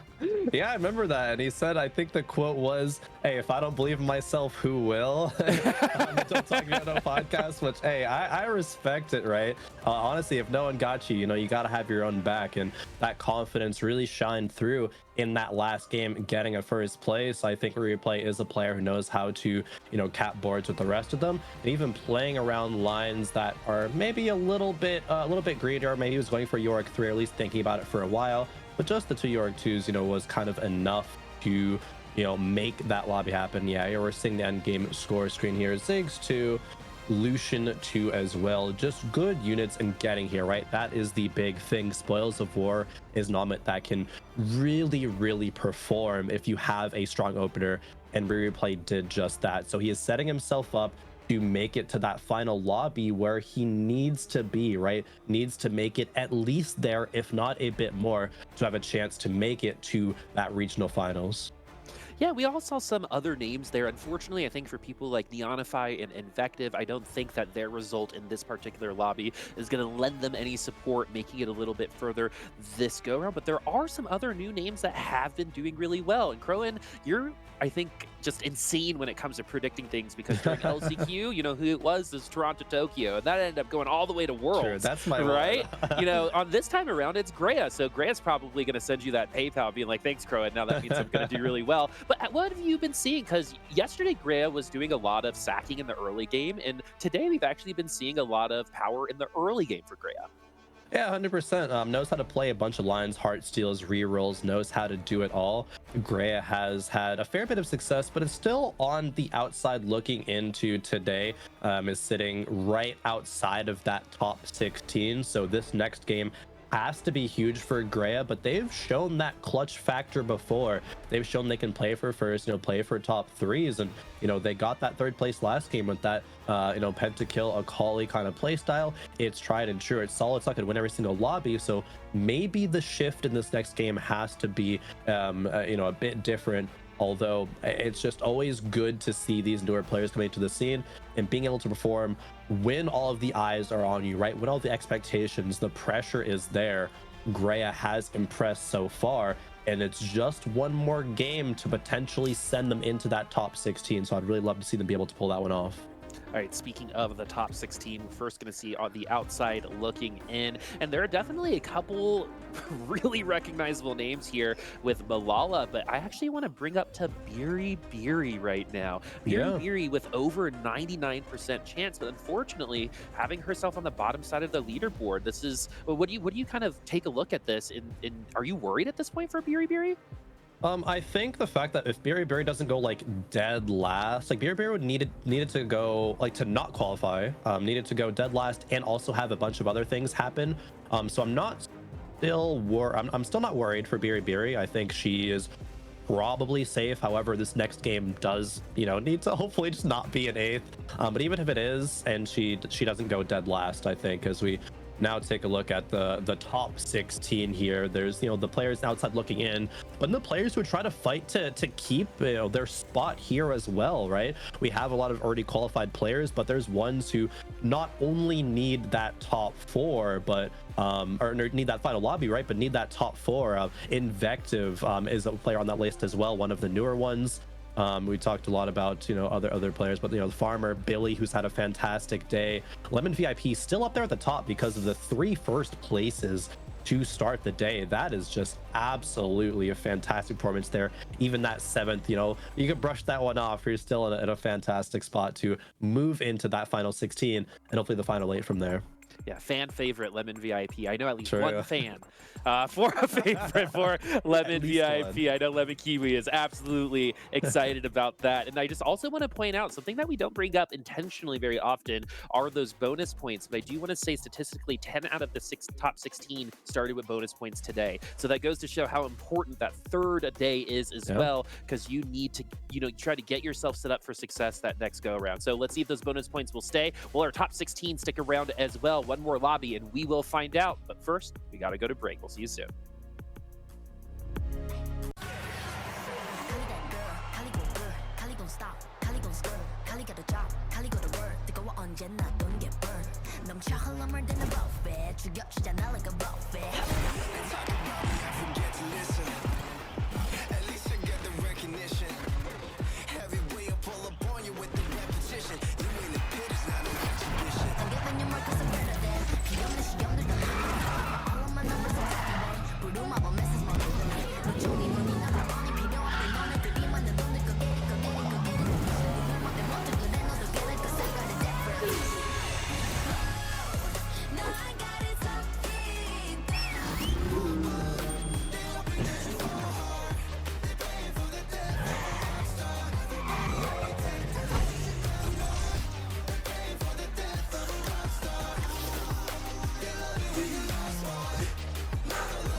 Hello, everyone, and welcome back. This is the Make or Bake lobby for a significant amount, about half of them, for the Heartsteel Cup. So I'm going to be Boopasaurus here with the TriCast this time with Admirable and Crowan. So Admirable, you got to take a look at that last game. You know, any inferences on any changes, anything surprising, anything that we're not seeing that you might be surprised about? You said make or bake, right? No. Okay. What are we cooking here, Admirable? What are we cooking? I swear I heard make or bake. All right, that's what I thought I heard on this one. This has been like, I feel like maybe we hyped up Malala a little bit too much. You know, maybe the curse has finally been able to overcome it. He's like, no, I've been trying to kill the caster curse for so long. You know, I thought he was the player that could really get it done in this one. But we have a lot that's going on here. Like this is not like one of those blowout positions that we've seen at sometimes where it's like first place is, 7 points ahead or something ridiculous in the final days. 29 to 28 to 25. So the first two players, Lemon Vip and Liquid Replay are at the front right now, but it drops off by 4 points after that, and then everyone is really close. So it's a tight running for the top four right now, which I'm excited to see because we still have a ton of games left to go. All right, let's go ahead and see what we're looking at right now. Lemon VIP at the top side of the whole leaderboard. Everyone looking up on that Citrus replay, trying to take over this lobby. Wants to make it into that final live. We talked about the stakes for replay in the overall qualification. He was on the outside looking in. A final lobby here would make things much easier, if not locked in. Let's go ahead and see what items we're going to get. Taking a look at everyone else, Admirable, I'm going to confront you real quick because I think that might be a little bit of recency bias on Malala, right? One bad tournament doesn't mean that we were overhyped. Yeah. At the end of the day, right, Crowan? No, Malala gets one, right? As long as Malala shows up to regionals and has a respectable run, if not going first again, then we can forgive, going out on day 4, right, of Heartsteel Cup. It's still making a final day. It's not like Malala went dead last on day 3 and we gotta be like not even talking about Malala in day 4 of this really important cup, right? So I think Malala gets the pass from me. We can excuse a poor day 4 performance. Oh, you said only if he shows up to regionals. Yeah. Okay. I mean, that's true. We could have some caveats. There's some caveats, but still. But no, you know who we are looking at right now? Replay. That's a player who literally won the world championships, right? And he hasn't really been as consistent as people were hoping. But in getting here to the final day, in needing to get at least the final lobby to lock himself into qualifier points, the job isn't easy. But however, sitting in second place right now, 28 points at the top of the standings, I'd be feeling really good right now if I was a replay fan, which I'm sure a lot of NA fans are at this point, considering he is a world champion.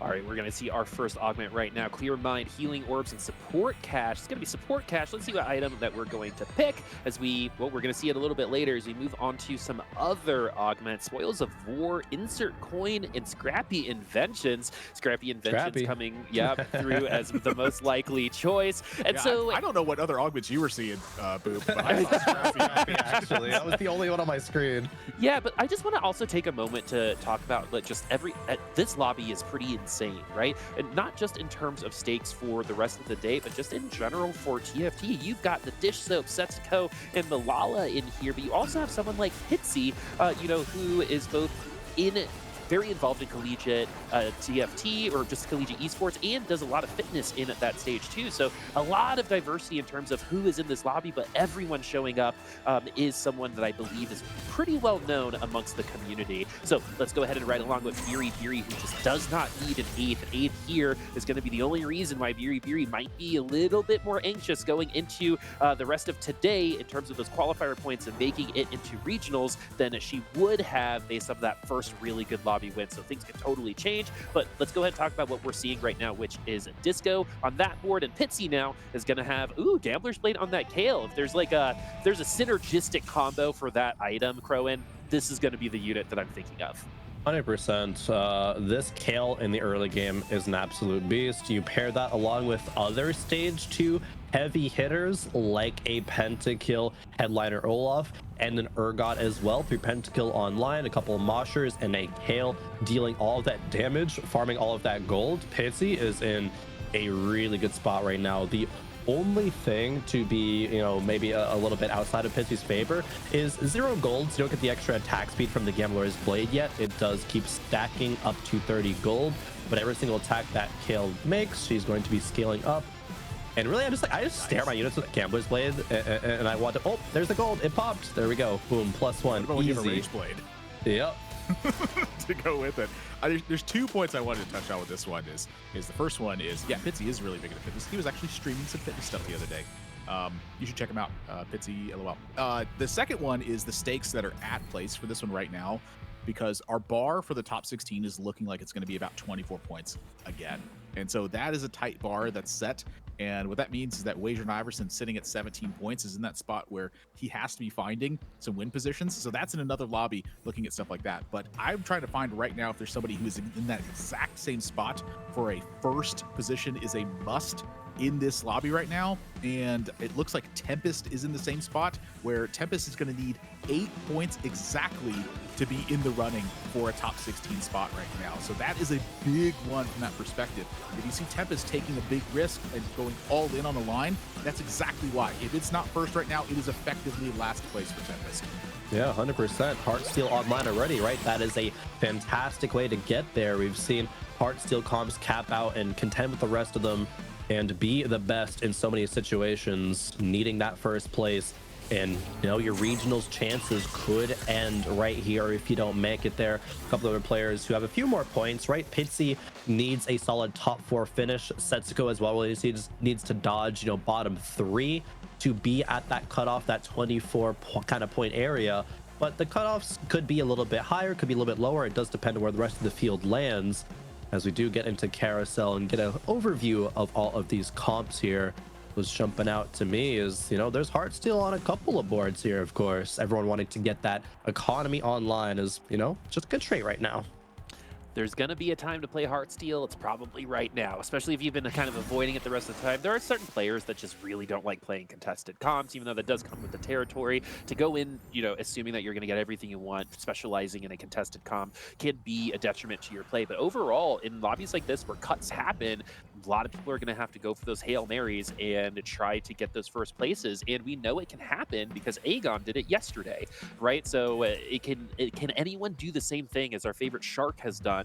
Tempest Life definitely needing to do the same, already playing with that Heartsteel. So if this is going to be what this is probably for a hot minute, we'll probably raise the stakes. Or actually, let's see if we raise the stakes based on how much life we've already lost, which is 81 right now. We're not even on stage 3 just yet. In terms of tempo here, that does seem to be a pretty fat HP differential for Heartsteel, but do you think we're going to see you raise the stakes here, Cohen? I think there is a lot of potential too, especially with the context of needing literally a first place to advance into the top 16. It is likely to do so. Tempest Life's board is probably not going to be stronger than anybody else at this point. Raising the stakes just means you can get a big cash out into stage 3 and then make your pivot point work out on 4 to go to level 8 with the rest of them. I don't think 73 HP is low enough to be super worried yet, but admirable. There's the thing that I'm looking at there is that there was a set that showed up in that one. So if you can find a way to stabilize that board, like say that you can get like anything that's providing you like a padding for a spot like that may be a double raise the stakes spot. Honestly, you may have to like coast on, you know, 20 HP and just literally go all in, because it is literally a first or last kind of position. But the tempo of this lobby is going to be ticked up a lot, so that might be a little bit too risky. If we went into the carousel on 2-3 and you kind of freeze framed and looked at everything, Replay actually leveled to 5 on 2-3 to try to find that advantage with that one. And so because of that, the players who want to find the win streaks, they're going to have to level to 5. That is the situation that exacting creates, is it kind of turbos everybody in that position, and then it pressures the rest of the players in the lobby so that they have to kind of do the same thing, or they have to go all in on risks. Like, I know it sounds like such a little nominal thing, but that is really something that it can create tournament settings where you have one game left to really solidify your position. It's all in at this point. You have to make your choice or everything's going to go apart. So Dish Soap went to 5, and then like everybody who wants to again try to push that or pad their life total, they're going to 5 as well. And so you created this chaos now.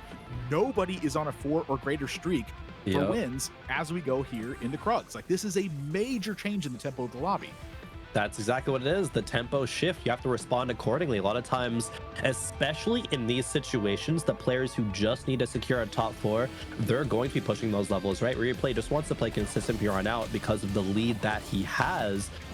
Pushing to 5-4 carousel, one of the biggest, indicators of that kind of style of play. So I absolutely love that call out here. As we take a look at Dishsoap's board, we see the power of Olaf. We've talked about it for a while now, and the Rage Blade Slam even. But something that's maybe a little bit surprising is the augment choice there. Not one that we see there, building around the kind of do it for the fans there. That super fan augment. Do you know what's so funny? Just for a second, wasn't it crazy when people were just throwing stuff at artists on stage?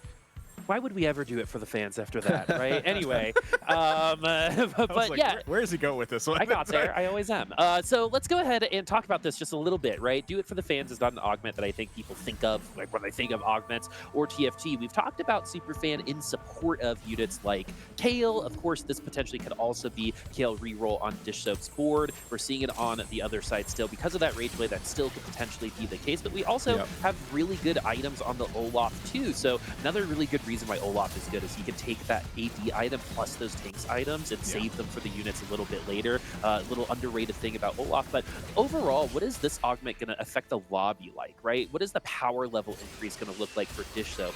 And, what is that top level power even, what are those possibilities there, Admirable? Honestly, to me, it looks like that he's going for a Kale reroll angle on that, and that was like one of the things I learned about literally from listening to him yap about Kale reroll and how powerful it was, but that the summon bug where if you create something while you have a Kale superfan on board, that it can stop your Rage Blade stacks. And I was like, oh, that's how that bug works. And then that got confirmed. So it changes the way that you build the dynamic of the board. But do it for the fans plus Kale reroll means that you get to put a lot of stuff into play and that your units live for a lot longer and give your Kale a lot more time. And I was like, wow, that is a really smart way to use that. Because the #1 detriment to Kale, honestly, is that she doesn't have enough time. She's going to get so many stacks and just bust the board. Like, Kale is very powerful when she gets a lot of those stacks built up. Problem is, again, just the time. Do it for the fans instead. It creates more powerful front line because you have Sentinel and because you have Guardian there. And so what ends up happening when you have Do It for the Fans, it's like you have like an ultra Gunblade because all of your super fans are getting healed at that point. It's a fantastic augment to use it for specifically that angle, especially when Dishsoap just needs a solid top 4 finish. Yeah, 100%. That's the big thing, right? Especially when you just need a solid top 4. Taking that to allow your kill spot to be more consistent. Kill is super good at getting to, the mid game and having that kind of tempo advantage. So having Do It for the Fans, healing all your super fans up for your autos, with that Rage Blade and that Gunblade, if he gets there as well, going to be super, super strong. That's not a spot that we see almost at all talking about the Kale reroll, but if Dishsoap is a person to, Dishsoap is a person to find those kind of spots, to recognize what I can use these augments in creative ways and how I can use them to really have that edge against other players. All right, now we're going to be riding along with Tempest Life again. Last time we took a visit to Mr. Tempest, we saw the Heartsteel 3, now has Heartsteel 5, and is looking at raising the stakes. I wonder how close to the cash out we are. Looks like really, really close. And we have we've got some, good standard items on that front line, so we're not like absolutely hemorrhaging HP, but it does seem like that has been the case. Tempest already more than half the HP of just 7th place, right? About 9 away from that statistic. So let's see if that's going to be even more, because what this is going to do is in Tempest's, future, everything is going to depend on this cash out. Literally everything. Their tournament life, any shot at prize money, any shot at potentially representing North America at Worlds will go down with this Heartsteel comp. And at least I think we took down 1 unit, but we're still at 32 HP at 3-4. It's going to be a little rough, but that cash out should be pretty big. The gentleman's wager. Double raise the stakes? Anybody? Not from 32. Even I'm not saying let's go that greedy. Come on, Admirable. I mean, players often don't do it from like 60, so they're like, nah, I think it's a good idea to go now. I don't think I can go 4 more rounds. Yeah, 32, you know, go big or go home. And I think if you race 6 again, you're just going home and Yeah, not they're kind of going big all. already, right? Yeah, they are. They are. To get to this point in Heartsteel, and once we see that cash out come through, that is going to dictate the rest of Tempest Life's life in this lobby and in this tournament, of course, as well. As they have some solid items, they're pretty flexible, but of course, going towards those AD lines. Usually, if you play Heartsteel, it's an easy kind of transition into that typical Ezreal Zed kind of play style. Might have one more round left on that Heartsteel cash out. We'll see here soon what Tempest Life is going for. But for now, Setsuko still win streaking 7 rounds in a row as that Gnar headliner online. I was looking at this and I was like, this is a lot of items here. Can you go Gnar reroll from this? Then he slammed a blue buff. I'm like, nah, you just get, this is pentakill. Is what it ends up being at this point. He's got a lot of stuff here though. Like this is a really powerful team. Like this is like the pentakill line if I've ever seen a pentakill line. You have like a mixture of items of like AD. You can end up moving into AP stuff later in the game to try to supplement your Karthus. You're on a huge win streak right now. You have a ton of gold. Like this is how you play pentakill at this point, and this is how you win with pentakill at this point too. Like when you have to go for pentakill, but like you just have a good amount of HP and you're kind of winning some rounds and pressure and stuff, it's pretty good. When you have it from a line like this, you have a lot of time to put it together and pressure the other players. Like this is how you get to line, find a Yorick, and just crush everybody. This is an unbelievably good spot for Setsuko. All right, back to Tempest Life. But yes, Setsuko in a fantastic spot. Malala is too. This lobby as well, also in the lead in HP, but 300 is going to be that number for Heartsteel as we're cashing out. Ooh. So Radiant item. Yeah, the Radiant Redemption. I'm gonna have to go look this one up real quick because finding like the some of the data for like Radiant items, it can be a little bit tough. But all the Radiant items just tend to be very good. Like that's kind of the nature of Radiant items. They're just good.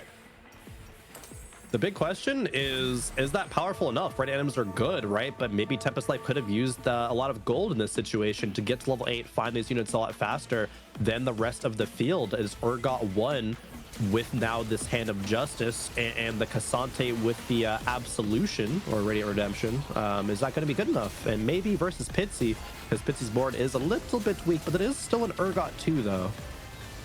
Yeah, I mean, I think it boils down to it being worth 77 HP.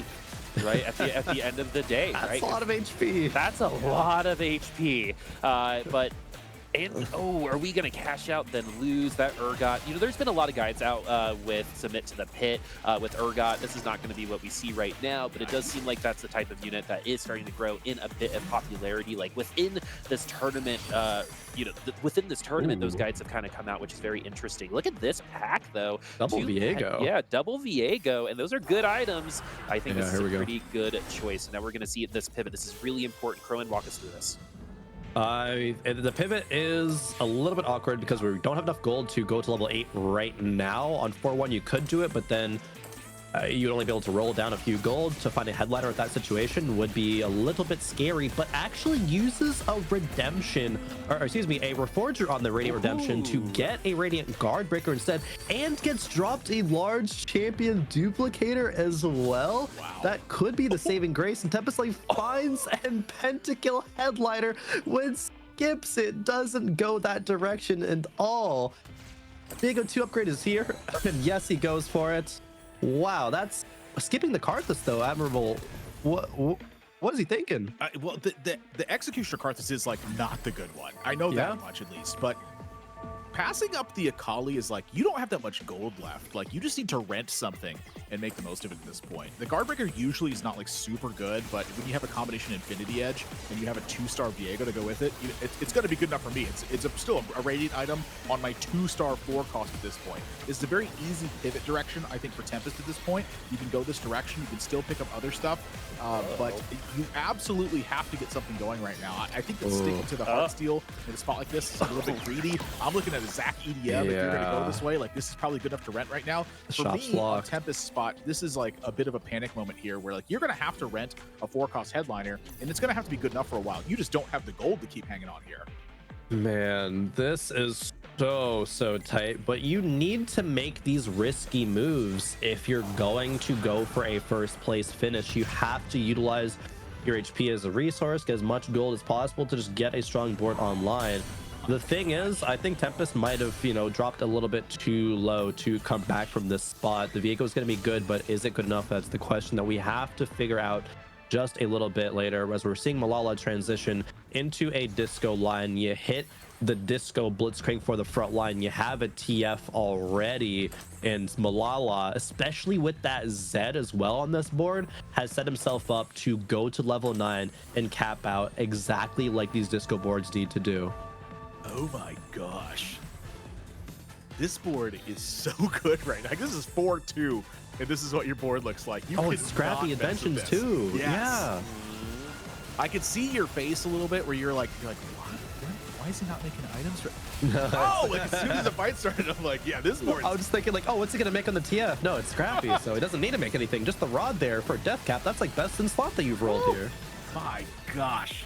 Oh, Nami coming in clutch as well. Those Nami bubbles Again, why does this team? We have seen some of the best Nami play in the history of TFT today. If you remember yesterday, it was a Nami Ezreal versus an Ezreal, and the Nami bubbled the Ezreal 3 times, and a Nami 2 with like an item component on it. One around there. This time, clutch bubble as well. That goes to show. I think a lot of people will look at a Nami at this point and be like, easy cut. Let me try to get stronger, right? Of course, these guys won't, but some of our brethren in some of the lower ranks, but this is a really good example of how even some of those early units, even sometimes with nothing on it that is of value, and that was a Runins, right, is going to help us win at that round. Now we're going to be back to Setsuko. Things are starting to look a little bit more clear. Setsuko been on quite, a run with this Gnar so far in second place, has I think only lost 1 or 2 rounds total, but probably just 1 round. Let's see if replay is going to be one of those rounds that he loses. He's even going to get to that 40 stack. He does not. That pretty much means all they wrote as the Ezreal 2 already at 4-3 for replay is going to come in with a dub. Admiral, what do you see it? I mean, I'm not sure Setsuko knows exactly what he's doing yet. Like, it could be like a reroll style line, but I'm not really certain where he's going. I'm kind of surprised, honestly, that he has the amount of gold he has still on 7. Like, this was not quite what I was expecting, and honestly, like, because I can't hear him at this point, I'm curious if he knows what he's expecting at this point. I'm really interested to see where he ends up landing on this one, because I had just figured at this point that more gold would have been spent. All right. Yeah, go for it. Do you want to take a moment to acknowledge, I mean, Tempest Life was the unfortunate, other side of that Nami bubble coming in so clutch and did fall in 8th place. And we were talking about he's one of the players who needed to secure that first, played risky, raised the stakes even as well, but just wasn't able to get there. So that is their tournament run, right? That's over. We're going to cut to the top 16 after this game in Tempest Life, and hopefully see in the future, because you had one heck of a run, but it does end here in this game. It's the standard Setsuko. No matter what, outcap everybody is the goal. Just hit. I don't even know if this is a just hit. Like, he went to 8 and he spent all his gold. Like, yeah, I mean, fair, but I mean, he did also part of it. It's a percentage. He set himself up in a good spot to get here, right? Oh, that's the big thing. He needs preparation. He had a ton of gold on the bench for like possible units, and then he had a ton of gold in the bank as well. Like, this is just like the Setsuko play, where it's like, I'm not sure why I questioned it. His goal is always to get more powerful. Like, no matter what state of the board he's at, it's never like well, I guess this is good enough. It's always get more powerful. I don't know why I even questioned this, Crowan. Yeah, no, I definitely don't want to just chalk it up to, just hit. Setsuko has, like Boop said, when opportunity meets preparation, that's when you see players like Setsuko just constantly win lobbies, win tournaments, and have the kind of success that he has had very recently.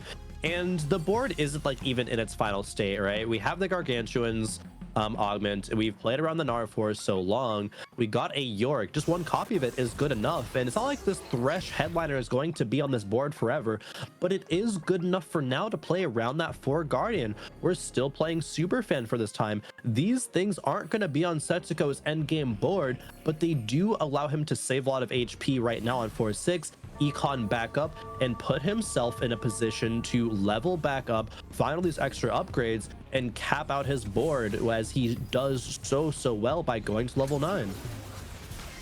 So remember as well, he's at 70 HP, right? He developed a pretty big lead, only 93, I think, like he's lost these last 2 rounds, was at 93 right before that. So he also has some time to do exactly everything Crowan does, right? When we are so used to seeing Heartsteel, we're so used to seeing, someone like Tempest Life, he's so much HP that every decision after that cash out is a life-changing decision potentially, but for Setsuko, we can sack some HP, we can take a little bit of time. There's absolutely no reason to force or rush anything right now. And I've seen a lot of players, even in these moments, fall into that trap of, you know, if I'm not doing anything, I'm not doing anything right? Or if I'm not doing anything, then I'm doing something wrong. But in some situations, just, you know, playing your best, getting your best on board at that time, and waiting for the right opportunity to strike, just like a snake, right? Is going to be much better for you. But, you know, we are running out of time for a couple other of our players. We already lost Tempest's life, the Farmer and the Biri following up pretty close by. Let's see if these items are going to change their outlook on things. Dish Soap, looking at this Kale, we already saw a little earlier. And we already know, I think Pitsy is also running a Kale, so that could be contested at the moment. One more. And there it is. Find it. Crowan, you should just cast for everybody, man. That I don't know how many times that's happened, but every time you're like, one more, it just pops up. We should just play more often together. Yeah, my rank would be higher. One of my best moments is like, I was like, okay, he's gonna roll twice, he's gonna hit like 2, I forget what the unit was at this point, but it was a few tournaments ago, and then it happened, and we were like freaking out about it. But no, Dish Soap hitting that kill. On level 7 as well, right? Dish Soap says, okay, I'm running Twin Terror, so I want 2 copies of Kale. I want 2 copies of Mordecai as well for my front line. And this is a line that we don't see being played that often, let alone with the do it for the fans, but with the Twin Terror Kale as well. But Dish Soap, again, is that player to make these creative kind of lines work. I'm curious to see if it is able to cap out as high as we've seen Kale do in the past. Admirable. Yeah, it's honestly like the numbers initially on the Twin Terror Kale weren't that good, but I think it's because players were just not utilizing it properly. But here it's also supplemented by Do It for the Fans. Like, your frontline super fans are still alive. Like the Lilia is still alive. The Nico is still alive. They're not wearing items. Okay, like this is a huge difference when you have all this put together, and that honestly, that's the big testament to Dish Soap and the amount of knowledge he has. Like he knows that that's a strong line, that it exists right now, like pretty unusual thing. I want to look at the Farmer real quick as we talk about this. You know, Pitsy's the same kind of player that I want to talk about, so let's stick on him as well. These are players right now sitting in the bottom 4, and they cannot afford these finishes if they want to move on to the top 16. So for Pitsy there, you saw he's putting together a stronger board, needs himself a big top 4 finish. For the Farmer here, this is a position that could end up being a disaster. Was sitting at 23 points, is now looking like possibly a bottom 2 scenario. Bottom 2 is the only way I think that the Farmer is not finding themselves in a top 16 position right now. So this needs to be crawled out of in a lobby that frankly is getting pretty strong.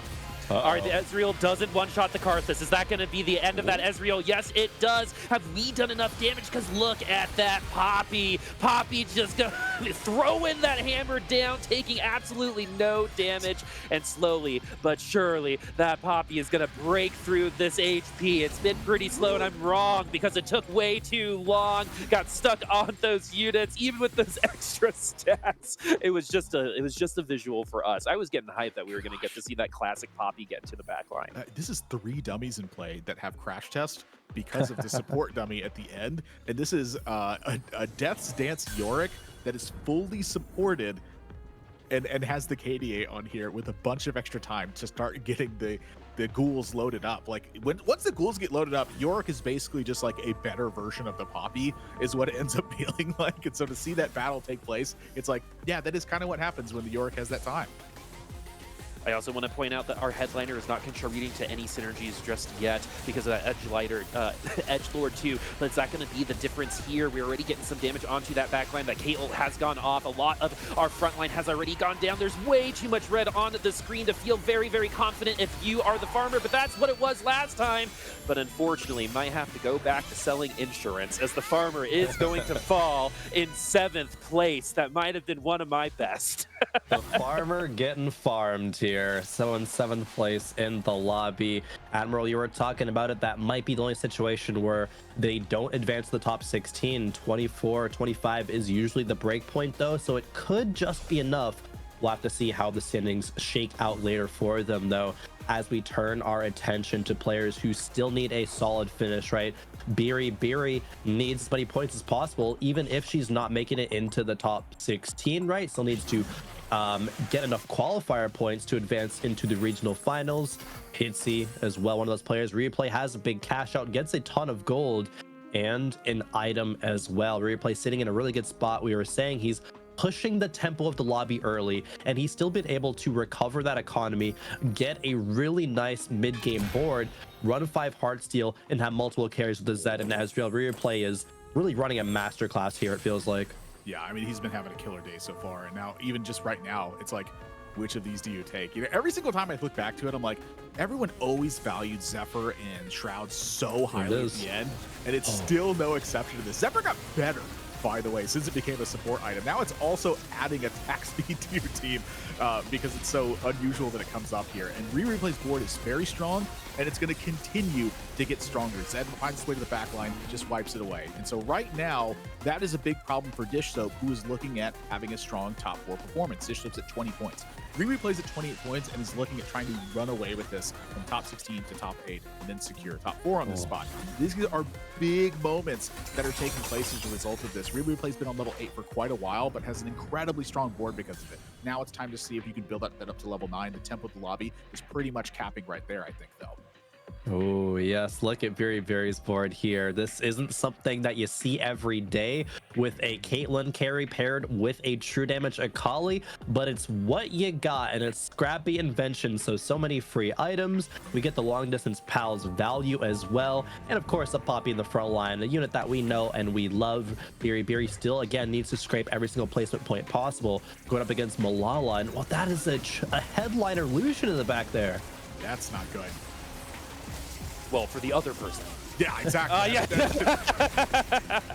Let's see this Lucian. Oh, gets CC'd though. Actually gets taken down really early. So maybe I was wrong. Maybe it wasn't good for Biri, and that is probably a, you know, oh, actually Biri does take that down. The little was on the other side. My bad, folks. But yeah, it looks like the Lucian was just targeted, right? That goes to show why just placing things in the corner, right? It's the automatic thing. You see the Caitlyn here sometimes just isn't the right idea. That's why scouting is super important. As Pitsy does fall down in 6. So a little bit of, you know, that history with Pitsy. This does tend to happen when the stakes get the highest. Pitsy unfortunately does seem to find those bot 4s a little bit more often, but we've seen it with other players get fixed. I think Malala is the #1 example that I have. Just overall, unfortunately not today. So Pitsy, I still believe in you. I think you got what it takes. So let's go ahead and see if this dragon has what it takes to change the destiny of some of our players, because from top to bottom, just 12 HP separate our top 5. So this is still anybody's game. Any loss taken on this particular round will really hurt your chances at that top 4. So you're really pushing for it. As you see on the side, level 9 for Biri, Setsuko also hitting level 9. The boards are getting stronger. Everyone's boards at 6-1 will be stronger than it was previously, but will it be enough for these players?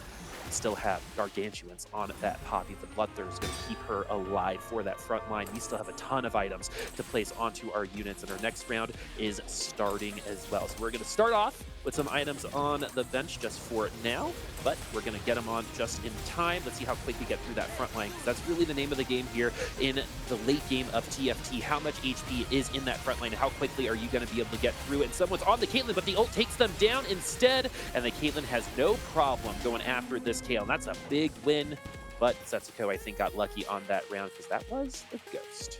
That was a huge preparation phase by Setsuko. Sold all of his units, sold not all of his units, but sold the headliner, leveled to 9, tried to roll for these 3 stars, and Poppy 3 is a win condition for Setsuko. He's holding extra Ezreal, is thinking, hey, if I find an Ezreal headliner, that could be the win condition there. But no, it's going to be Poppy instead. Running 2 Poppies on the board is still solid. They're both benefiting from Mosher, both from Emo as well, because that Poppy headliner is the Emo variant. Setsuko doesn't really have any gold to work with right now, so no Poppy 3 in the near future. But if he hits that, that is lobby winning. And Setsuko did need this game to be a top 4 to feel comfortable moving into the top 16 as well. All right, he's going up against the champ this time. Is Malala going to have to say goodbye? That was the Lucian that we saw earlier. They got targeted by the Akali, and we can finally get to see it work like it was meant to do. But that Poppy is eating a ton of that damage. Hasn't bought enough time to finally get that Lucian down. The Zigzag goes through. One more ult from Caitlyn is going to go through, and he takes the dub by just a little bit of HP. You know, sometimes it only takes a 2-figure amount of HP, and we saw that there, Admirable. So there's a couple things I want to point out here. Number one, the preparation phase from Setsuko was huge there, and I feel like you could talk about that one for about half a day. Like, so many things happened there, and so to land on the double Poppy for the front line, being like, well, hey, isn't 2 poppies just better than 1 poppy? Yeah, pretty much. Yeah, it's not like an immediate thing that clicks in your head there when you can, do things like throw in a 3rd Jazz, for instance. But now he's on 7 poppies and is in collection phase for a big win condition. Huge victory there. But Dish Soap got knocked out in 5th place. This is the disaster style scenario for Dish Soap as well, where 24 or less points was really the spot where you could get knocked out. And 25, 24 points, he went down in 5th place. So now he's 24 points coming into this one. That could be enough, but it might not be enough as well. We're gonna have to see how the standings pop out in that one. So those are the 2 of the biggest things that have happened in this spot as the HP totals continue to creep closer and closer together. Malala getting knocked out in that one, going out in 4th place because he didn't lose hard enough. Like, he's almost playing spoiler in this one for Dish Soap possibly. But now Biri, she's about to be eliminated on the brink in 3rd place right now. And you heard the pings. If you were paying attention, you heard those pings. That's almost certainly replay pinging the poppies that are on Setsuko's side of the board, like, hey, don't let him hit this one, it'll automatically win the game. I actually think Biri has some poppies, so we'll see if that's even going to be possible with Biri around. Setsuko does have 1 more life if he's going to win out these Lex. If he loses his round in a stage 6, so there's only 2 more rounds where that could be the case. So we're looking over at replay once again, kind of leading this from the beginning and might lead it at the end. This front line is huge. We got a lot of damage. We got that Ziggs Crowan. I mean, this is one of those comps where visually you're like, this is obviously really good so far. Yeah, this is a standard Heartsteel kind of composition that you want to land on. Replay has done that. 5-win streak, has the Zephyr as well for some support. Setsuko just needs to outlast Biri to try to get that poppy through win condition online, because yes, that 3 poppies that Biri has is blocking him for now, and she might fall here to replay. All right, is Biri going to fall? That front line is starting to wither, and Biri might have been made of wet tissue paper for that round, as that was not close. That might have actually taken a significant amount of that 22 from Setsuko, but now all of a sudden we might get Poppy 3. We might get the Poppy 3. So everyone look to that side. Let's see if Setsuko is going to be able to grab it. So far, it doesn't seem to be the case. Not enough money to get there. We're still stuck on our...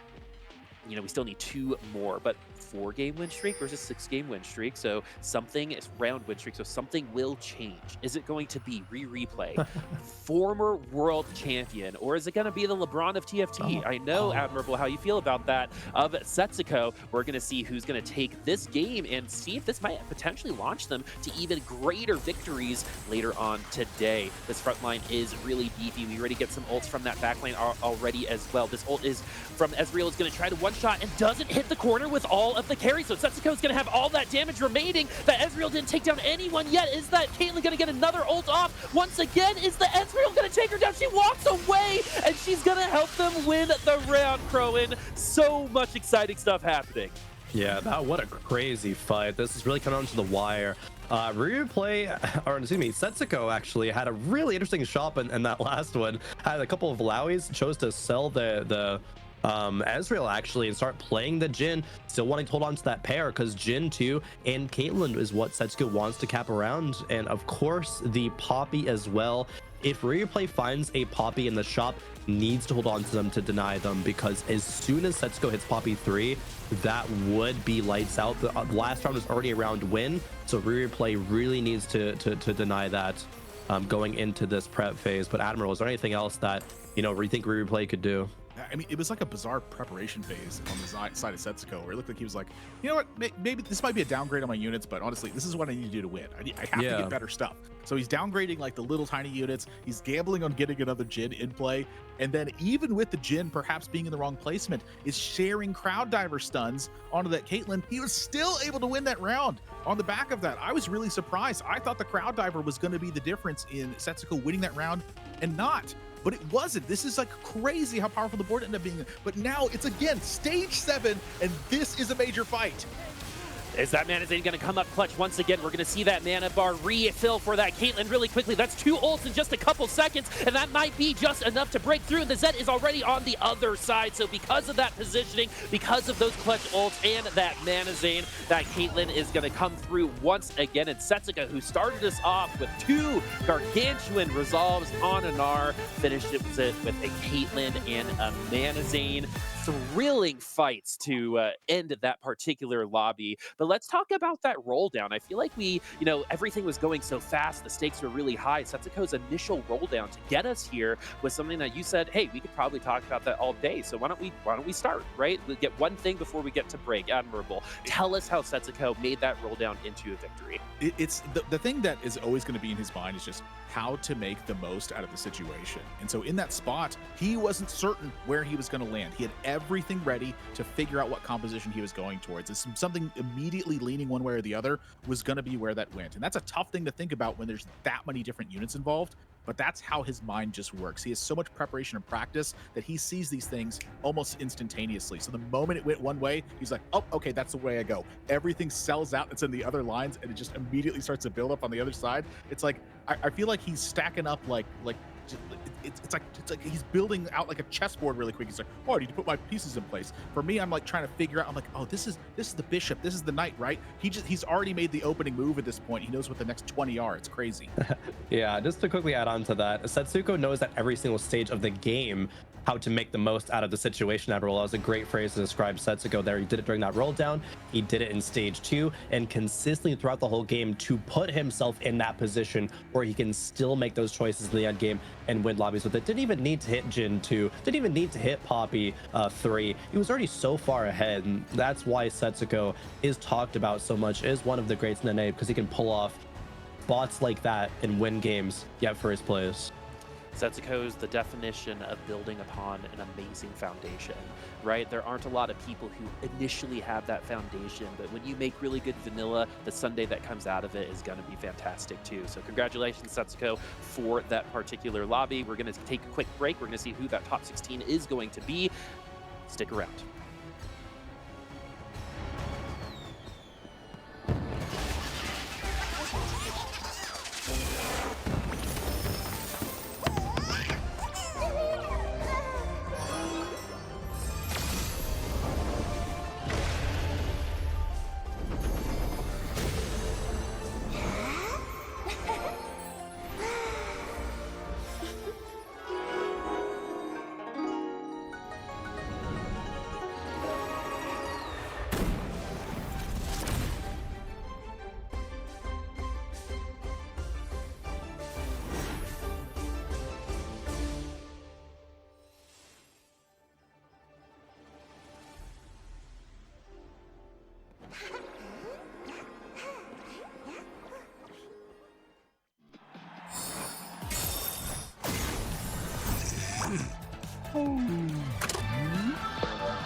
We are here in Las Vegas, Nevada for the first ever official TFT LAN. That's right, this is the TFT Vegas Open.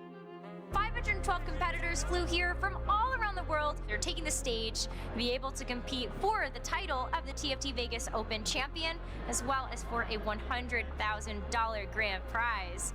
They've got a lot of games to play. You're not going to want to miss it. Vegas is a good choice for a TFT event because people just say TFT is all about luck, but there is strategy, there is skill. It's kind of surreal, like, to see how far TFT has come. Oh, that missed way cost you the top 4.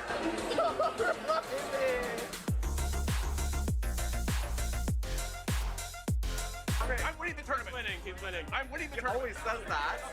I've played in tournaments on LAN for God knows how long. I definitely think it gives me an advantage over the other players. I saw them, kind of like buckling under the pressure. Yeah, but you're down. It's the you're gonna cap. Stays alive. It's so big. They're making their way to the backline, but it's not enough. Wow. Lightsy is going to claim this one. Daya, what's going on? I'm lost. I'm dizzy. I don't know what to do. Rocky, what are your chances of winning this tournament? 0. It's crazy. When I first came in here, my fan interactions have been so funny. I've met someone, his name is Michael. He takes a picture with me. He's like, yo, are you nervous? I'm like, yeah, man, I'm a little nervous. We almost got our Poppy 3. Why can't we have any fun? Why can't we get a cool 3-star that's not like some ratty reroll, Rose? That's all I want.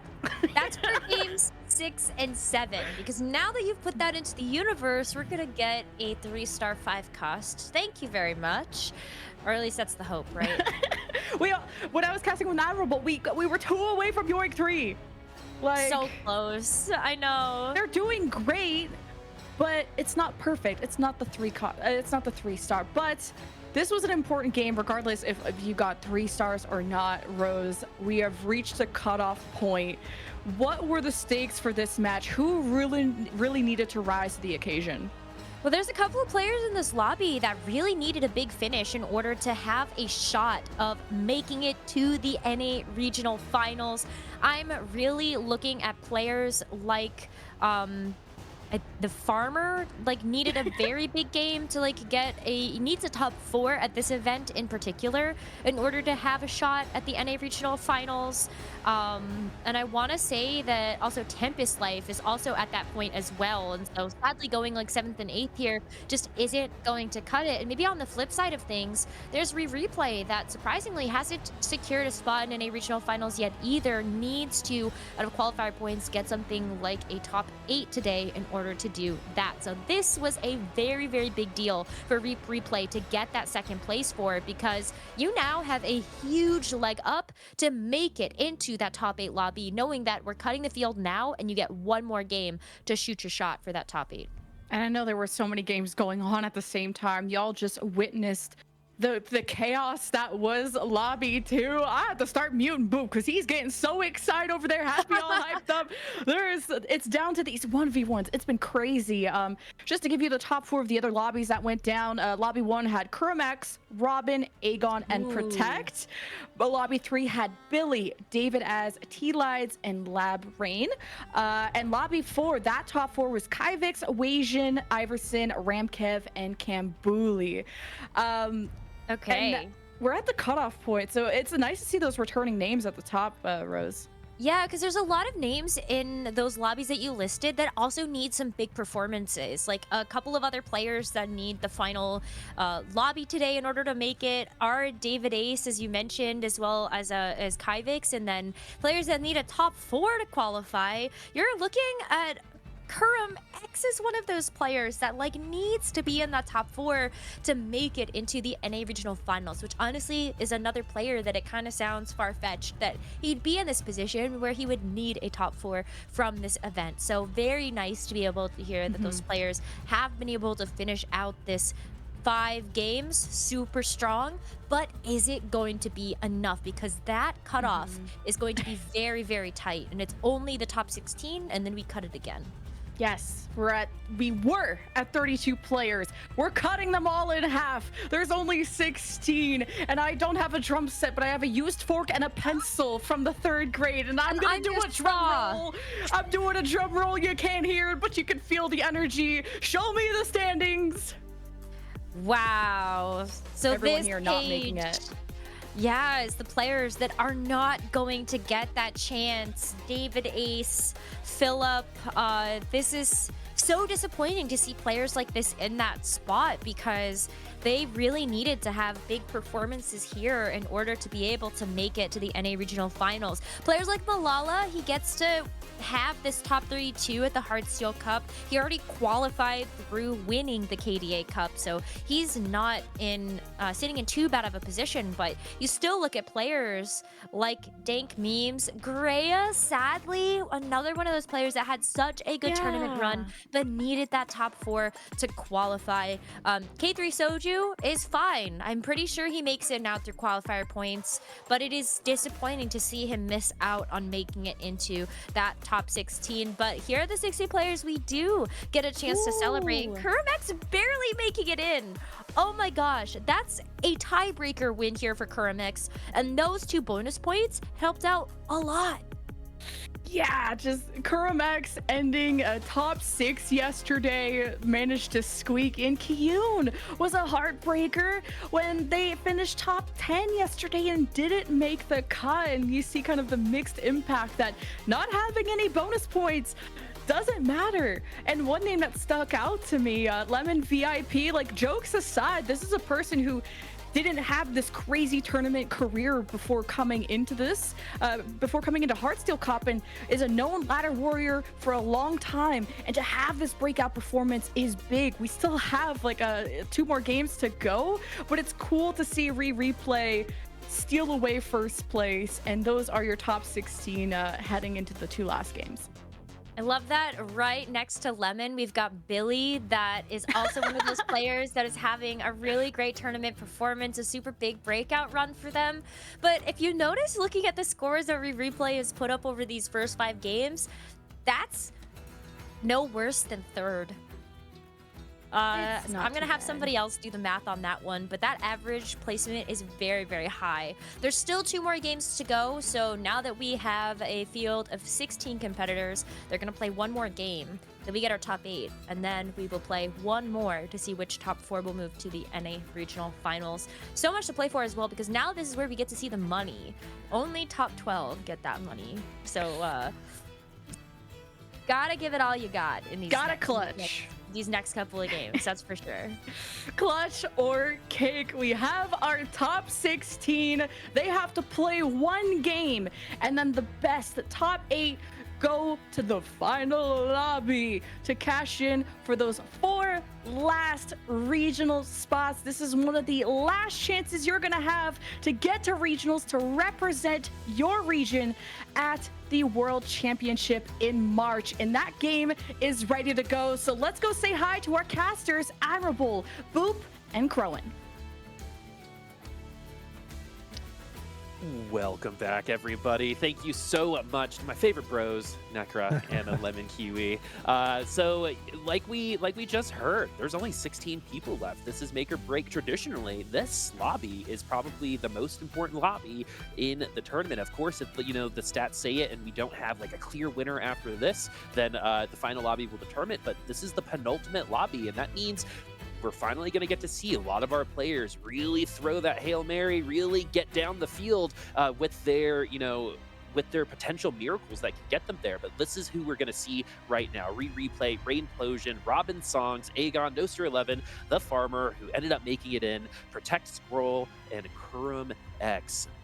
We have former world champion. I think we have, people whose some people might say might be a little surprised as aren't world champion just yet as we get to this first portal. So I know I took a little bit of that early time. Apologies, Admirable and Crowan. But Crowan, let's go ahead and start. We're going to see these portals right now, and it's going to be loaded carousels, so we get some extra items.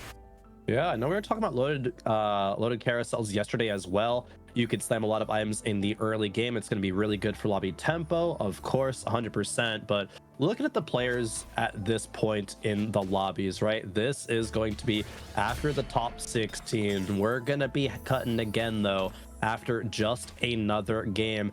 There's a few players who are already sitting at the top in a good spot. Rainplosion is one of them, and it's really nice to see her back in form. She had her huge breakout in set 7, right? Getting a second place in the regionals, getting to worlds as well, and to see her come out here with as much kind of prominence and prowess as she's shown is super impressive.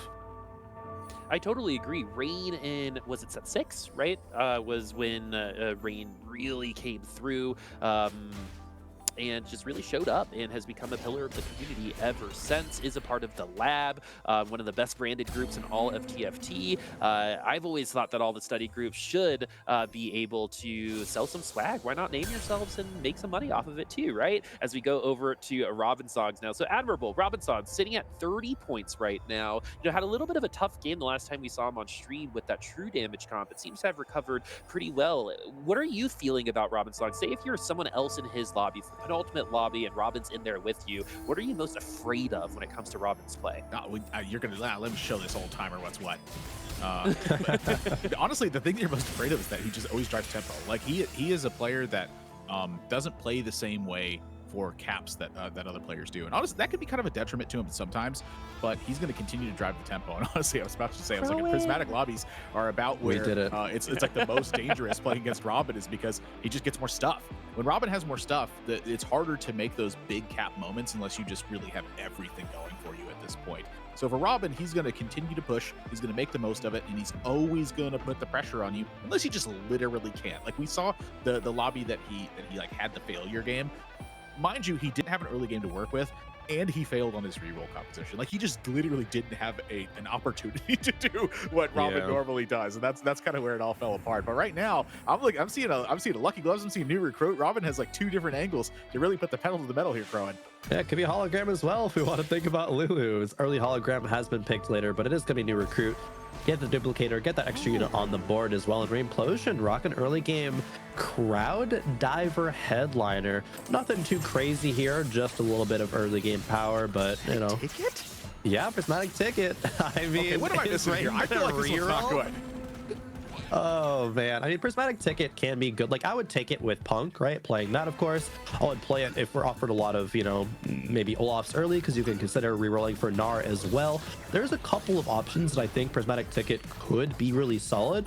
I'm not sure if Evelyn is going to be one of them though, if Rain decides to stick around with that headliner for much longer. All right, prismatic ticket also can find some value a little bit later on. Sometimes, you know, we see those level 9 roll downs, and how many times we've seen someone roll down below the amount of gold that's required to take the unit. It shows up in their pack, and you can't do anything about it, right? So that's going to be where you find value from that particular augment later. But you're going to find most of it in the reroll start of the lobby, right? In stage 2 and stage 3, that's when the most of the value will come through as the farmer will be coming through with a early disco comp. But you know, this is one of those things I remember when I was like a little fledgling young TFT player, right? Seeing something like this, I'd be like, what? IE on Nami, right? But this just show, right? Just play what you know, just play what you have, right? You know, it doesn't matter that the IE's on Nami for right now, because the Nami's not going to be around for much longer, right? You know you're going to utilize it, so just go ahead and make it, right, Crowan? Yeah, 100%. We see an IE, we see a tier. I'm already thinking Ezreal, but we got to get there first, right? How do we do it? It's going to be a Nami. We've seen Nami be really clutch in the early game, the late game, kind of all stages.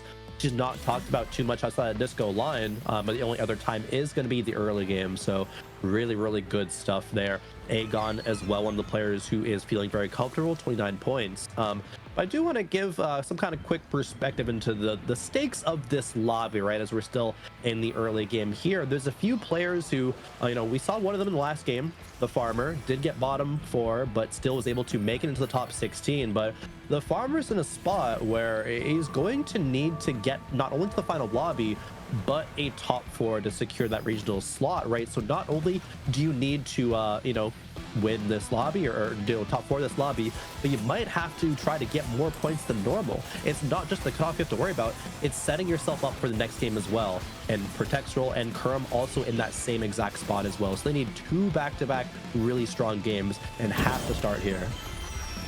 I'm kind of looking at this too, like I had a question just from like a macro perspective, strategy.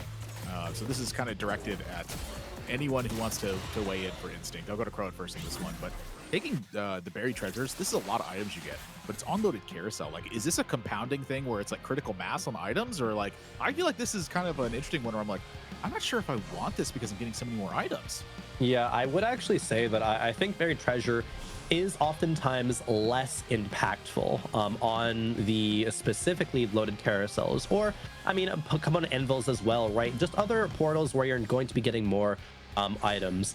Every single item you have more than your opponents is going to get less valuable when you have just everyone has a bunch of components, right? So buried treasures, while you're early game, you can tempo a lot faster, and maybe you can use that to bridge your gap. It's not going to be as impactful as the late game, where you're already all going to have, you know, 2 or 3 carries itemized and a couple items to your front line as well. I do think that's actually a great call out there, because it is going to be on average less impactful here. Next time that you're thinking about playing a goofy reroll comp, just remember that Crowan is looking at you, or sorry, that Kurum is looking at you this way. Yeah, the Kaiser reroll, we've seen it a few times. Are we gonna see it a third? Like, no, he is not going to play a reroll. When is the last time you saw Kurum play reroll? That's like so not even true. in his lexicon. He's like reroll. What? Reroll, don't do that. I'm gonna push levels. I'm gonna play a good, solid foundation macro tempo style of game. We've seen Kerm do that since day one of TFT. He's tried and true, and that strategy works for him. So, no, Admiral, I'm just trying to be hopeful that we're seeing reroll. However, he is playing March of Progress. You know what augment does do well for reroll styles of play? It is March of Progress. So I think it could be time, Admiral, where we see Kerm break out of that shell, break out of that mold. Darn it, you're making a good point. I do a couple of those sometimes. Oh, don't undersell yourself. It's more just than one. two. One. No, per sorry. round. Yes, that's my one. No more. I said double your number. Anyway, let's go. Let's go ahead and take a look at Protect Scroll, who's protecting the spider in the middle. That's way too many legs for that. Anyway, so Urgot now is going to be protected by the Tom Kent in that front line. We also have that Kale in the back line. It's going to be the Edgelord Kale this time around. So it definitely seems like we're still looking for a specific direction, but we're starting to develop some opportunities to go there. So admirable. We see a lot of pentakill, but this is going to be that Edgelord Kale. Yeah, I pretty much every single time you see like a blue buff and an Infinity Edge, someone has a direction in mind. And usually that direction is going to be an AD Flex line. AD Flex usually indicates that while you're not going to play Heartsteel in the early mid game, at some point you want to put it in play because it's just always extra developing stuff that you get. So this Edgelord Kale is because it's an Edgelord Kale. It's just a very powerful headliner unit that is coming into play for Pentakill right now, and it's 2-star. There's a time you just have to have these in play where it's purely a detriment, and we're starting to get close to that time, I'd say. It's stage 2 right now, 2-cost headliner unit that's not critical to deciding where your comp is going, but it's a very good unit. Pick it up and start playing with it. You gotta get stuff in play. They're also pretty poor as well. So like thinking about kill reroll, they only had 10 gold last round, maybe 20 in this one. So it's not in a good spot to look for that kill reroll. Yeah. It's just that tempo style of play. It's that AD flex direction, like you said, in mind. And you always have to consider what spot am I at, not only with my board strength, but economically as well. Because if you're not able to go to level 8 as fast as some of the other players in the lobby at 4-2, you might get there. I'm going to play AD Flex. I'm going to play Ezreal, hopefully. They're all going to be gone at that point, right? If you're going there just a few rounds late. Good point. All right. I also love the synergy of how important tempo is in this particular set, music-related set. I wonder if that was intentional or not, but let's go ahead and see if the Seraphine is going to be re-rolled as well. We have the Shojins and the Morellos on the affiliates. It's already Heartsteel, so again, most of these comps are temporary for now as we develop that econ. Moving over to Robinson's. Pretty good items on the side of the board as well. We also have new Recruit, so we have a lot of opportunity here. Oh my god, this is so Croa, this is where I get into a situation where you get into like analysis paralysis almost. There's just so many options to pick the right ones are hard.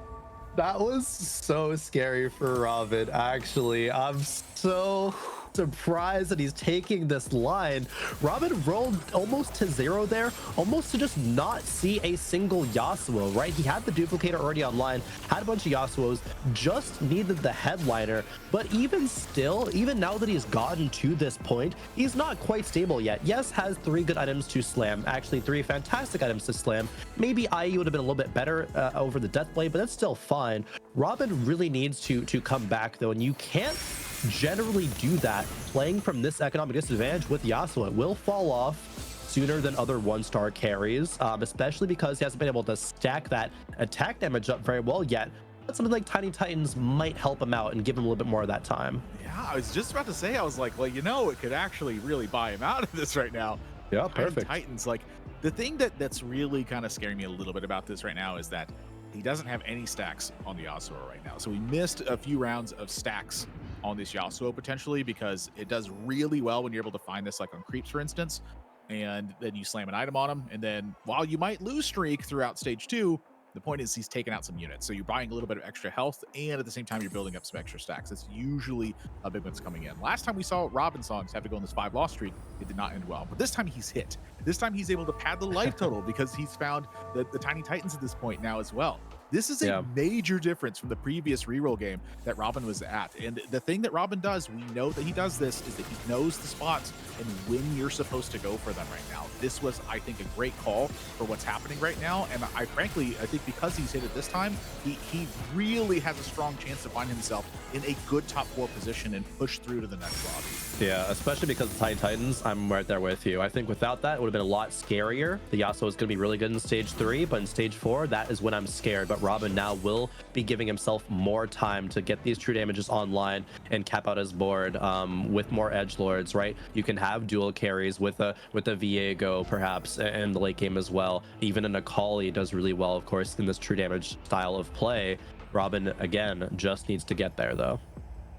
I also want to point out that Jen and I were doing some prep and we were watching Robin's stream, and he was running this, had that tier 3 Yasuo at the time, and I think ended up in 5th. So, and I think it was probably very similar as to why you guys are saying that it could happen. Maybe we locked it in a little bit too late. The stacks aren't there. We're going to develop stacks, right? It is still a really strong unit, even though we're at 3-3. But like you said, Crowan, people do catch up to this Yasuo, and that catch up is going to be quicker the longer it takes for this tier 3 to get there. But we got it at 3-1. It's obviously doing okay for now. This Urgot, though, is almost gaining health, you know, after every auto attack, right? Double Triforce Titans. That Urgot is a beefy. Gonna go to the buffet, eat some seafood later. You know, with that Urgot.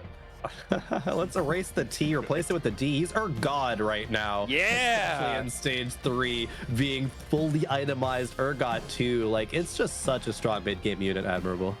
I mean, you're just got to be kidding me. Like, there's just no way. It's so good. I can't forgive you for that one. The problem seeing with that now is that like Robin is like expecting this big win streak. It just immediately gets disrupted by like one of the most powerful things you can see on stage 2, like realistically see anyway. Like, you know, sometimes people make, you know, 2-star forecast, for instance. It's extremely rare. But when it happens, you're like, oh no. But this is like, this is not a joke either. Like, honestly, this feels like it's on par with some of them, where it's like you have 2 Infinity Forces on this, a Titans, and it's a headliner. Like, what? Gross. When is Aegon gonna lose? Like, so this is a real question right now. He may be able to catapult ahead and be like the perfect game on this one.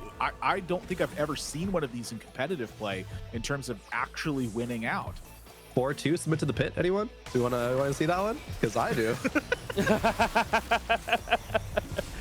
And you know, all those guides literally came out in like the last 48 hours on how to play this particular comp, the submit to the pit with Urgot being protected around. I think Lux gets on there at the end. I don't know if that's what we're gonna end up fully seeing, but you know, one can hope. But you know, a lot of hope on the line right now. Remember, just gonna set the stakes just real quick. We are going to get a 50% cut after this, after already doing a 50% cut before this lobby. So we will know the final 8 after this. So there's only going to be one opportunity in playing a comp like this Urgot, right? We might as well call it, you know, King Crab or something like that, right? In order to get you there. And if it's not going to get you there as the win, right? You know, it's going to get you there so it can give you an opportunity to get to that dub, right, Admiral? Yeah, I mean, we're looking at the top 8 right now being at 29 points. Tied 4 ways. Setsuko, Kha'Zix, Aegon, Noster, they all have 29 points, and the next one is Ramcat with 27. And then it goes to 26, 25, and then a 3-way tie for 24. Kurm is at the bottom with 23. So we have an aggressive cut that's coming in for the final lobby right now, and it's looking like it's going to be around that 33-point mark, and then some tiebreaker stuff can come into effect there, kind of depending on how the lobbies fall out. So this is an aggressive cut. It means a lot, but this is like what we were talking about at the start of the show right now, which is how does this change the lobbies and how they work out? Like, some people have to play for first place finishes, and that's really the only option that they have, because you have to finish big or it's over.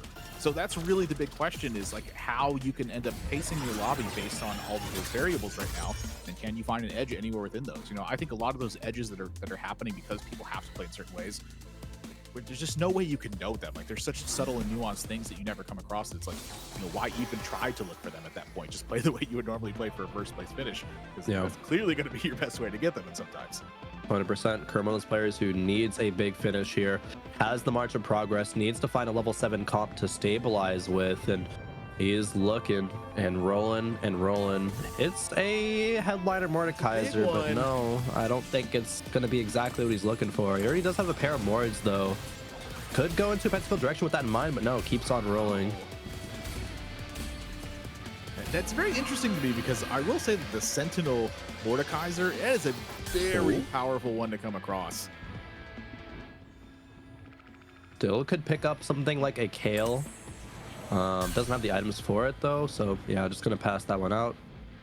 Found a Yone, passed that too. It's like, what is Kerm looking for here? It looks like, I feel like he's passed almost all of the headliners. I mean, at this point in time, you know what I mean? Does Kerm know what he's looking for? There we go. All right, that's the ribbon. Okay. There it is.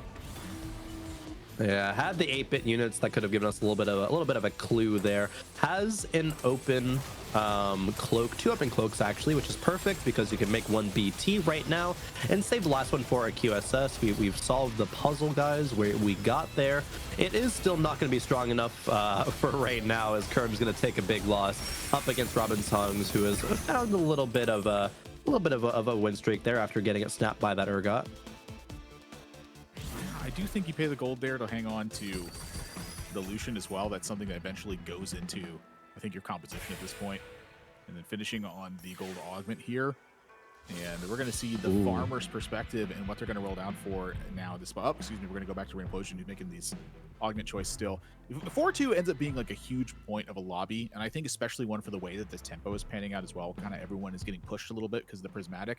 It's like, what do you have to do and where can you go? What can you actually make of it at this point? And Reimplosion is really in the tank about this one, because I'm looking at these and none of these feel like super impactful augments. None of them feel like a direction that like really goes in. They just all feel like something, and it's like, I don't really want something. I want some good stuff right now. But Reimplosion went for the Katarina reroll in this game, so her composition is pretty good. But the reason that the Unified here is such a big question is because of the positioning. Like, we have like an awkward KDA positioning to begin with, so like now you just have to take one off of the cell so that way you can get the Unified benefit. Probably worth it at the end of the day, because you know defensive stats are really good once you kind of get these high damage carries online. And now I'm curious if the pressure that this is going to deliver is going to be enough to have just a major top 4 finish here from Rain. She's at 30 points, so looking pretty good at this point. Just like don't bottom 3 and everything's looking pretty good. Yeah, Rain with that Katarina headliner, the Crowd Diver. We haven't seen it come out that much this weekend, but is able to play 3 country with it. That Crowd Diver not being available to go to 6 Crowd Diver, unfortunately, which is this comp does cap out around with pretty heavily. The thing is, though, how much can Rain carry this forward? Can she not find the Z2 right now? And is that going to be her detriment? Because so many people level up to 8 at 4-2, try to hit big, massive boards. So as you take a look around and see what players have hit, the Farmer, nothing too crazy, and Akali though is okay, but no dual carry thing besides for that Senna right now, which wants to transfer into an Ezreal soon, but the Farmer found 0 Ezreals. Yeah, use the Akali for just a rental unit at this point. You have 0 gold sitting in the tank right now, so you have to make what you can get out of it.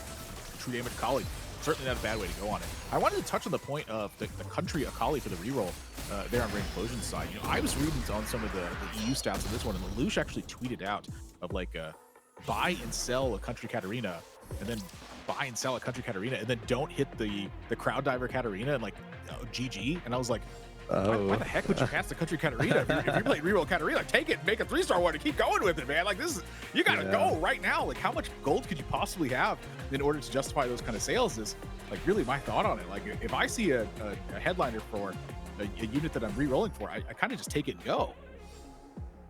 It reminds me of like in, Riot's other game, their secondary game, League of Legends. Sometimes when like you're playing that game and people like wait for an ultimate to come and they wait for like that 4 or 5 man ult, and so they just don't ult like ever. You know what I mean? Yeah. It kind of gives that to me. I think that's just our TFT version. Is Aegon now gonna roll down Crowhead? Huge. Aegon hitting the Heartsteel Ezreal. It's exactly what he wanted. Comes up big. Doesn't even have the blue buff, but it's okay. Infinity Forest is going to be really, really good there. Same with the Kayn there. Aegon continuing to impress, I think, this weekend. Clutches up what he needs to. Did that yesterday to make it into day number 4. And is putting himself in a really good spot here still in first place in HP in this lobby. And is, if he, continues on this one, is going to make it into the top 8. This is like the Aegon form that we're used to, right? It's when he wants to play, like Aegon's gonna play, and we're seeing that now in this tournament. Now, granted, he still has 6 Heartsteel in play. He's like still figuring out this board, like little, you know, ticks and stuff, but he has the time to go with that. I think that's what's really happening here is he has time to still find more to make of this board right now. Obviously, 5 Heartsteel I think is still going to be too much to have him play for super long time. So the question is, when does he swap that and go down to like the 3 Heartsteel point? That's really the question I have about this board, because we still need a little bit more power to really bring this all together, but it doesn't feel that far away. No, not that far away. Do need to replace things like the Tom Kench. I think that's the biggest thing. We can still drop to 5 Heartsteel, take that Aphelios out, which he does right now. But as soon as this next cash out happens, then yeah, we can consider selling things like the Kayn, like the Yone as well. Although this Kayn is solid as 3 items, but if we say upgrade like a Zed or upgrade a Viego, that's where the items want to be. I want to upgrade Kayn. I want to upgrade myself. You know, let's see how this fight's gonna go, though. We have a static Shiv on the Ahri in the backline, so that's just gonna be trying to help something like the Seraphine try to push a little bit more damage. But the thing about Seraphine is you can position against it. We've already seen how, especially in the late game, you put 2 separate clumps, it really neuters the damage from that Seraphine. But you know, we're gonna be going to another item round right now. This lobby has started to, you know, sprint in terms of power level with Noster, the only one taking a streak into this round. And you ask, you shall receive. That's who we're going to be riding along with right now. And that's going to be that Ahri and Seraphine we just saw. So admirable. I'm kind of seeing this Ahri as just like an enabler at this point for the Seraphine. Oh, I think that Ahri is a really underestimated unit, like literally because of just it's hard to make the most of it. I don't think that this is like a huge carry unit outside of a couple different spots, but really the big point of this is like I think that NA has been underestimating Seraphine reroll like by a lot. I think that every time I look at like other regions' results, Seraphine is very often played as a reroll champion, and NA has not really put this together, but Noster has recognized this, and Noster has been using this a lot and having a tremendous amount of success with this so far. To see it in this lobby right here, honestly, I'm still not surprised by it. I've constantly been impressed by what I've seen. Oh, Echo 3! And he's still finding success with it. This is a major upgrade. This front line is so stacked right now. Honestly, Noster might be able to run away with this game at this point because his board is just huge. It's going to be really tough to break through this Echo. All right, let's see if they're going to be able to do that. That first ult has already gone through a lot of damage, attempting to go onto the Echo, but that double gargoyles, a lot of people are focusing the Echo right now. It's going to be able to eat a couple Caitlyn ults, and even with that Giant Slayer, so does exactly what Echo is supposed to do, take that round. You know, maybe we get one more unit. Not quite. Chrome's going to fall, but, you know, that's exactly what we expected, pretty much, Crow. There's really nothing, you know, surprising about that. That was an Echo 3 diff. Noster had so much gold, was 1 Echo off of that whole round, had to even sell off a Blitzcrank pair just to buy it there at the end. That was really intense, but comes up huge. It's so hard in Seraphine reroll to find upgraded frontline units like a Nico and like an Echo because they're so contested usually, especially the Echo, but Noster hitting that is so massive. That, you know, literally was the difference in that last fight. He would have lost if that front line was just a little bit less tanky, but Aegon here going for a big Heartsteel cash out. Still doesn't have the Riven 3. It feels like he's been right on the brink of this the entire game. Oh, it's so rough. He's up against a Heartsteel like this. You're supposed to win this, right? He's on Heartsteel. Thank you. Oh, Kurum is just like, please, I need to win this game. Give me the Riven 3. Let me win out.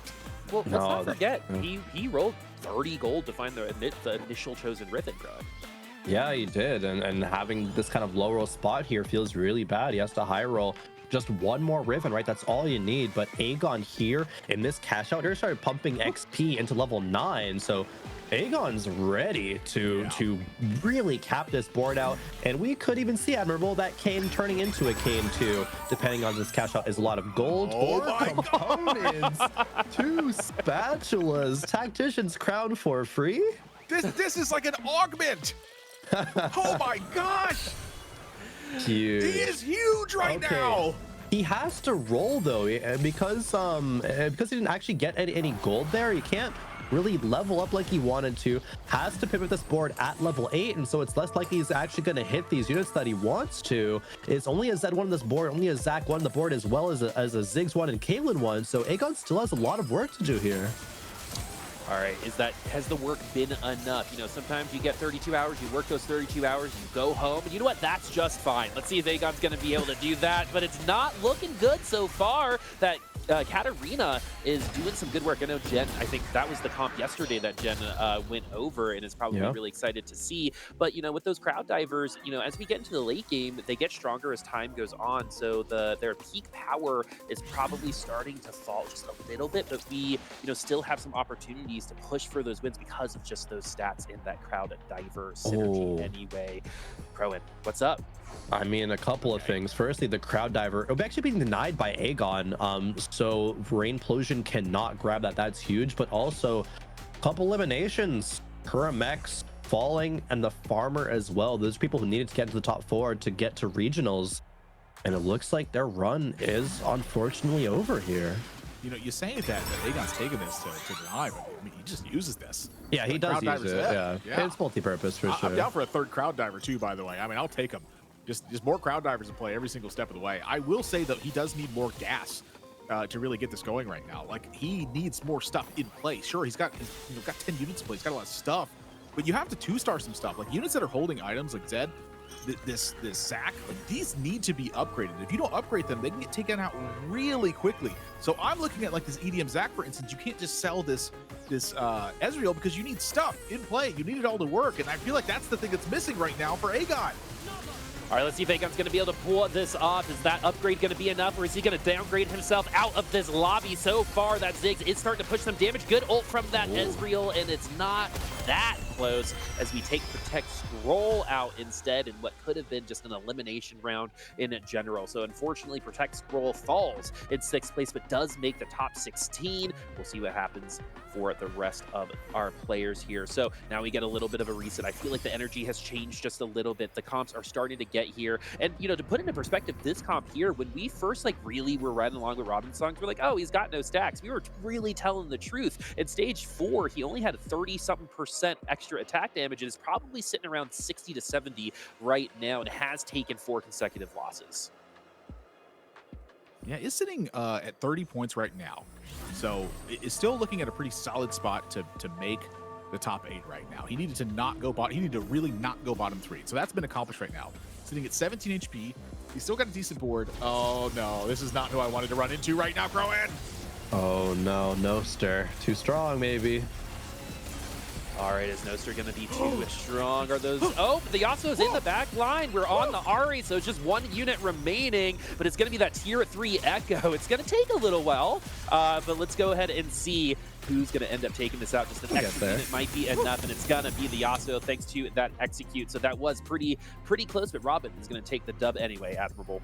Yeah, that is a big round, actually. The getting to the back line in that spot was really important, and honestly kind of speaks to the volume of positioning and how much you can make a difference when you just simply have an edgelord unit in play. Like being able to hop past a unit and then have the potential to like re-aggro to something behind it, that is absolutely what ends up making a difference in spots like this, is that Yasuo getting to the back line and able to take out a 3-star carry because it's just simply vulnerable. Doesn't have anything to back it up. Like that's honestly a lot of times how these melee types of compositions end up winning rounds, is that it takes some time, but these melee units find their way to the back line and then take out key carries.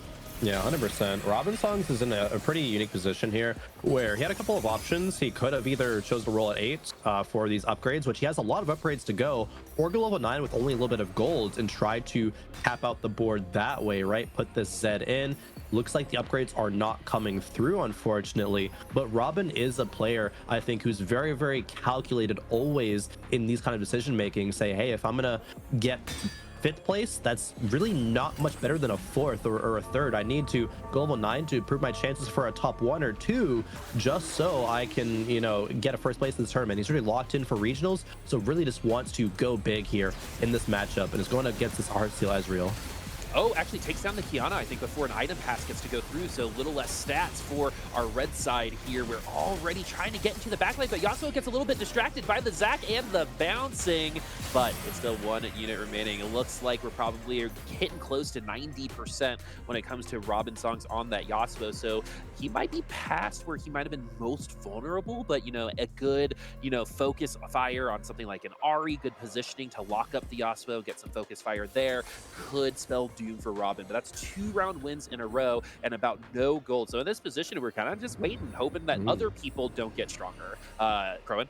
Which they are. Replay hit the Yorick 2. Noster hit a Lulu 2. Don't know how big that is, but surely for Replay, the Yorick 2 is a huge deal. Admirable. We were talking about that unit a lot last game. Yeah, Lulu's just a strong. It's a strong unit if all these caster comps are viable. It's just for a long time it felt like that they weren't viable. It's just the other comps were too strong. It wasn't the AP comps were too weak. It's that the other ones were too strong. And now that isn't the case, you can actually end up using it. As we get a glimpse of Replay's board now, where it just really feels like everything has come together at this point. This is a really tough board to beat, but once again, it's the Yasuo getting to the backline. If this Yasuo isn't getting to the backline, these are such hard positions. Oh my god, this fight's so close. Saving these games right now. Edge of Night indeed, Boop. Like you're saying, that's the savior for Yasuo here. These close rounds, man. That's why it's one of the best slot items for him. All right, sometimes that's all you need. That's it. It's the Edge of Night, that little bit of extra time you get from there. We saw Edge of Night Riven do kind of a similar thing. It's just sometimes the timing of that Karthus ult makes it so that Edge of Night becomes hyper valuable, but now we're rolling down again here, Admirable. KDA, Akali, gonna get skipped. Noster feels pretty locked in right now. Like, this is like pretty quick. 2 more Aries. Just very quick motions that he was going through like instantly right away. And it's like, I feel like that he is just so locked in and ready. Like, he feels to me like this might be the most powerful Noster that we've had in tournaments. Like, ever. This is 2 Aries off. We have Hyper Pop on Ari, which is just an unbelievable emblem to have him play right now. His front line is about as strong as you can possibly get. It's like a solo tank on Echo with 2 stone plates equipped. He's got a 3-star caster that's like just no one else is contested, so he's hitting this super early right now.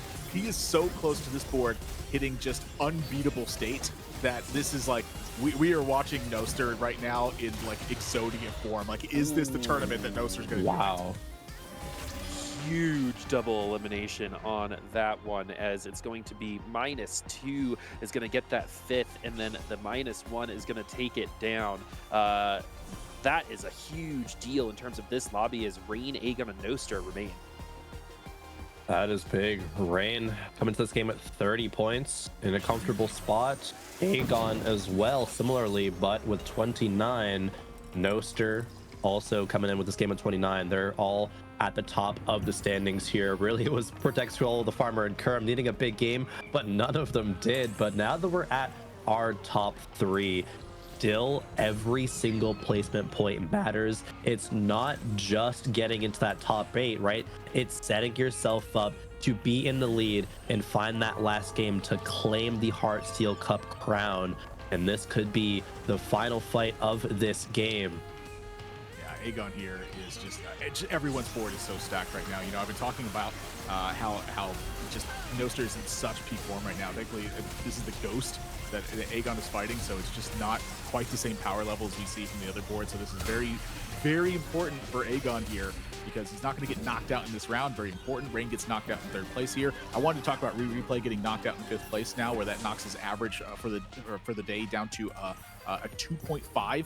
I believe it is. He's averaging only a 2.5 points a game that he's been earning thus far, and it is just unbelievable how well Replay has been in form right now. It's just so many players feel like that they are having an ultimate tournament at the moment. Noster still has multiple hits left to take.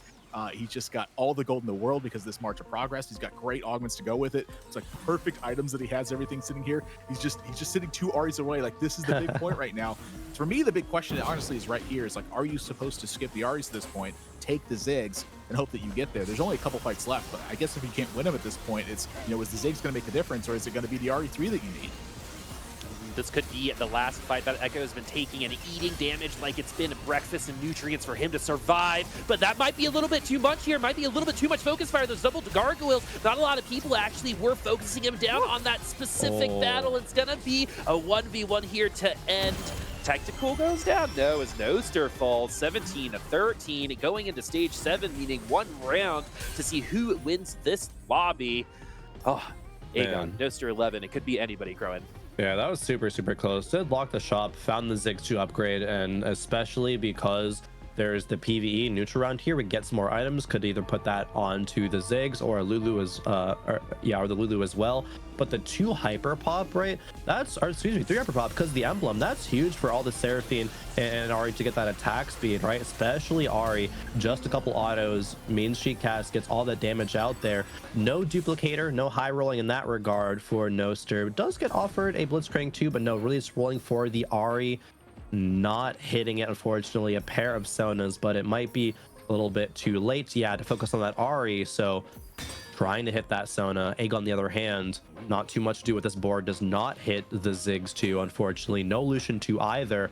Just has to make do with a TG on this Kiana, which it does roll some really, really good items here. Needs to position it well, though, into that Echo, and does so. This is the last fight of the round. Is that Echo going to be able to take all that damage? Once again, the Kiana has already gotten an item onto that Misfortune and is already starting to get more stats. And now all of a sudden, Echo is with his own backline. That means some of these ults like that Ziggs is going to hit the backline themselves and cause a little bit more damage. And it looks like Aegon has an insane advantage in this fight so far. Echo does fall, and it's going to be Shark Sunday once again as Aegon is going to take the dub for that lobby, guys. Aegon, a couple times, like as the day goes on, seems to find those victories a little bit more frequently, but you got to give the man props. Took a bit of a time off, has been just like a good stellar part of the community, and now coming back in the competitive and doing this well, Crowan. You've been, we've all been around for a while, and seeing someone like Aegon, participate, leave, come back, and then do this, like how hard is that to do? It is really hard, especially with as long of a break as Aegon took. It's like some players take a set off or a half a set, right? But Aegon coming back and having this amount of dominance is really, really special. And to see him make these really, really clutch decisions in the end game, like he did that Kiana in front of the Echo at the end, that made the whole entire difference. Made a kind of close fight not be close at all. Echo is with his own backline there at the end, and Aegon executing in that kind of regard, not being juked, not swapped up, anything like that. But that's what separates a good player from a great player, and Aegon, of course, is a great player. Yeah, I want to follow that up with Noster now, right? We've talked about Noster a lot. Was the interview yesterday. Got that VOD review with Dan as well. But now coming in, Admiral, you said the words, and I agree. This is potentially the best Noster has ever played. What do you think is the difference between now and before? Mental. I think it's all mental. And I think he's talked about that a lot and how his mental affected tiny little things in his play. I think he's cleared it up a lot, and I think it shows. I think in that one, maybe a little bit of slack there. I'm like, well, Kiana's maybe you definitely one you got to dodge in that spot. It's an easy one to slip your mind, though. It's like I think now that he saw it, he's like, oh, right. Maybe I need to clean that one. I think he's happy that he's fighting himself in the final lobby, though, and unlikely to make a huge difference. I think he just needs another big performance here in this final lobby, and he could bring one home.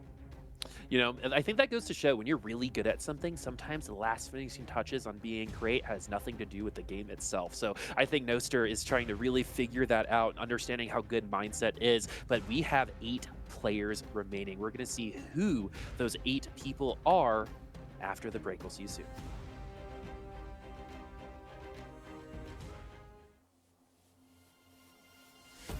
Okay.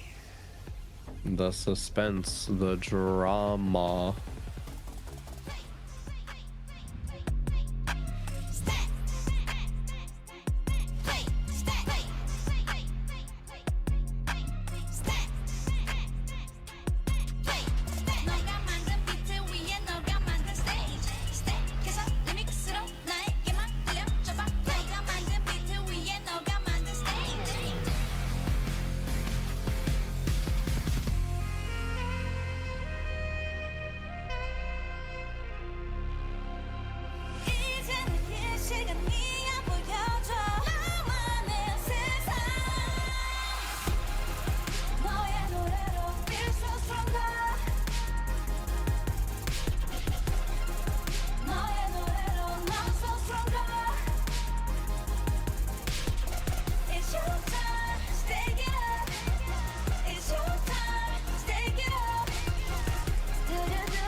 I DJ at different shows, there is no greater high that I get than doing anything else.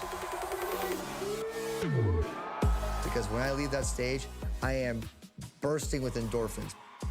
Gaming is also another high. You got your headset on, you're listening, you're talking, it's strategy, and there's a lot of adrenaline.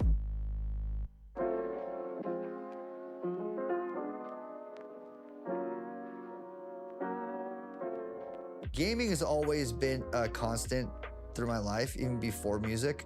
My dad, he was traveling the world, and I was raised by my mom, and gaming. Let's go! Aegon, he's our man. I have the slippers. Let's go. Boom, mute. I'm not done with you. But hey, we had a fun lobby. We had Yasuo 3 for the first time and in the penultimate lobby. And even Noster falling back to a Seraphine reroll to an Echo 3. That was great to see. Man, it's all coming down to this final lobby, but I thoroughly enjoyed that one. I did too, and we even got a couple of other surprises there, like maybe almost the RE 3-star. We got to see your Katarina crowd divers pop off there from Rain. The only thing that I feel like I still have left on my bingo card, Lemon Kiwi, is good old Crab Rave. Can somebody please give us Crab Rave for our final game of the day? I would be so pleased. I thought we were going in a King Crab direction with that kind of Chad Urgot that we had in that game, so we got a little bit of crab action there. But Aegon at the top as the Ezreal rats are at it again. But Aegon being in a throne position where I feel like he hasn't, and you know, he's been in so many tournaments, but finally he gets to be at the top of a lobby like this with very consistent top finishes and with compositions that are very hard to execute. Yeah, one of the first times I remember seeing Aegon was at the NA regional finals for the Fates set, and he ended up actually getting the final lobby of that tournament. But it's really great to see Aegon back in peak form here. I think another player that we really need to give some kudos to is Replay. That is a player that I think a lot of people had some doubts about after winning a TFT championship and then coming back and not quite being able to follow up that success with successes he was proud of and happy with in terms of performances. So I think Replay can also pat himself on the back for this one, because he really needed to have a good tournament finish this weekend in order to have another shot at going to the championships again. And he has earned himself that spot. And our players have maybe earned themselves one last chance and one last game. But just to highlight our top four, of course, you did just witness in lobby 1, Aegon going first, Noster second, Reimplosion third, and Robinson's fourth. The other lobby that we didn't get to watch on broadcast, Weijin Iverson with first, Robbie Van Knob with second, Setsuko with third, and Dishsoap with fourth, where we're gonna crunch down the standings. But who were you most worried about or excited about? Like, that last game had a lot of stakes to it.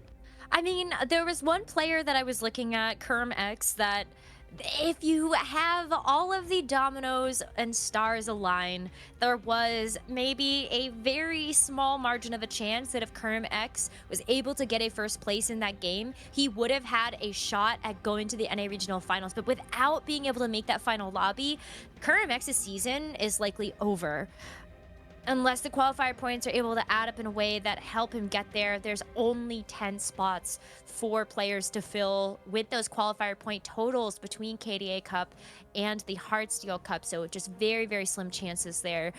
So it's disappointing, because KhazixMayJump is one of those players that will always be at the top of the tables. And so to see his season end here is definitely one that we're looking forward to seeing what he does next.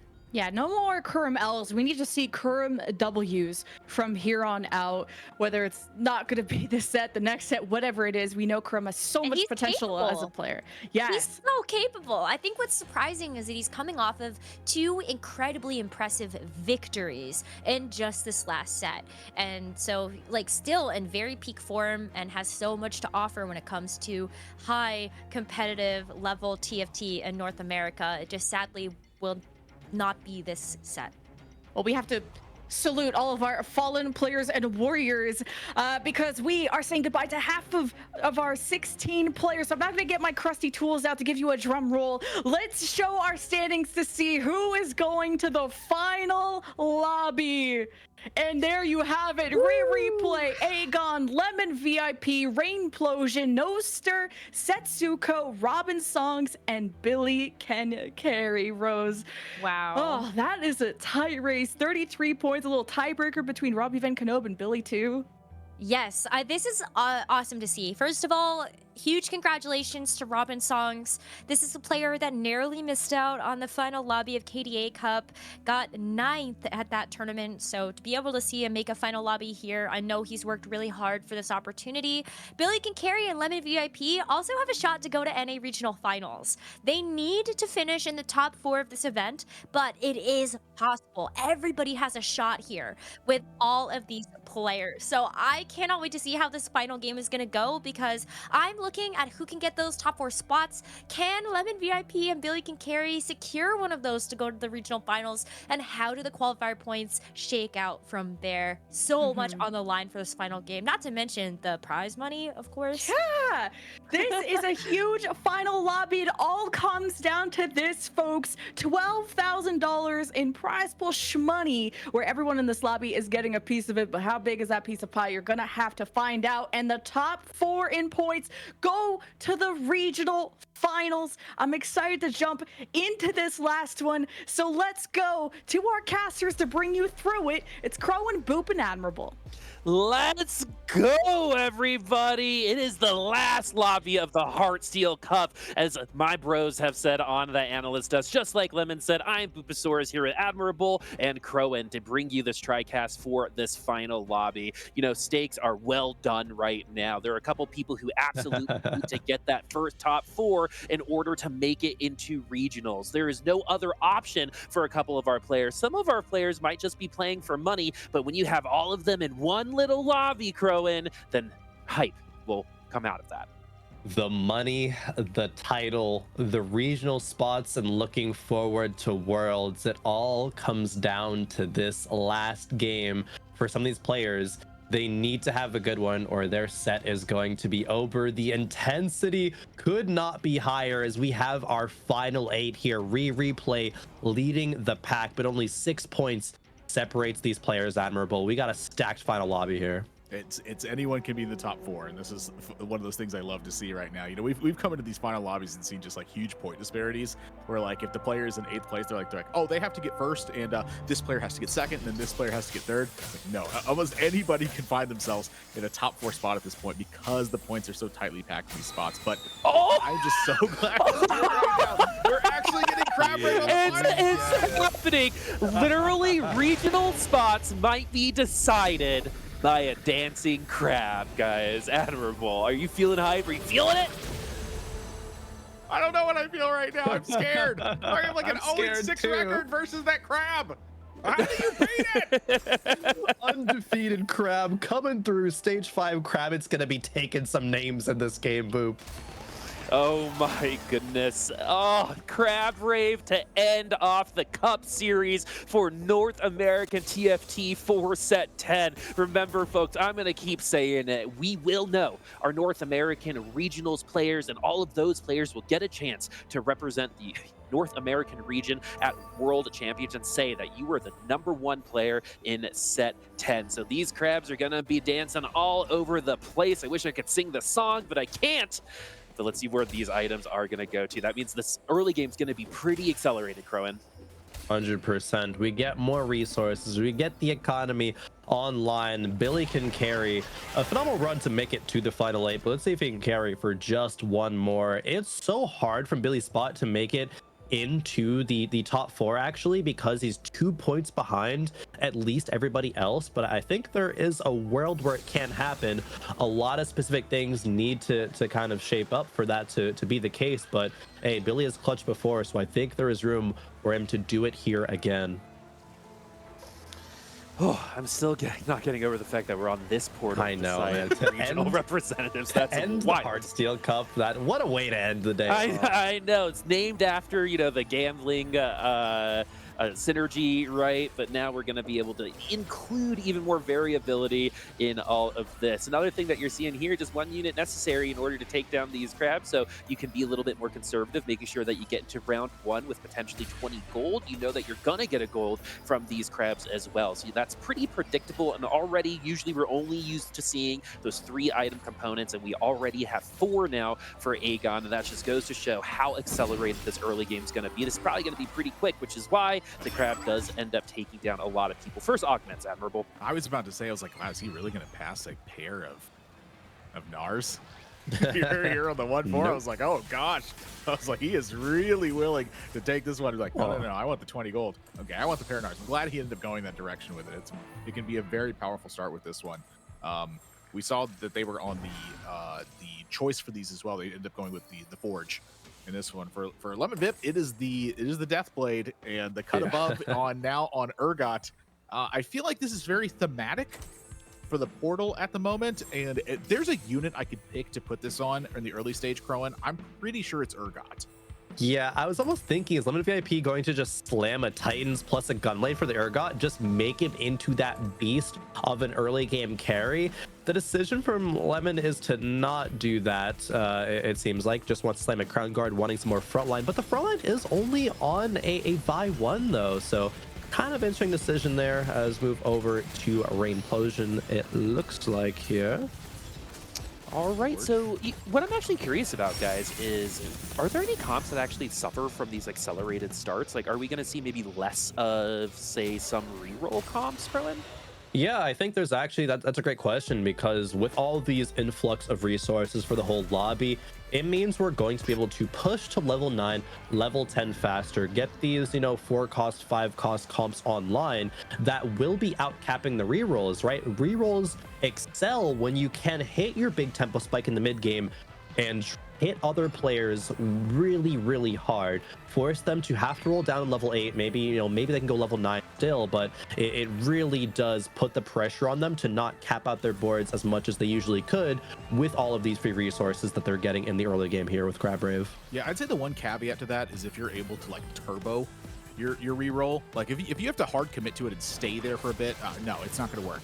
But if you can hit it really fast because you're stacking 50 gold right away, that can make a difference, because so many of the two cost rerolls right now, they do want to continue to add stuff before it just takes them forever to do it. So I'm kind of curious to see if anyone's willing to take that risk. So maybe they have like the headliner and they already have 3 more on their bench, because that's just kind of the way things worked out. I think it's gonna be pretty rare that somebody chooses to go that direction. I think it's more determined by the circumstance more so than it is like by someone being like, oh, I have the items for this and I have a decent amount of gold, maybe I can go this way. I think it's much more about like, did you have the items, and did you find the unit, and did you find the headliner, and do you have the gold for it, and you only need a few more of them. Like, it's so many things in place that it feels almost like you're not playing a reroll anymore at that point. You just happen to find a 3-star. I totally get it. Just a quick little props. You got to give a little bit of credit for replaying Aegon going 1-2 going into this lobby with no bonus points. When 5 out of 8 at the top, more than half of the top 8 came in with bonus points, but the top 2 haven't. That's been the kind of get day that we have had so far today. So let's see if this Olaf is going to continue the streak for Robin, who played Yasuo in that last game. Pretty well, got in a little bit late. It was good enough to get here, as Billy Can't Carry is going to take the L. And the thing about Billy Can't Carry, just like you said, Crow, and Billy can't really win unless some other things happen, right? But nothing is impossible just yet. Aegon sitting in 8th place, everyone looking up at 2 Mr. 100s and replay and Robin songs. Admirable, we're about to see what everyone has picked in terms of items, in terms of augments. Here they are. What are you looking at? Well, Billy Can Carry went with That's Jazz Baby, which this can definitely be a powerful augment, but it is inherently a reroll augment at the end of the day. When you get this much more gold boosted, again, I kind of set the parameters for what's going on with it. I think it can be pretty difficult to do this because they're sacrificing the tempo early game, and because everyone has so much more, a lot of times when it's happening is, well, they put a lot more in play. You're still focused on finding your way to that one direction, and you kind of can get blinded and focus a lot more on gold. And that can be something that really ends up hurting in a spot like that. So to me, one of the things to look at with this is that Was this really the time to go for it? I'm kind of curious because it still feels like it's pretty powerful. You can still go with MF or you can go with Bard. I think Bard tends to be a little bit more powerful in general. You can hit it more often. MF's a lot more contested, those sorts of things. But just having to commit that to that much early on, this feels like a lot. As Replay has a salvage bin here, which I've seen Replay and Dish Soap be two of the cleanest players I've ever seen with salvage bin. It's something I wanted to highlight. And then the last point I wanted to make is, you know, with the Replay coming in such a dominant performance on this one, I want to thank Necra and Lemon Kiwi for continuing to provide live updates on points and scores and circumstances that would be provided and how they can change for the way players will finish and if that affects their regional invitation or not.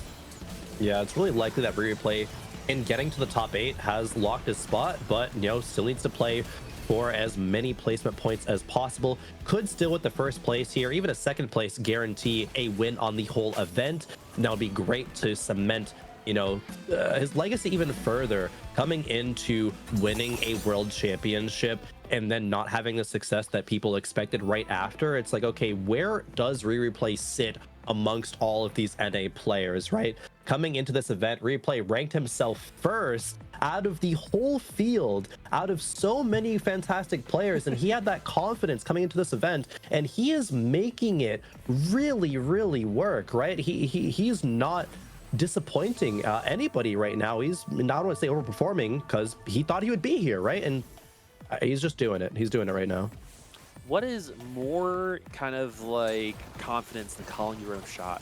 Right, exactly. Something like this, especially in a high variable game. I know it was a little memey, right, when they were going over it, but you know, sometimes you have to manifest, right? We've been talking about mindset all day in that kind of sense and how it's been affecting Noster. And you know, it really is sometimes just that little, just seeing yourself as #1 can really help you believe that you can reach that level as well. I've also been super impressed with Noster 11. We've talked about it a lot just in terms of helping that mental. This is arguably the best TFT that I've seen him ever play, which is awesome to say. That also means that he's going to be extra scary going to regionals and potentially worlds, because you know, those players that peak at the exact right time, I'm thinking Toronto, Tokyo, and last set, right, are sometimes the most scary going into regionals. Honestly, the kind of when we take a look around the board too and see the compositions that the players putting together, it does feel like that a lot of players are kind of moving towards reroll and saying like, hey, you know what, I trust my ability to not only find these 3-star units, but also to get there and have ways to continue to move up and continue to build my board. And honestly, I feel like that's been one of the biggest differences with the way a lot of the reroll compositions have worked, is that they don't just stop right there. Like, they continue to move up. It takes them a little bit of time, but they find their way there. You know, Rain, it looks like she's going to be going for the Katarina reroll again. It looked like that Noster was really leaning towards Seraphine reroll again. You know, Jeweled Lotus taken on 2-1. It's not a great early augment. It has its payoff once you put your board together. So this is kind of an interesting spot here to me.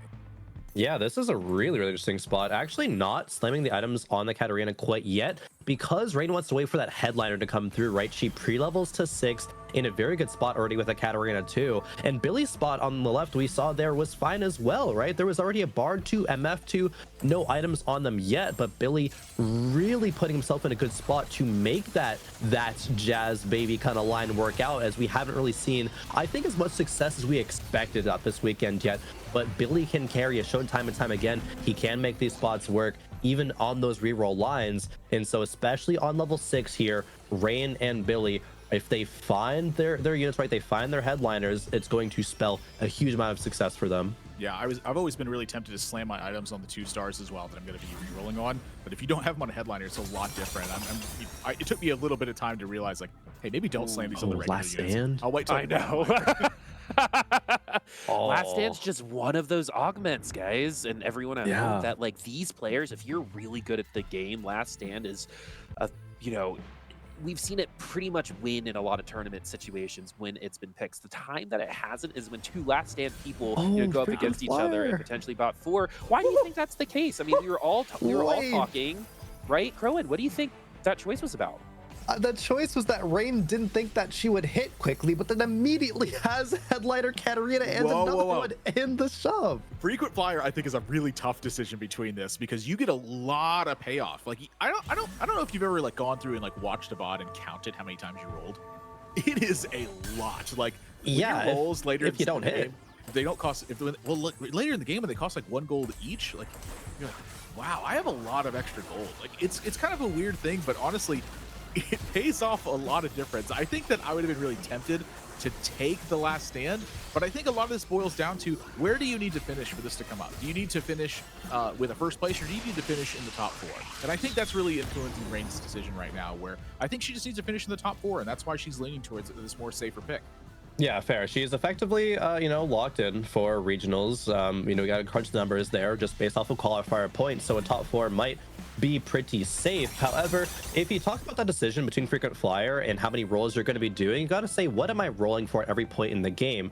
With Crowd Diver, after you get Katarina 3 online, after you find one copy of the Crowd Divers, the most important thing is be able to push levels and find the Kiana, right? Find the things that are going to make your board cap out, which are going to be 4 and 5 cost units. You're not really re-rolling for much more than just that Katarina. Rain's already one off, so I actually think that is a great point to bring up, Admirable, and a lot of compositions would get so much value out of this augment, but I think actually the Crowd Divers are going to get a little bit less than usual, especially because, again, you want to push levels, you want to find that Kiana.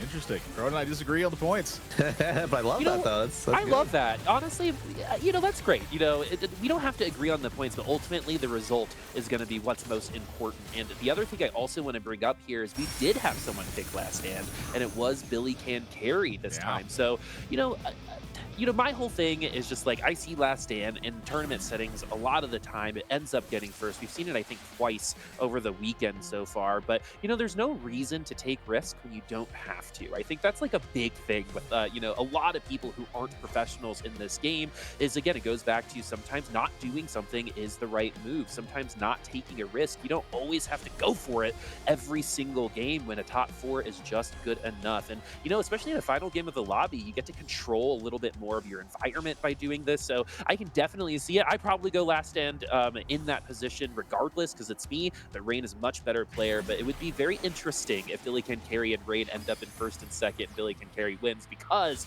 of something like last stand. But now we have some econ and some damage here for Robin, Admirable. Yeah, not huge augments here for Robin, but I think that his direction's kind of been determined by this amalgamation of items that seemingly came into place at this point, where you're like, well, I have backline, I have frontline, I have some stuff in the middle, some melee stuff, but a little bit of you know what, this is pentakill.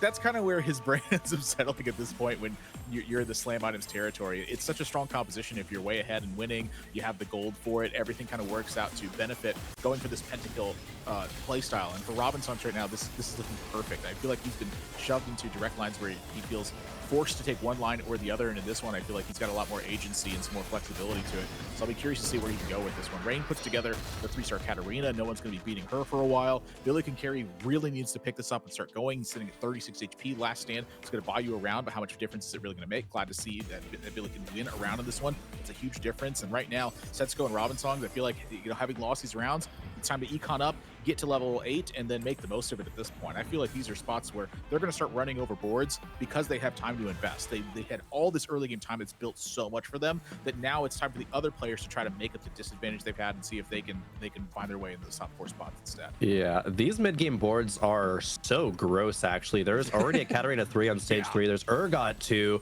Carrying 2 really good items for him. You can throw kind of whatever items on Urgot. He's still just going to be absolutely massive. Robin has a huge lead as well. Noster has a Kale 2 online with Mordekai's 2 frontline and 3 items on that Kale, 3 items on the Mordekaiser. These are so above average in terms of board strength, but we got to remember that comes through because of Crab Rave, because of so many more resources. You can hit all your pairs, you can hit all these things, and Noster taking a huge chunk at Lemon VIP there, even with a strong board as Lemon VIP had. I think we're just gonna see the Rave go through, and I think there's also a world where someone like Billy Can Carry's last stand actually triggers on Crab Rave.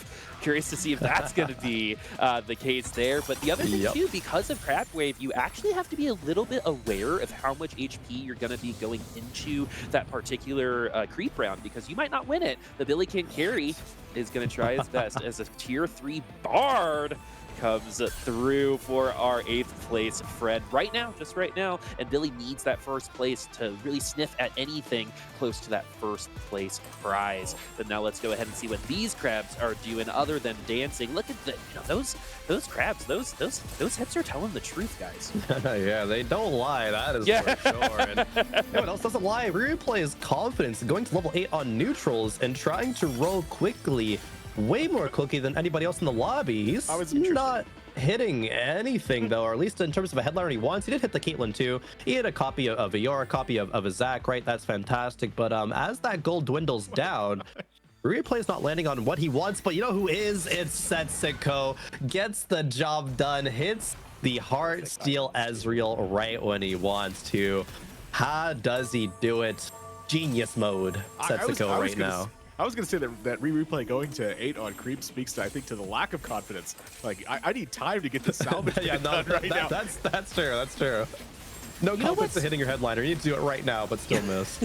You know what's crazy is I feel like I'll go an entire game without seeing Ezreal headliner sometimes, you know what I mean? And seeing them do this like this, you ask, you shall receive. Some people just have the magic, right? And I think Setsuko is one of those people in TFT. If Setsuko's participating, there is a chance that he's going to win. There's no doubt about it. Sitting at 35 points right now. We're getting to our next augment. Already flipped a couple of them. Harm Assist is one of those classics that always give you some value, but there's a Cybernetic can also be a part of that, especially with that mana. Capricious Forge is Capricious Forge. That'd be funny. Capricious Forge is the last choice. Admirable, how you feeling? Well, I mean, Setsuko rolls past these augments because he usually knows what's up right away. So when he's the last one, he's always like, oh, this is good enough. And he's just like thinking about it, and he's like, I gotta find the one that's really good right now. A lot of players going to level 8 and having gold left on this one. Like we saw that Robinson's had 50 gold and was on level 8. Like that is pretty unusual to see at this point, but I'm kind of curious to see where he ends up going with this one right now. Billy Carey's been on 26 HP for a couple rounds now. We're seeing Rain get to be able to put more units together as well. Not on a hot streak at this point, but still looking like that she has not lost a ton of HP at these points. Players, when they have this much gold, they have times to kind of catapult themselves forward at this point. So the question really is like, where's that benchmark? It's way different than what it usually is because players have so much more gold. But I'm curious, like, at what point you can settle, and that's going to be all dependent on where the lobby sits right now. So some of these rounds are going to feel like ultra crucial to some players right now. Like Setsuko taking this hit right now at 20 gold with the 5 Heartsteel in play. You're going to need a little bit more in play, but I think this might be a couple rounds of investing to figure it out. Billy can carry. We see both 3 stars online. Wow. This is unusual to have the 3-star MF at this point because usually this is such a contested unit. The KDA positioning not ideal, but this is one of those spots where Billy can carry might be able to find a win-out style of position because you have the additional gold to move your way up in levels, but you also have your carries online. You're just missing the items. That is it. Like, this is an additional duplicator that Billy can carry has on the bench right now. That's how quickly this got hit because of the amount of gold. Yeah, not only is there the upgrades on the MF and on the Bard, but it's just 2 Nikos away from having that front line have a lot of staying power as well. Billy has put himself in a really good spot here, and that does happen because of that influx of resources, but see if it's strong enough right now versus Robinson's. It's Aegis on the other side. Another Ezreal headliner as well. Will these tier 3 units be able to handle it? I mean, it's not just regular tier 3 units, right? We're at 4-3. We've also unlocked every available edition of That's Jazz Baby on this comp as well. And then we're going to get even more stats when we get to Last Stand. So not only, we're probably just without those augments going to do fine through stage 4, but with them we're going to be doing even better. Lemon VIP is now taking over that 8th place spot that Billy can carry has been holding since pretty much the beginning of the game. Things are starting to tighten up. Let's look at all of these augments now. Ooh, really interesting one there for Noster on Metalheads. So what does that mean, Crowan, for his direction at this point? It means you click the pentakill units and you hope they get the job done, of course. And Noster is already going in that direction, right? Having that kill carry. But he's really going to need to get the forecast on as well, right? Because he's not really, I think, in a spot of going kill 3 or more 3. Has one Karthus online. Needs that Viego. Okay, is going for kill 3. I saw level 7, so I wasn't 100% sure there. But still being level 7 at 4-5, yes, he is going to want to get that kill 3. Still 2 more, and the rolls just aren't coming through, Admirable, and that feels so bad at this point, especially because all these other players are so strong. At least hits the Karthus too, though. It is a little bit of like how this composition works. I actually heard this from Dish Soap on one of his streams, where moving to 7 oftentimes can be so beneficial because you just can't sacrifice the board power for it. And that board 3 is such a powerful thing. Like, you can try to chase that down if you have the gold for it. And so the big caveat to that was if you have the gold for it. In the crab lobby, this is one of the ones where you have the gold for it, and so it definitely can slow you down because you're spending that extra gold on getting to level 7. But the power that you can get off of it it's probably worth it at this point. Like, Noser still has a healthy amount of HP to work with, has Metalheads online, has the additional crit from this. You know, the crit from Jeweled Lotus doesn't work, 15%, or the rest of the time minus 15%. You don't really need it. Sometimes your units just crit. That's really what it boils down to on some of these. But I digress to it. The whole point is to get these 2 units 3-starred if you can. And so finding the rest of it's not possible. Other players are going to contest the super fans usually too much on this one. But really the big one is finding that Kayle right now. The Kayle is everything. And so just take these couple of rounds to invest, build your gold back up, go all in and find the rest of these. Without them, it's a failed lobby. It's just a bomb out from this point. But I think given the items, given the situation, Kayle reroll was absolutely the call because of how the drops worked out from the creeps. All right, let's see how this fight is going to work out. We're already seeing the benefits of Crab Ray for everyone else, but it's kind of like getting a prismatic augment, right? Everyone kind of gets the same, little bit of power, and everyone is going to be as strong. So you might see your tier 2 Karthus, your tier 2 Zed, and be super excited that someone else also has those tier 2 units, and we're seeing a lot of power. I feel like we saw stage 5 comps at like the end of stage 3 when it came to this particular lobby. Now we get more crabs, and this is why you might say, hey, why are all the items? Why aren't they, putting their carries in there just yet? Well, we have a lot more choices to go through right now. This is going to be where a lot of those final decisions are going to take place and where our final comps will start to take form. Rowan. The rich get richer for Robin songs. 73 gold in the bank. Just 20 more XP need to be purchased to level up. Robin going to 9 and trying to make this Heartsteel Ezreal board one that's been the conversation all weekend into a first place, right? Robin Song's middle of the pack-ish with 35 points. Already locked in for regionals, but wants that prize pool, wants to claim the title. It's Lucian 2, Zach 2, Poppy, Alawi, York, next units on his mind. Needs to hit them in the shops, though. That's an Alawi pair. Hits the Alawi, too. This is what happens when you go level 9 with 70 extra gold. What the heck? This is going to be so hard to defeat for some players. This is ridiculous. Sometimes you see a player roll down, you get like a little upset, right? You're like, okay, of course you would, right? Of course you would get the Alawi 2 with 3 rolls, right? So let's see how strong this comp is. It's probably not going to be close here, especially with the comp on the other side being what it is. But look at those Heartsteel stacks. 716 going over 750 for Setsuko. Make sure we go over there, folks, because I'd love to see what that cash out is going to be. What the heck's happening over on that side? Why was the chest so big? What happened? The biggest cash out I think we've seen all weekend. We're about to take a look at what is that going to be. So many resources. Oh boy, Setsuko needs to snap back from 8th all the way to 1st here with that. Oh, whoa, Radiant TG, Tactician's Crowd, enough gold to go to 9. A duplicator as well, it looks like. Oh, that was huge. What the heck? Did he raise the stakes? No, it didn't look like he did, actually. That was... Maybe he played like 7 Heartsteel, lost the last 5 rounds in a row, it looks like. Yeah. Oh my gosh.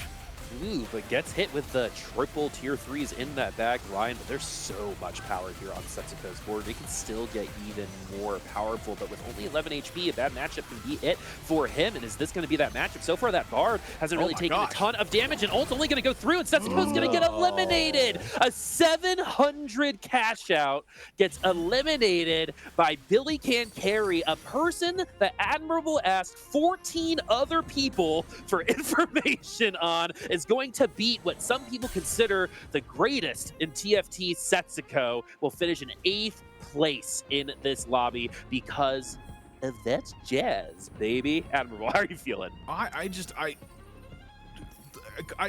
what happened? Yeah, how do you get to that large Crab rave. of a chest and then like it doesn't pan out? That's so crazy to me.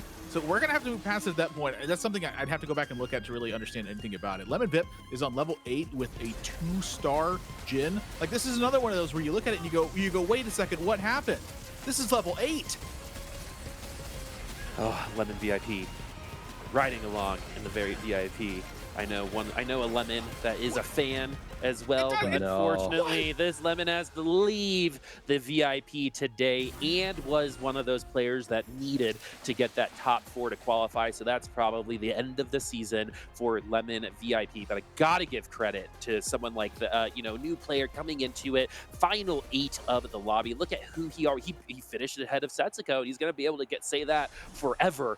From this point on, but this lobby is not done just yet. Billy can carry at 3, Aegon at 7, which means the Crab can take out some of these players as well, which is only 2 rounds away. Billy can carry with his tier 3 units. We're able to take down Setsuko, Crowan. What are you looking at right now? Any concerns for anybody?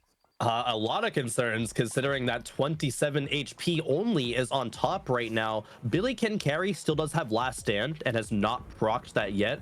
So especially if Billy can hang on to that going into the Crab Rave, we're going to be safe. But that still means that these next 2 rounds have to be huge. Noster 11 has hit Kale 3, hit Mordekaiser 3 as well, and 3 tier 2 4-cost carries in the backline, all with items as well.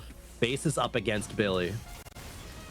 Gonna alpha too by not putting Mordekaiser on a KDA square, but look at those gargoyles getting complete value out of that based on that positioning. Everyone started on that Mordekaiser, and now everyone in that front line has started to fall. Is Noster going to be able to do what Setsuko was unable to do? It's going to be pretty close, but it's going to be that bar that takes it through, and that's Jazz, baby. Anyway, as Billy can carry continues to absolutely roll through this lobby from the bottom of the leaderboard. Aegon does fall, was in 2nd place, I believe, so that means that win is not going to get him that money, but looks to be fine as Nico 3 does come through too. Crab Rave. And that might be why Setsuko's cash out wasn't as valuable, because everyone was so rich and already going through it. A 750 cash out was probably really equal to something like 400, 500. Like that's not big too, but I'm just trying to figure out exactly what happened to Setsuko there, because Billy Can Carry has seemed to push this advantage more than almost everyone else in this lobby. Hey, Nico 3 here is huge.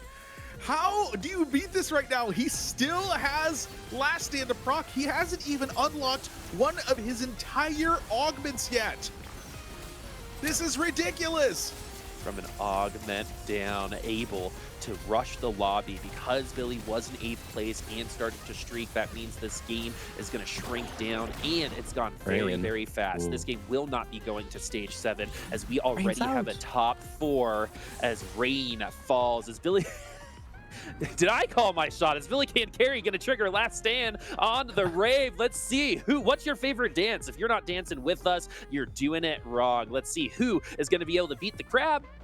I think you're exactly right, Boop. I think Billy will proc last stand here on this Crab Rave. Let me see replay as well. That Caitlin's gonna fall over. She has no healing. The Zen maybe can do it, but the dance begins. Vampirism on replay's side.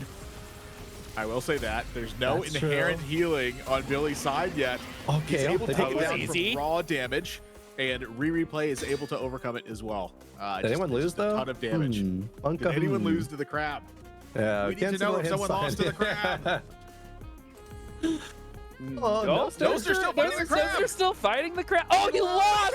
Oh no! Noster lost to the Crab. Oh my goodness! If this means about, I mean, we're already top 4, but if this means a 3rd or 4th place finish, I'm not sure Noster's going to be eating seafood in the near future. That's going to be a little traumatic, as he's the only one to be taken down by the power of dance. All right, let's go into that top 4 right now, Crowan. What are we seeing for Noster here? 47 gold, but still hanging on. Trying to push to level 9. There's no more level 8 advancements that he can make. It's all about this positioning, all about how long can this Mordekaiser hang on for. No KDA Hex for it again, but 3 KDA, hey, it's kind of fake. You just want to position it well. All right, we've seen these Caitlyn's come up clutch, but it was because they had a lot more mana generation than this Caitlyn has, even with that Shoujins. A couple ults already going through, though, but the Caitlyn's already in the back line. This last slash is not going to be enough to take down those carries, and that's a big loss. Oh, no, that's the last lobby. You can't take that gold home with you, as Noster finishes in 4th place. Billy's Ken carries Flash Stand has triggered. Replay and Robin Song separated by 1 HP at the top. It could not be closer, Admirable. Yeah, this is pretty massive when you look across this right now. Last Stand is procced. You have all of your key item holders 3-starred. Sansa, of course, the Ziggs, you can't really 3-star that one, so we're going to ignore that a little bit. But now it's been procced. It's been procced. All the gold is spent. You got the Jazz in play. Robin Songs, meanwhile, is colossal on that side of it as well. I'm curious if Billy Can Carry actually has what it takes to beat their 2 remaining players in this lobby, because they're both really stacked too. The Kiana knocking back that Nico is a big difference to how these fights kind of pan out.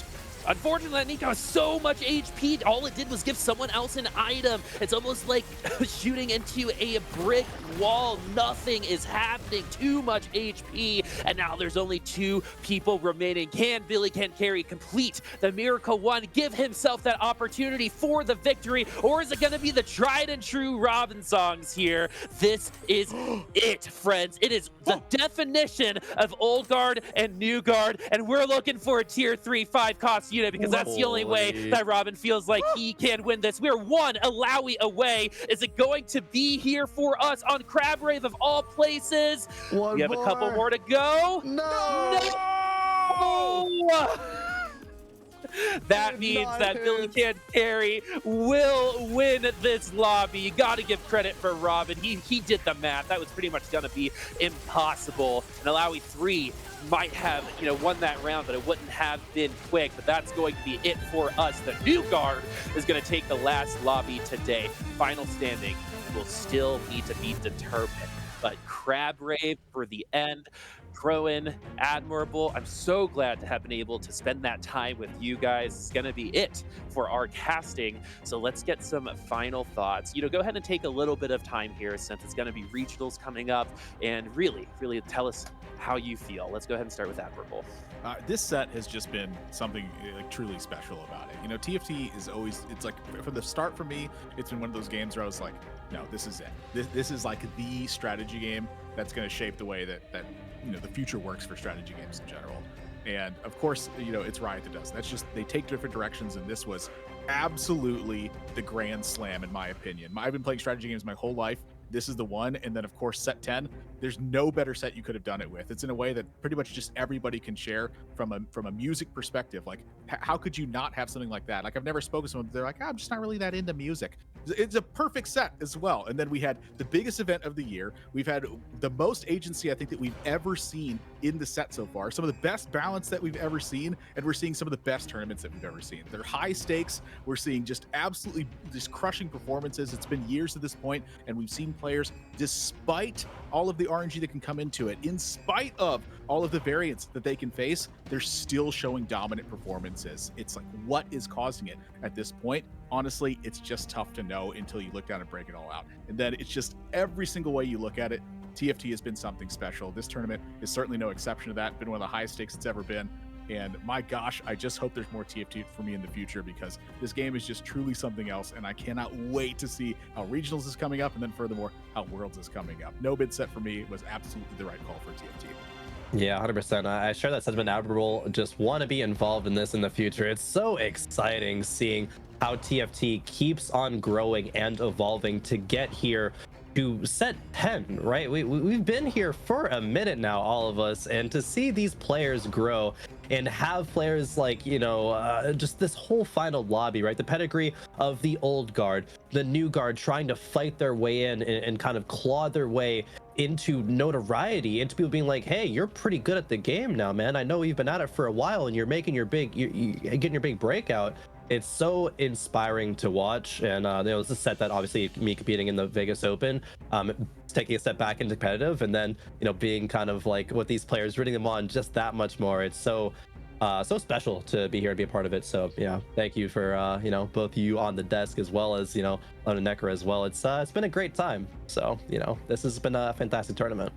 Yeah, to kind of piggyback of what y'all said, I mean, there are some players who literally became adults while we were casting them, right? Yeah. EQA, for example, was super young when he first started, and now like we actually get to see real growth from all of these players, and honestly, most of it has been super positive, and I'm excited to see where it's going to go. Like I said, that was going to be it for us today. My name's been Pupasaurus here with Admirable and Pro, and I just wanted to thank all of you for hanging out with us and seeing who is going to be our North American regional representative after they make it into the regionals. If you're curious who made it, so am I. We're going to get the final standings after the break, so definitely stick around and we'll tell you everything you need to know about what's next. See you on the other side, and thank you so much.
I feel like I want to do a crab rave right now because I'm so excited. We got crab rave in our final lobby and it claimed one.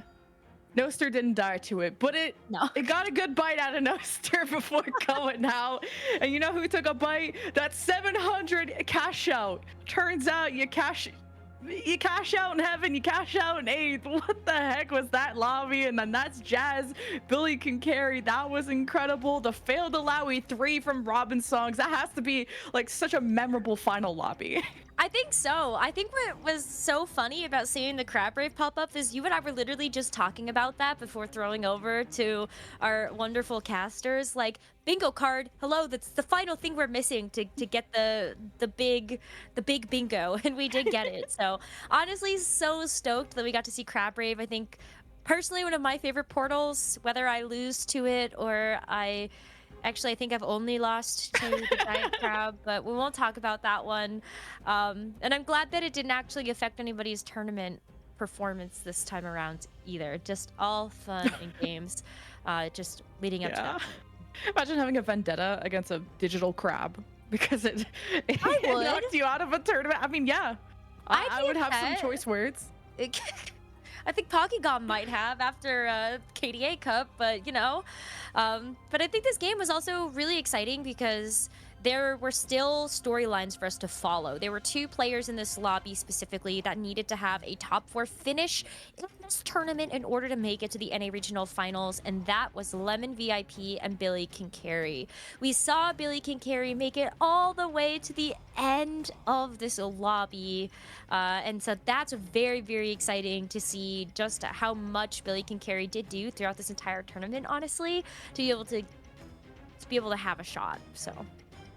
And I wish I got a shot to see Alawi 3. And if a solo Alawi 3 I know you wanted that so bad. could take out a board, it's... Why is it when you ask for KDA 10, you get KDA 10? I ask for a 3-star, 4-cost, 3-star, 5-cost, and we don't get to see it on broadcast. I'll have to ask the co-streamers what they saw, but... I think you just have to make your hair a little bit pinker. I know. I'll have to... And then we channel that energy, manifest the gold.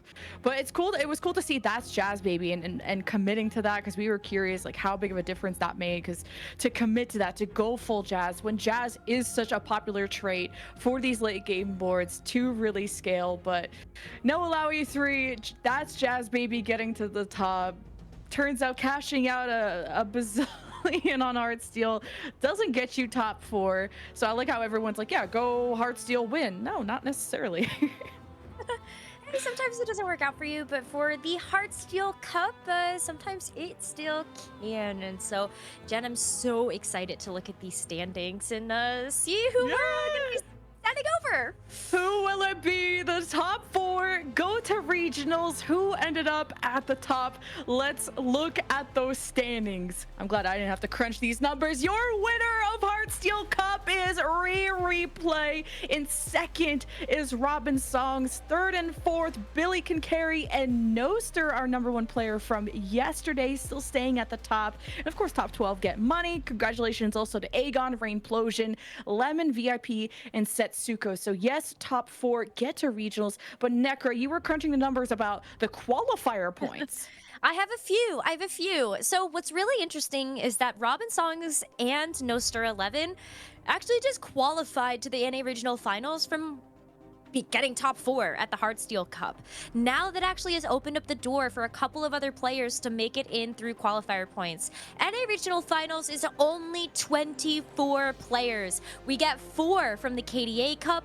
That was Malala, Pokegom, Kanedrew, and Ripple Overdrive. We have 6 players that qualified through the leaderboard snapshots.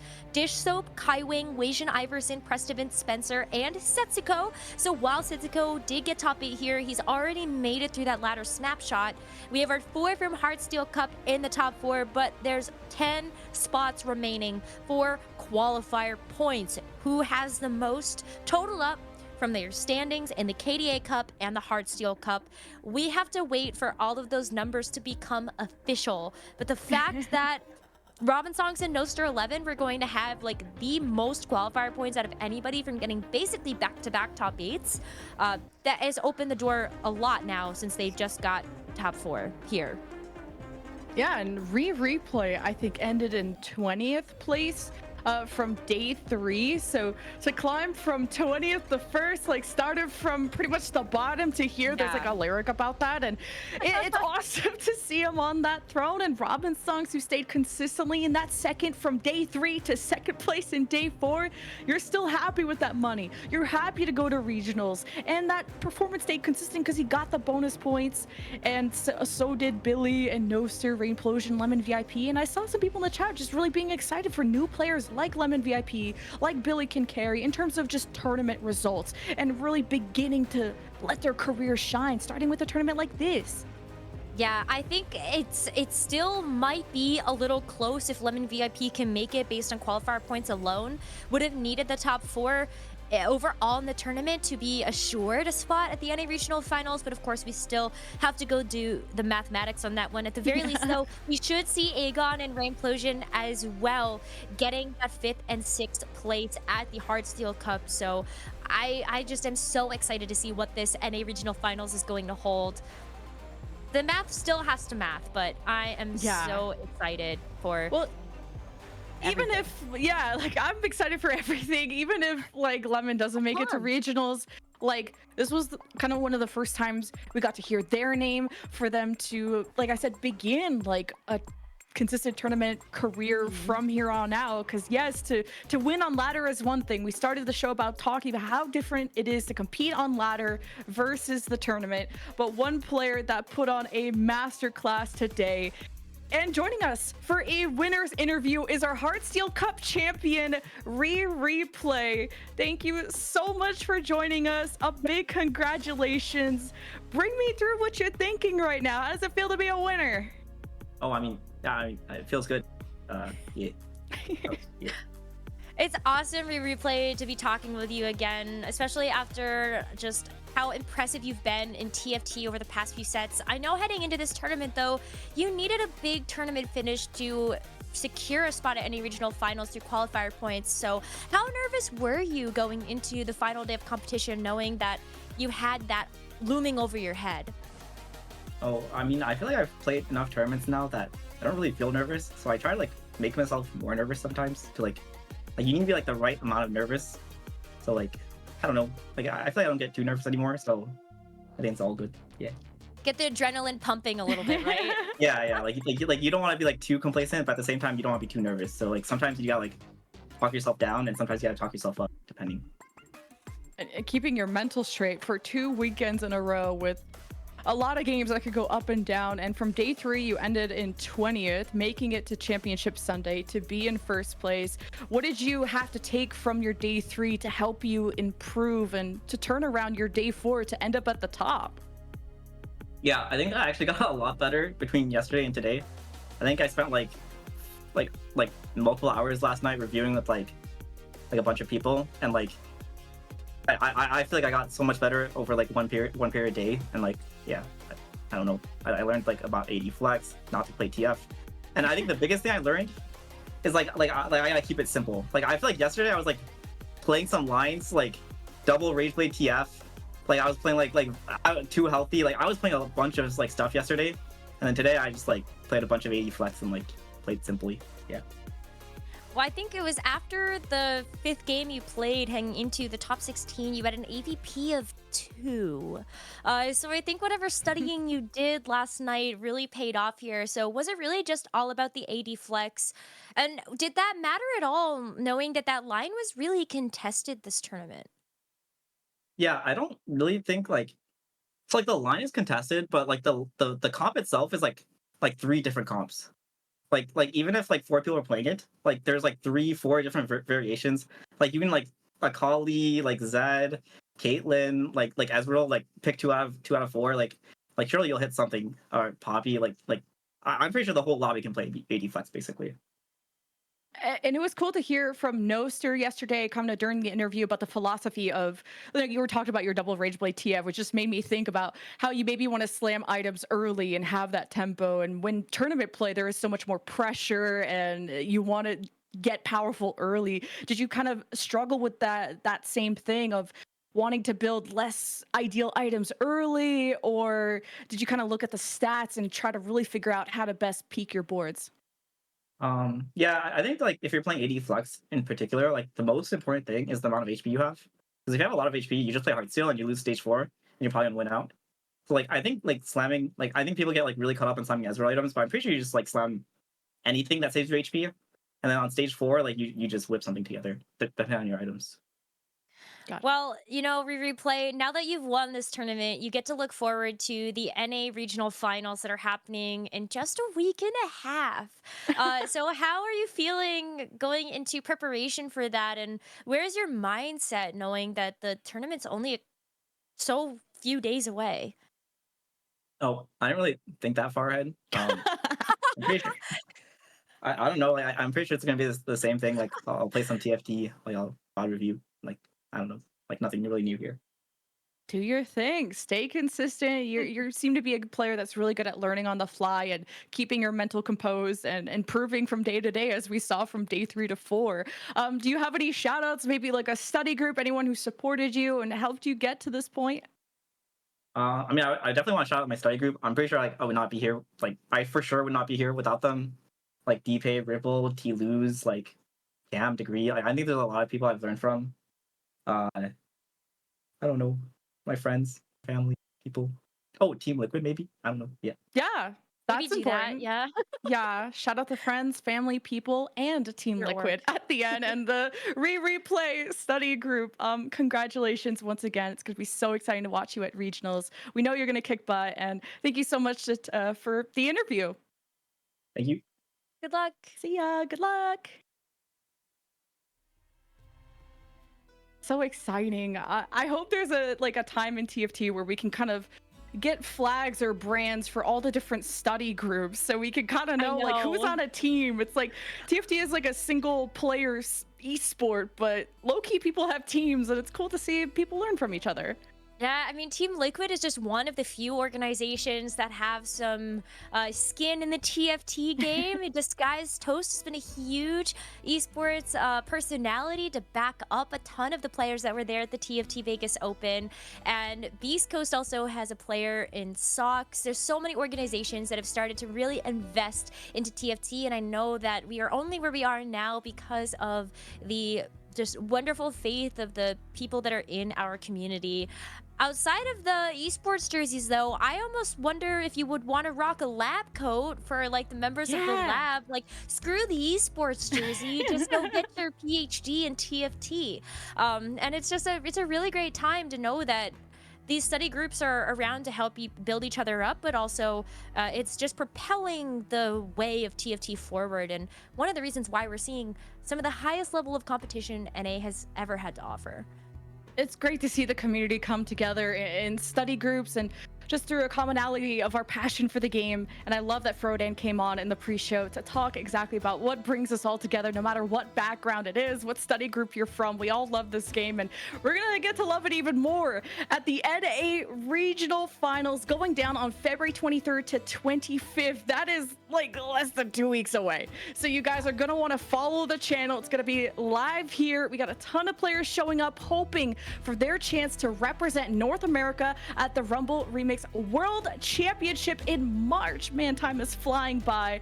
And if you want to find out exactly who those players are, you want to know more about them, go and follow all the socials for TFT. That's when you can know about the events. Of course, if you want to watch the VODs, if you missed the broadcast. And a special shout out to our casters that brought all of this action to life. Crowan, Admirable, Boopasaurus, of course, you, Rose. And it was fun for me to join and even get in on the casting action.